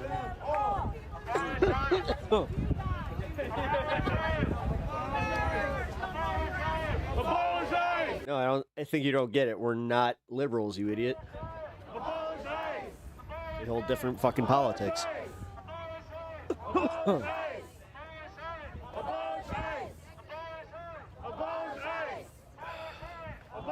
Oh yeah, Trump's got this so much that he had to call an emergency cabinet meeting. Yeah. Whatever, man. Keep fooling yourself. That's the only... You and that small subsect of the fucking cult, you're the only ones that are just oh my god, Trump is doing so awesome. Everybody else is just nah, economy sucks. Everything sucks. Everything's getting worse. The vibes suck. Nah. But whatever, man. Like I said, nobody cares. Keep believing in the shit that you believe.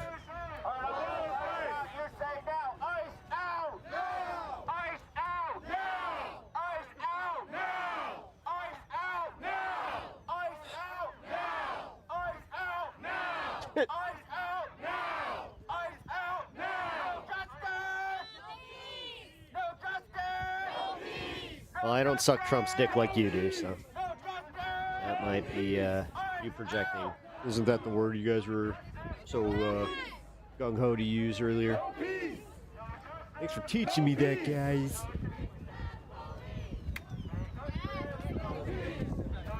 Damn, it's 81 in Jersey.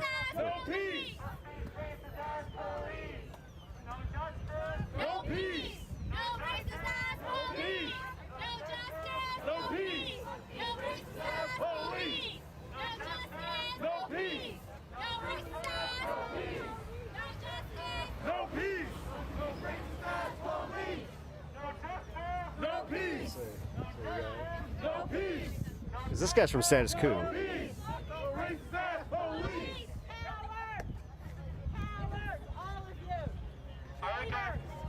gonna make a quick announcement about what happened last night.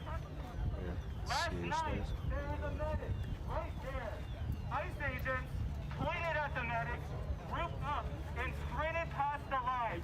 They tackled No, they're not. the ground, Weird. pointed pepper spray at us, hit us with batons, and they pulled him back inside.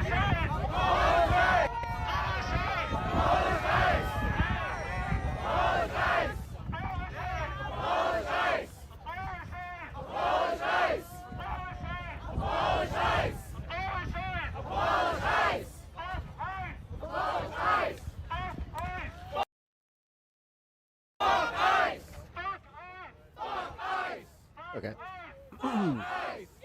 Well, we're technically in the fun half. Yeah, we'll come back to this in a minute. 91 degrees in Minneapolis. Jesus.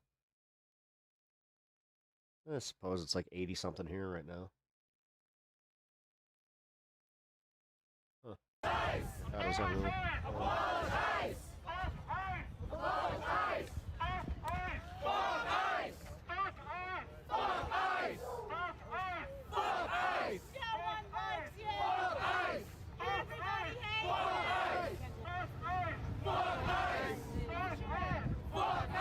Long time no chat. Busy, but good to see you. Golden Knights, hell yeah. From Colorado. No, dude, hope you're well. You have been well, my friend.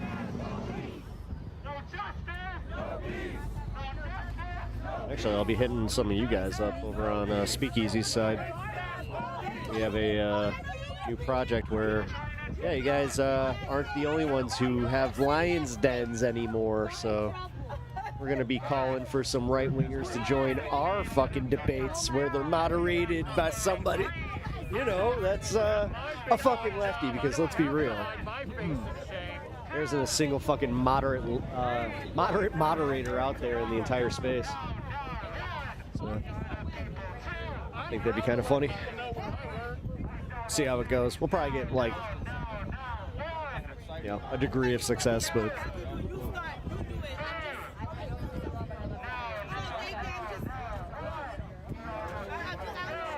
let's fucking go. Hell yeah, dude. Oh, you're in? Fuck yeah. All right. Well, then, shit, this actually might work. Damn. All right. This is good. This is good. Rowdy, are you part of the Discord? Because if you're not, you should be. Here.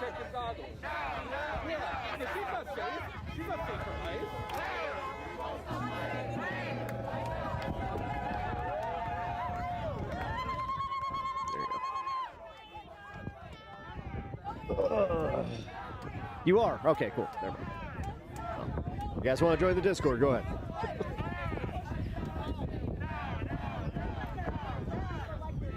All right, so we'll come back to this. Since it is fun half, I found this video. There is a man somewhere in America right now telling a state trooper that the gold fringe on the courtroom flag means the law has no jurisdiction over him. He is wrong. He is also about to be handcuffed. Hi, I'm Mark Lopez. I am He's also about to be and I have handcuffed. spent my entire career inside courtrooms watching people try and Finally, a lawyer breaks down sovereign citizens. fail to argue their And it way happens to be out the of guy a that criminal was charge breaking using down tricks the they learned marijuana on the stuff. internet. Today, we are going to walk through 5 of those tricks. I'm going to tell you exactly why each one gets you arrested. And then, because I want you to win these encounters, I'm going to tell you what to say instead. Quick context, because this matters. Everything we're about to talk about comes out of a movement. Some people call it the sovereign citizen movement. Some people call it pseudo-law. And some people call it Freemen on the Land. The labels changed, but the argument Freemen does not. on the Land. I hadn't heard that the one. FBI publicly identified the movement as a domestic terror threat because, over the years, traffic stops involving adherents have ended in officers being killed. This is the serious part. I'm going to make some jokes today because the legal arguments are absurd, but the consequences aren't. Here's the thing that's interesting about this movement. And this is the part nobody talks about. Almost all of these so-called tricks are built upon real constitutional rights. A right that actually works. A right that I would be thrilled for you to use correctly. The problem is they take this real right, like the right to remain silent, and they bolt on a bunch of nonsense. The nonsense is what gets you arrested. Okay. And then the real right, well, the one that would have protected you, that gets buried under the rubble. So let's dig out the actual rights. Trick by trick. Running scoreboard, by the way, each of these arguments, how many times have any of them actually beaten a real charge in real court? And we are starting with 0. Number one. Dude, if I lived in Minnesota, I would totally call this guy. The big one. If I was ever in one trouble. I see in every other viral clip. Officer, I'm not driving, I'm traveling. There we go. Driving is a commercial activity. Traveling is my constitutional right. Therefore, I don't need a license, registration, or insurance. Okay, here's the actual law. In 1915, the United States Supreme Court decided a case called Hendrick v. Maryland. They held the states can absolutely require drivers to be licensed and vehicles to be registered. And that's been the rule for over 100 years. I didn't know that. Every I didn't know it was that Supreme old. Court that has looked at the right to travel equals the right to drive unlicensed argument has rejected it. Yes, you have a constitutional right to travel. You can walk. You can ride, you can bike, you can take a bus, you can hire a driver. What you cannot do is operate a 2-ton machine on a public road without a license. That is not travel, that is driving. The Supreme Court has thought so for longer than the airplane has existed. Scorecard, 0. Trick 2. Okay. This is the one where someone looks at the name of the driver's license, you know, the name in all capital letters, and decides that the all caps name is a separate legal entity. A straw man, a corporate fiction, and they, the flesh and blood human being, are not that entity. Therefore, the citation is for the straw man, not them. Mark We've seen that one before. Lopez. Mark Lopez. Listen, it's the same. Capital letters are a printing convention. They're how the BMV's printer formats names. It's not a jurisdictional fact. There is no published court decision anywhere in this country that has held that the all-caps version of your name is a separate person from you. Federal courts have used words like frivolous, patently without merit, and my personal favorite, Patently so without devoid merit. of substance to be unworthy of further analysis. That last one is judge speak for get this nonsense out of my court. So the scoreboard is still 0. That's Trick 3. hilarious. This is the multi-tool. It comes in many different flavors. I do not consent to this interaction. I'm a private American national, not a federal citizen. I'm not in commerce. This is a contract, and I did not enter into this contract. Here is what's wild about this. Buried inside that pile of jurisdictional nonsense, there is a perfectly good idea. You actually do have the right to refuse consent to a search. You actually do have the right to remain silent. Those are real. But There we go. I do not Oh my consent God. Pep law. Fucking pep law over here. to the existence of this traffic stop. It is not a real thing. A traffic stop is He's not literally a saying what contract I've been you saying the opt into. entire time. Just It is a Fourth Amendment Shut seizure up. governed by the Fourth Just Amendment. shut The officer up. doesn't need your consent to conduct the stop. He needs reasonable suspicion. 2 different doctrines, 2 different bodies of case law. And in most states, there is a stop and identify statute. Once an officer has reasonable suspicion to detain you, you have to identify yourself. Refusing to do so isn't a sovereign citizen power move. It's typically an additional charge, so the scoreboard is still 0. Trick number 4. This is a fan favorite. Someone demands the officer produce a signed contract proving the Yep. person agreed to be This bound is, dude, we just watched one that was all about by this. the laws of the state. That Where they were is asking for the signed not how contract, the and I law was just like, works. wait, what? The law is not a contract. You don't have to personally agree that murder should be illegal in order for it to be illegal.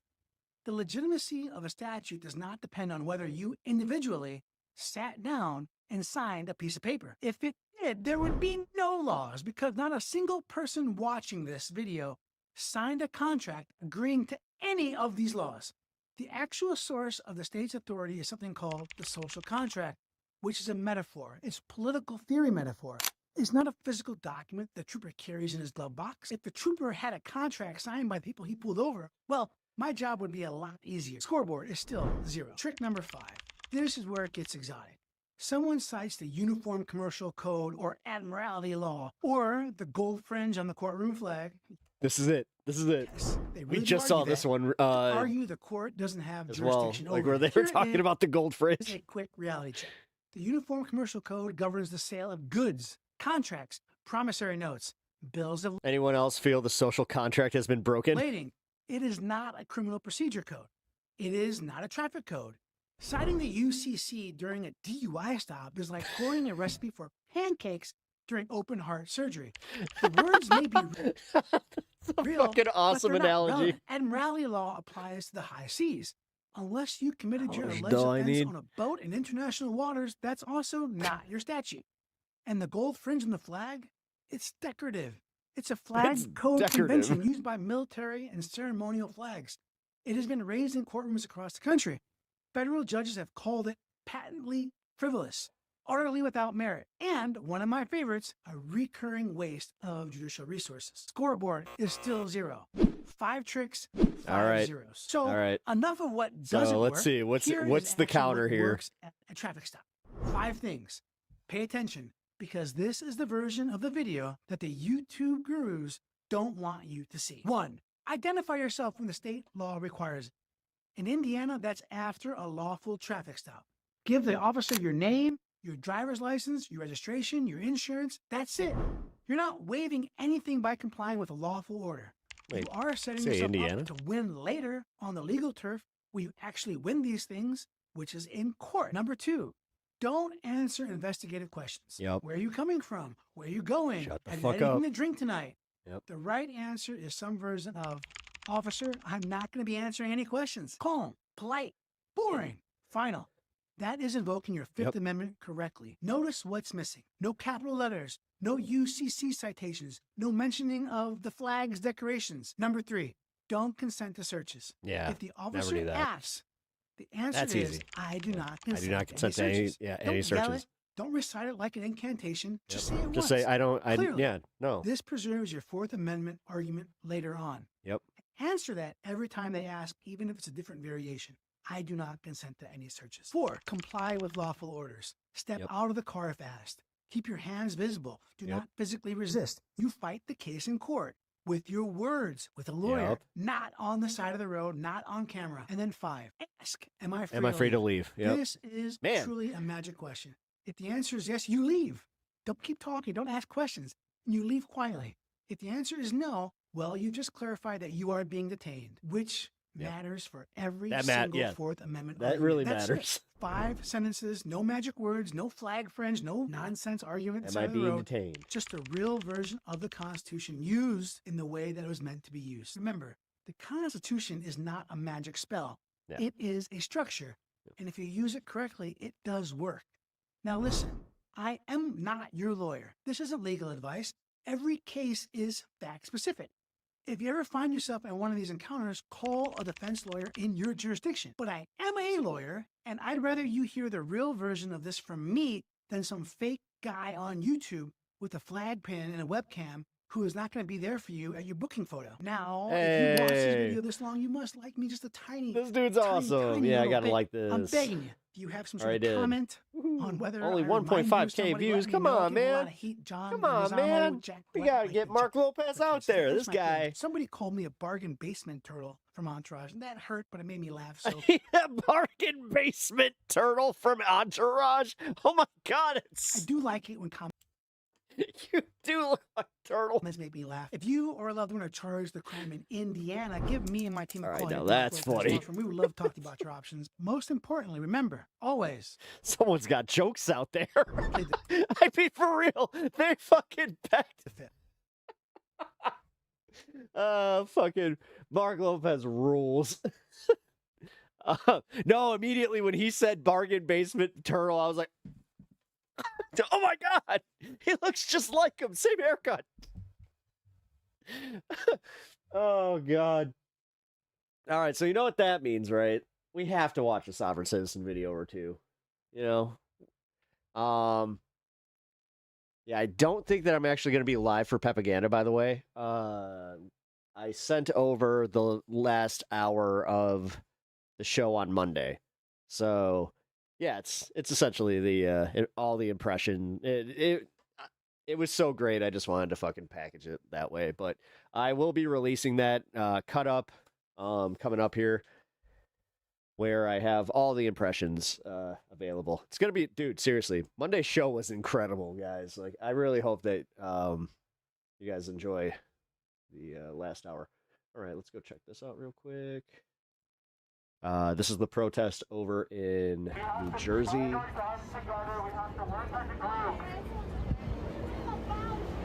Wait, is that the guy? Wait, is that the guy from Whipple?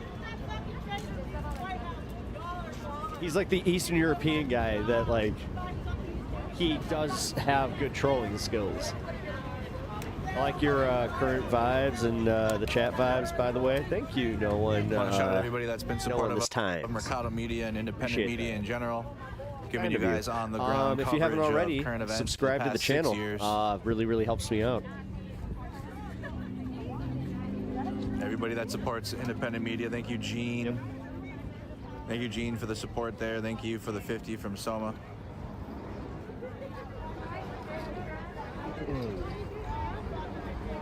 Is this where they got the senator? What? Oh yeah, yeah. What's his name? I forgot his fucking name. Lee? What's his name? And this protest does go all the way down the road, y'all. Like, there's more people that way. So this is just like this is kind of like This is just kind of like the front line of it, you know, where the ICE agents are. This is way bigger than Whipple. All the way back. Holy shit! And yeah, New Jersey showed up. A good amount of people back there in the tents in the back. So we're just at the, you know, people are going in and out, taking breaks in the tent. There's. All right, let's get the Sovereign Citizen.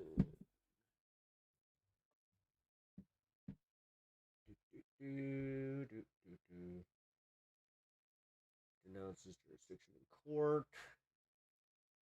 Oh, no, that's AI. I'm not doing that. Not doing that. Why would I? Man. Damn. I just realized that, though. Like, a bunch of these Sovereign Citizen channels have all of a sudden been mostly like AI.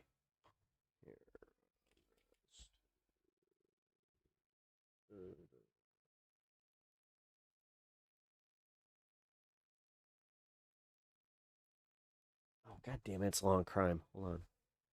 Well, that sucks. Man, I just got to get a hold of Law & Crime and just be like, hey, you know, I'm a smaller channel. Can I do this? The stupid liberal. We don't want to deport lawbreakers. Protest. Oh, I see what you're saying. Not AI, you can prove it. No one was calling you AI. Who called you AI? Why would they call you AI? Ask me AI questions. Oh, AI consumes all? Wait a minute. You kind of just volunteered that info where you're just like, I'm not AI. It's like, nobody said you were, but now I'm kind of questioning, are you? I'm just kidding. We're Sovereign Citizen the rest of all time. Sovereign citizens are. Oh. Hey, look at that. We got a nice little collection. Some of the most insufferable people that cops have to deal with. And sometimes their encounters go horribly wrong. So here is a compilation of some of their worst encounters, starting with one of the most clueless suspects ever. Public of the state union, all rights are reserved. Prop. How you doing? Oh God. Hey, Deputy Bruno, Lake County Sheriff. God. The reason we stopped you is you don't have a proper When we see the window up immediately, I'm just like, oh, here we go. registration on your vehicle. So the plate and the rolling the window down, enough for me to believe just that like- this is likely going to be a sovereign stop. Can you rule this out a little bit? I've been having a hard time hearing you. If you operate under commerce, that's the only reason why you register. He's just like, oh, The God, state here of we Florida go. says you have to have your vehicle registered to drive. Do you have your driver's license? Then that would be a privilege, sir. I'm not driving. I'm traveling.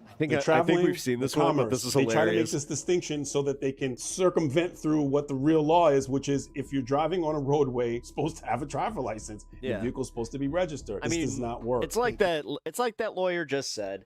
And the thing is, all you have to do is have a license. Do you have a driver's license? Why do I need to provide you with my driver's license? They are blatantly wrong about this part. They need a license. The traveling shit, yeah, Because you're just operating that on don't a fly. Florida road. So what did I do illegally? Florida law says you have to have your vehicle registered and you have to be operating under a valid driver's license. Did I commit a crime? Yes, by not having your vehicle registered. Okay, can you tell me the actual crime that I committed? I don't know the exact number of it. I need to know first. Do you have a driver's license, sir? I need to know first. No, I need to know if you have a driver's license. All right. This is what baffles me and drives me batty when I see people do this, because I know that this person has gotten bad information from either the internet or some friend telling them to do these things. That plate, and when I look at it closer, I can definitely break it down, Yeah, whether exempt. it's a sovereign Yeah. plate, but it looks Yeah, it's a just sovereign like plate the from sovereign plates that fucking I've encountered Amazon. before. 2, the rolling of the window down just a Yeah. little bit is another sovereign tactic. The words, the commerce, have I committed a crime? All of these things coupled together. Dude, I wish there were videos of him dealing with the sovereign citizens that he had to deal with. Definitely a sovereign stop. It never ends well for the driver if they keep this up. It's my right to know my Does anybody know what happened with Sergeant Curtis and why he's retired? Right, and I mean, he seems like he's well before the retirement age. show my identification. Because that is the law. You don't have to agree with the law, but that is the law. If you're not willing to present your driver's license and your registration, then we're going to have to Thank take you this for a the different sub. way. Appreciate that. I have a driver's license, but I don't know why would I would have to present that to you. Because when you got your driver's license, you signed a thing. I wonder if saying he that talks you- about it. You pulled Yeah, over by you the know, police, you have to present it. I'm gonna look correct? into that. You have to have your driver's license. Yes. If you read what it says when you sign the back of it. Commit a crime. But I have not committed a crime. Car's not registered? Yeah. Go ahead and secure him. He's in there recording you right now. All right. I need you to step out of the vehicle. All right, we're going to detain you. For what? Because you don't want to identify yourself, so we need to detain you. So step out of the vehicle. Step out of the vehicle. Yes. We're gonna break the window. He said he's not stepping out. He said he's going in court right now for the same thing. I know. You see and hear officers rolling code to these kinds of situations, this guy inside the car, because this is basically a guy that's barricaded inside of a vehicle. And the danger that it places the officers in that are rolling there and the citizens that are on the road as the officers are getting there. And again, this vehicle has not been cleared. We don't know if there's a weapon inside the car, and what if the subject decides to engage the officer? Who knows? This is a dangerous situation. He's not stepping out. I'd rather have Corporal come here and verify. He was a cop for 20 years. He officially hung up the badge after 20 years in law enforcement to pursue new ventures, incling his media. Oh my God. He got big on YouTube. He got big on YouTube and he quit being a cop. Dude. What do you want me to Oh, We want that's you to kind of step out of the funny. vehicle. I'm not stepping out. For what reason? Because we're ordering you to step out of the vehicle. No, like for what? What crime did I commit? I'm sorry. Wait, are they in his truck? Advised him while he was stopped. Yes. And you've asked for his credentials. Yes. Damn, retire at 50. That'd be sick. Yeah, right. Yes. Living the dream. Internet cop that gets a pension? Fuck. Excuse me, so I can get my license. No need You to step get a out, or pressure. we're getting ready to break your windows. Step out of the truck, now. Step out of the car. Step out of the car. Break it. Now! Yeah, I was about to say, just open the fucking door, dude. You're just like, oh, come on, man. Not that serious. Oh, come on, guys. Come on, guys. Yeah, man, it's just over a registered vehicle. Oh, come on, guys. What are you Hey, you had many doing? opportunities to Guys, comply. no. I asked you many times. What's comply? What is it that You this? were not compliant. He really does have like, the weirdest demeanor. No, you'll Yeah, get I all remember that. this guy, the paint. Yeah, So I'm he was going a to painter. jail? Yes. For what? Yeah. Yes, you're going to jail. You tied up 5 going or to 6 jail? officers Yeah. because you didn't want to provide your driver license. It's baffling that an adult human male does not know that when you get pulled over by the police that you have to provide your driver license and identify yourself. It's baffling. I mean, YouTubing. Apparently, he didn't watch Sergeant Curtis. He watched Sergeant somebody else. non-U.S. citizen. I'm going to get a look at this plate right here because you can see this is so similar or almost identical to many plates that I've had before. So 109, this is where they believe that it proves that I'm a free traveler, not a driver. It has zero connection to motor vehicles or police authorities. So that's why they claim that one, but it's completely wrong. And if you also look at the license plate, it says not a U.S. citizen, meaning they don't accept citizenship, so they don't bind into any kind of contract with law enforcement. You'll see this kind of stuff on these plates. And just at a quick glance, it looks like some kind of official plate. That's just as valuable as a coupon from 1974. Are we talking about at a retirement store or that's cooking closed chicken? and doesn't sell anything. So police officers may drive by that and miss it, but any cop that looks at it for Wait, more who asked than the 3 chicken seconds is question? gonna Wait a see minute, that, what? It's bullcrap. What is this? I've studied some laws, and it says that we have a constitutional right to travel. And is that not right? Unregistered motor vehicle. Huh? Now it's an unregistered motor vehicle. No, that'll be commercial vehicle. Then we're Commercial. It doesn't have a tag assigned to it or anything. no. That's what I'm saying. If he had it, Why do they always conflate this? Like, how come in all of these sovereign citizens, like, they never have it clarified to them by, like, the people that they watch that get them into this, where it is like, okay, well, technically this doesn't, the vehicle thing has always failed. the tag it would be commercial. Who's making money off this? Like, that's the big thing. Who's making money off these idiots? That's what I'm studying. Studied some laws on Facebook and the Besides internet Sergeant and maybe Curtis some here. other places, but you're wrong. This detachment from reality is why you're sitting in the back of a police car. Your car is going to get towed. No bueno. Like, I was complying. It's not like I did a little. You didn't step out of the vehicle. Yeah, I did step out the vehicle. After I hit the window. No, but I was trying to give you my license first. Argue with you. I was trying to give you my license first, and I was like, of course I'm gonna get out if you threaten me to break my window. Why you guys ruin people's life, man? Like, this is wrong, like, for nothing. Like, I didn't do nothing to nobody, and you guys are trying to ruin my life. Like, I have not done nothing to nobody, and all you guys doing is just to your own people, man. I know this ain't gonna hold when we fight this in the court. Sovereign citizens like this are always a pain to deal with, but it's incomparable to this That next dude's fucking- citizen who thinks that he can He's talk his way fucking out of writing his some arrest. bars in the back. Hey, how you doing? I'm doing great. How are you? Nobody knows the trouble I've seen. Why do you got Nobody knows but Jesus. your emergency lights on? What's the emergency? Right off the bat, good approach on the passenger side. Emergency lights, why are they on? Definitely on the sovereign route. That's a question that they often ask. Damn. Okay, so this is like a collection of just like all of his. Yeah, that's private property. Do we have one that we haven't seen? Because we've seen this guy. Ooh. Stopping, that's the reason why. Yeah, no. Oh, I remember her. Oh, I remember her. Okay, so you know what? Fuck it. We'll do the greatest hits. This is fun. I don't exist. That citizen was pretty insufferable, but he obeyed the officers to some degree. Unlike this next woman who thinks that because she's not a corporation, she's exempt from the law. Hi there. My name's Officer Hake. Just to let you know the traffic stop's being recorded. The reason why I'm stopping you is for speed. 48 funny. to 35. Thank you. Not only that, I really strongly believe you're just not paying attention because I'm sorry, my father. My father's in the VA right now, and I just. So first she tries the. All right, first dramatic. Like, let's get dramatic. I'm sorry. I'm listening to this. I'm so sorry. Why didn't you make a sound? I'm not. Because you weren't stopping. That's the reason why. Oh, well, I didn't hear. We went 8 blocks. I didn't see any lights. I didn't. It just means you're not paying attention. I'm getting my lawyer. 1 second. I don't need to speak with your lawyer. Can I see your license, registration, and proof of insurance, please? What crime have I committed? Speeding. Speeding actually become a crime. It's an infraction. It becomes a crime when you don't provide your license, registration, and proof of insurance, ma'am. Ooh. Ma'am, I can't hear you with this window halfway rolled up. Ma'am, are you going to provide your license, registration, and proof of insurance, please? Or does this have to escalate to an arrest?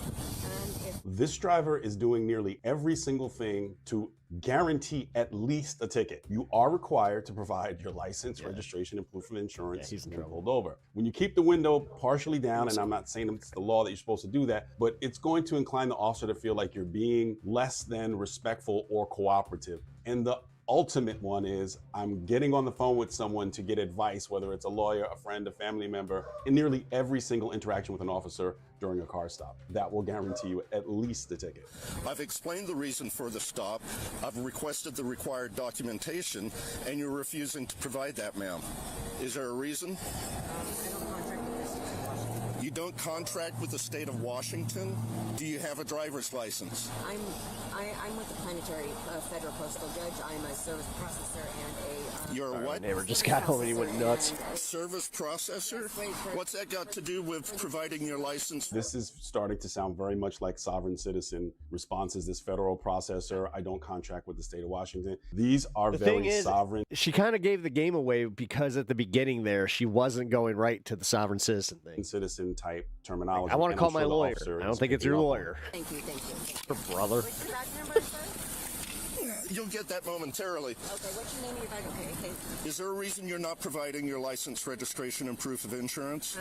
Just because I'm trying to get my lawyer on Okay, I don't have to I wait feel for like your the lawyer. lawyer is her brother. Okay, I kind of remember it was like a family member or some shit. Nor am I required to.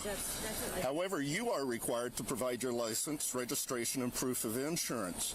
And I've requested it multiple times. I mean, he has been patient. For what? so I can get my... It's got nothing to do with this traffic stop, ma'am. Grab your sticks. Grab your sticks. I'm being stopped right now. Put them on the front. As I said, I have had to stipulate this in the past. I am in no way like a fan of, you know, the police. But god damn it, these sovereign citizen idiots. I do take a special joy in seeing them get there. Ma'am, are you providing me with your license, registration, and proof of insurance? Ma'am, are you going to provide me with your license, registration, and proof of insurance? The officer did something very, very effective by having the other officer place the stop sticks in the front, likely is one of those similar devices that I would carry to ensure that the tire gets deflated if the person takes off. Yep. 1 second. No, ma'am. Step on out of the car. You're under arrest. No, I'm not. Step on out of the car. Please don't. Step on out of the car. Don't. That's it. Do it now. Do it now or I'll break this window. You're under arrest. Step on out of the car. You're under arrest. Step on out of the car. Can you listen to my You're voice? under arrest. Can you please Step on out of the car. You're under arrest. You don't want to... Ma'am, I've Oh my provided god, the person on the phone just said don't comply. you multiple requests for your license, registration, and insurance. That ain't no lawyer. Okay, step on out of the car. Do it now. Like I said, that ain't no lawyer. I do remember that right then. It's just like, oh shit. Charged with treason if you break my window. This is so illegal. I would not do that. You can contest that in court, ma'am. That ain't a lawyer. No. That's treason. Huh? Even the cop kind of had that moment of like, that's a new one. What? The person on the phone saying that you're going to be arrested for treason to the officer if they break the window. This is the person who's probably in That's the my lawyer. couch It's like, in your their house lawyer's giving this dumb. person really, really bad advice because that's not how it works. You don't want to do this. Well, I'm with the federal that postal lawyer courts, did not pass okay? the bar. I am serving the judicial notice and global constitution to the world, and this is not correct. This is not what you're being The Constitution to the world. That's it. Recorded, ma'am. Everything's being recorded. Wow, All your this is a statements sovereign are being citizen. recorded. Sovereign You citizen. don't want to break my window, sir. I will here in a second if you don't get out of the car. If your supervisor gets here, he will let you know you cannot break my window. Well, I doubt that. You're being recorded and you can't face treason. Yes, you are being recorded. Everything's being recorded. Yes, we know. Yeah. We know. We know. We highly know this. 6 David 1 We ETA. highly know. Oh my God, this is one of her idiot girlfriends standing in her kitchen with a glass of wine. Put me in jail. Well, you are going to jail. I do not. You're under arrest at this point, ma'am. She got herself a galactic lawyer. I'm not a corporation. You can't contract with me. I am a free woman, a blood, flesh, breathing woman. I am. I am from parts unknown. I am the ultimate warrior. Not disputing that, but you are under arrest. Definitely sovereign citizen. The free woman, all this terminology that she's using is definitely sovereign citizen terminology. All right, she's Let's freak the cop out. She's under arrest for obstruction at this point. She refused to provide identification, registration, proof of insurance. Okay. I'm not a corporation. Okay, so I'm going to tell you this. Dude, that would be such a funny bit. Do fucking warrior as a sovereign citizen. I do not comply with your human laws. I am not technically the person you claim me to be. I am the entity known as warrior. So now you're going to get out of the car. We're going to pull you out of the car by force. He just said he's going to pull me out of the car. A living woman, and this is treason, sir. Nope. It's a traffic stop under Revised Code of Washington, Title 46. I got one. Are you going to step out of the vehicle, or are you going to be taken out by force? I haven't done anything. You are under arrest for failure to provide ID. Are you going to step out? Well, the speeding is...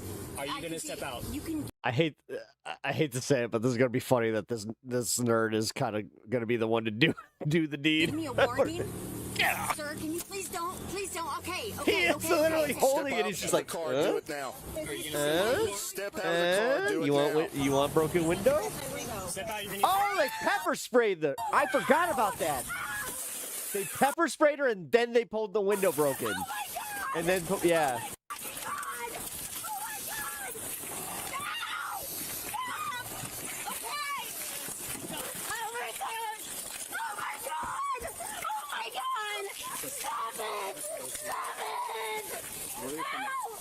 David Aid, one in custody, and we'll take aid.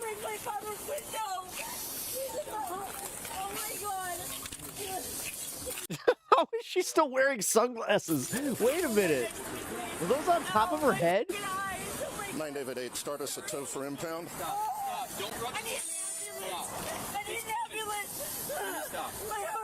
This could have all been avoided if you provided your license, registration, and... I'm sorry, this guy's scolding her is kind of funny. Insurance. This could have all been avoided. Well, that's what it's designed for. Now, we all know that this woman acted ridiculous, but at least she stuck around for the stop. Unlike this next woman who thinks that she can outrun the whole department. Ooh, they got the grappler on this one. I don't think we've seen this one. Sorry? We've never watched one where they do the grapple. Out and there's no plates. Right off the bat, the window is so dark. Shit, I'm doing from this overtime. perspective, I can't even see inside. Hold on, I There want to could be finish this all one, but kinds of then I do danger have to start inside the rapping. vehicle. And then just putting the window down just that little bit, and the responses sound very sovereignish. I mean, the tint does not help.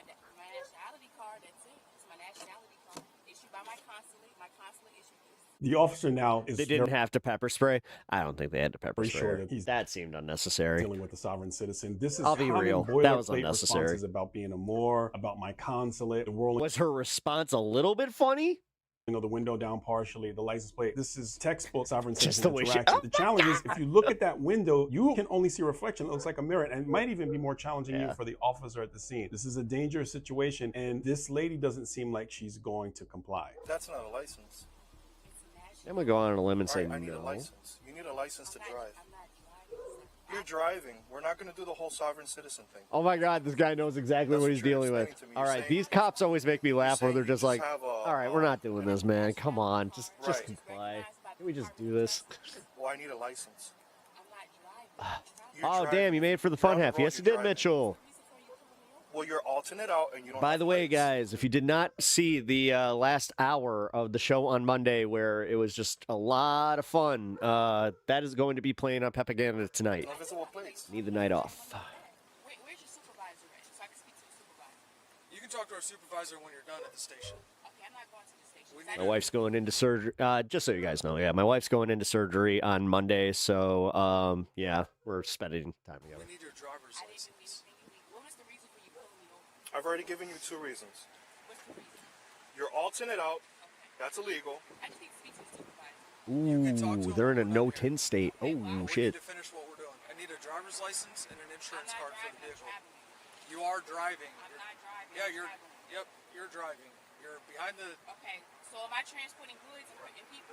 It doesn't matter. You're driving a motor vehicle on the roadway in the United States of America. You're driving a car. You're driving a car. This is a car. It doesn't have a motor. You see here, this is the I'm sorry. word game. This has an engine. It's not a motor, so it's not a motor vehicle. I'm traveling. I'm not driving. It has a driving it has ways a chassis. to circumvent and It play has a around with the steering law. wheel. The UCC It has an is exhaust. This is a car. what they always misquote. The UCC deals with services, commercial things, and they conflate what the criminal and traffic statutes are with this UCC. Thanks, man. All right, we're gonna have you step out the car. Yeah, if I show up on Monday, it's going to be for a very quick stream because the surgery is 6 hours. So Supervisor's right they here. even said like, go home. So Yeah, come on out. I can talk. I'll be home for a little bit. I can't hear you. I said I'm not coming outside. You've been ordered out of the car. You've been ordered If out I of do the go car. live, it'll be a little bit earlier. Right now, we're gonna have you step on out. This is your final opportunity. I'm right here. Sergeant Mike. I mean, like early, by the way. It'll be like 10 o'clock in the morning. Badge number 62. For right now, we're gonna have you step out of the car. We got the legal right to ask you to step out of the car for a traffic stop. So step on out. Sorry, Stan is. If not, you're obstructing official business. You're driving No, the the sheriff car. isn't coming down here. They ask for the sheriff because it's the elected official. Almost textbook by the numbers. You don't step out the car, you're gonna be under arrest. Sir, what did you pull me over for? I'm not gonna keep explaining the same thing to you. Huh? I said, why are you all trying to intimidate me? We're not trying to intimidate you. I've been trying to cooperate. She's closing the window. She's trying. Bad move. Bad move. Bad move. Okay, so this is cool. The grapple thing. All right, let's do it. Let's see if I can time this right.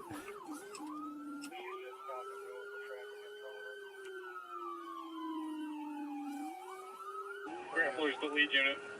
All right, let's see. Grapple. Get over here. Stopped with the grappler near the railroad Got tracks. it. I mean, it was a little off time. Now open the door and step out. We're gonna bring her far right. I need a hands and a less lethal. I got hands. Step to your right. Step over that. Lay down on your stomach. Oh, that was very stupid of you.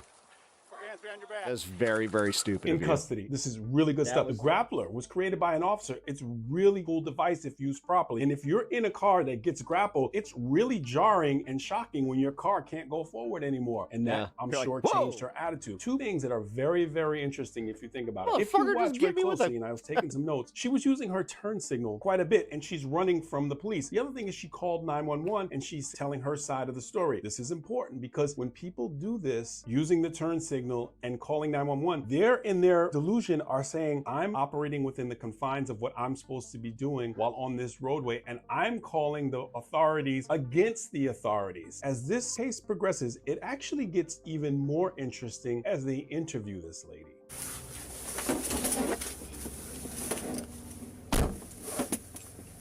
You good? No. Why do you say you're not good? You hurt? Mm-hmm. What's going on? A lot of stuff. The handcuffs? A lot of stuff is going on. I'm just trying to get back home. She's giving the fucking silent. She says literally like your girl's giving you the silent treatment. I don't know why you fled. A lot of things are wrong. That's for you to guess. Because you all were about to attack me. Dude, she's fucking so passive aggressive. Nobody was gonna attack you. It was 3 you all and 1 of me. Yes, you were. Nobody was gonna attack you. Okay. I was talking to you real calm, trying to get you on your way. I was just talking trying to to you figure out calm what was too. going on. I was talking to you calm too. I wasn't being rude. I told you what you asked for. I gave you everything you asked for. I just didn't give you my nationality card because my consulate says we're not supposed to do that. I'm following consulate orders. She is 100% committed, no question. And we're not done. It gets even deeper when she gets interviewed by the detectives. You met our patrol guys tonight. I'm a sergeant at Detective Bureau. We're just trying to figure out what happened. We got called because there was a pursuit. Pursuits in Ohio are felonies. So that's why we're here. Okay? We were at a traffic stop. We were stopped in the parking lot. And then we put the car into drive and drove away. Can you tell me why we did that? Okay. What made you feel like your safety was in danger? Because they put on gloves like they were about to punch out my window. Okay. I wasn't on the traffic stop, so. I know I contacted and I asked for a sheriff.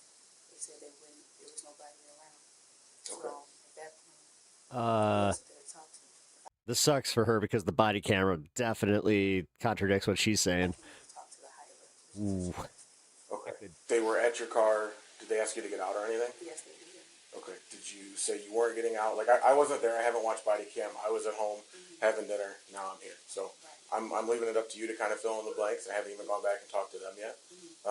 And then you said you felt like you were in danger because they were putting gloves on. Okay. When you were driving away from them during that pursuit, were we stopping at red lights? Yes. Did we go? Turn on signals? Yes, I did. I turned on my signals while I was turning too. Okay. Were we going faster than the speed limit, the posted speed limits? Not that I know. Okay. I know at one point somebody had said they were questioning as to what your identity was because you couldn't provide a driver's license. I take it One more minute? Oh, fuck. saying that you believe in talking to a Oh, sheriff dear. higher up and that you're traveling, right? You don't have any government identification. Okay. Have you ever had any form of government identification? When I was under the black coat, yes. Okay. And what state would that have been with? That would have been as a United States citizen at that one point. How does she ever, like, how does she get a lease? Or, like, how does she get anything? How does she even have a car? Okay. If you'd gotten a hold of the sheriff, A little what was the plan? like, I am confused about I this. would have asked him, are they competent in the United States Notification and Access Manual? And if they'd have said no? Then I would have needed to speak to somebody else who was, maybe their supervisor. Man, this audio sucks. Were you going to a specific destination? Or Yes, I was traveling back to my domicile at Chicago. in Chicago? At Chicago. Domicile. What brought you out here? I literally went to Mission Barbecue. I picked me up some. He's pissed, but very professional. I was going fast when the guy pulled me over. You know, I was literally traveling the speed limit. So you came from Chicago? No, I was traveling back from Maryland, but I was en route to Oh, Chicago. okay. I see. That makes sense. I thought you came Damn, from and she made it to Ohio? Chicago here from Mission Barbecue. I know Mission Barbecue's good, but Yeah, it's good. It ain't that good, no.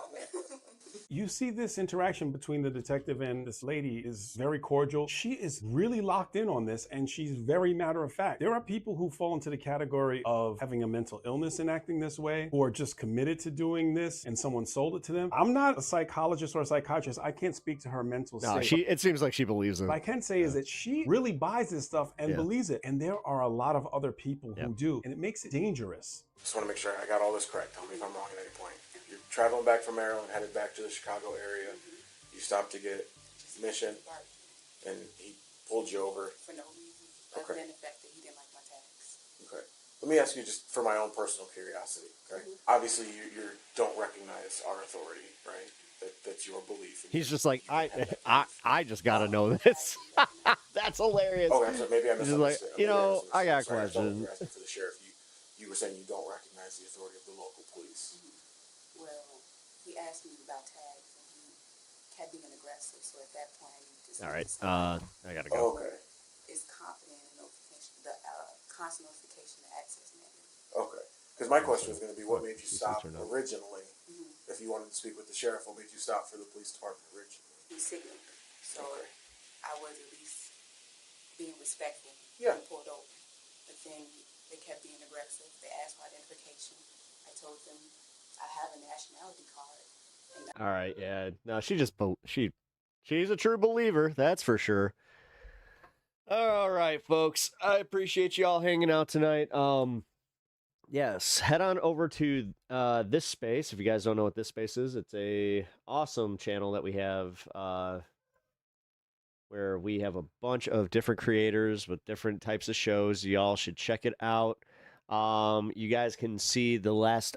It's going to be the hour from Monday where I did a bunch of impressions and just had some fun. So if you guys are a little Politicked Out. I highly recommend going and checking that out.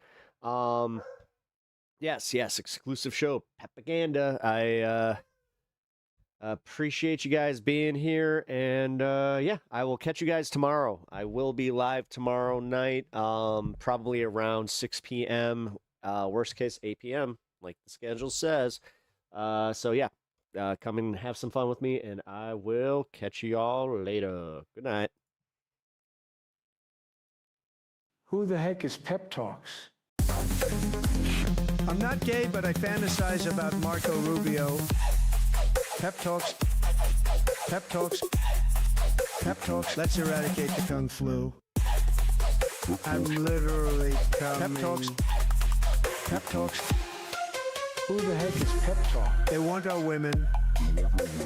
They want our children. Pep Talk. Sometimes no means yes. Grab them by the Pep Talk. Grab them by the Marco Rubio. Obama is a racist. Pep Talk. I'm literally coming. I'm literally coming. Pep Talks. We found weapons of mass destruction. My fellow Americans, it has been confirmed today from Pep Talks that we are indeed all high on politics.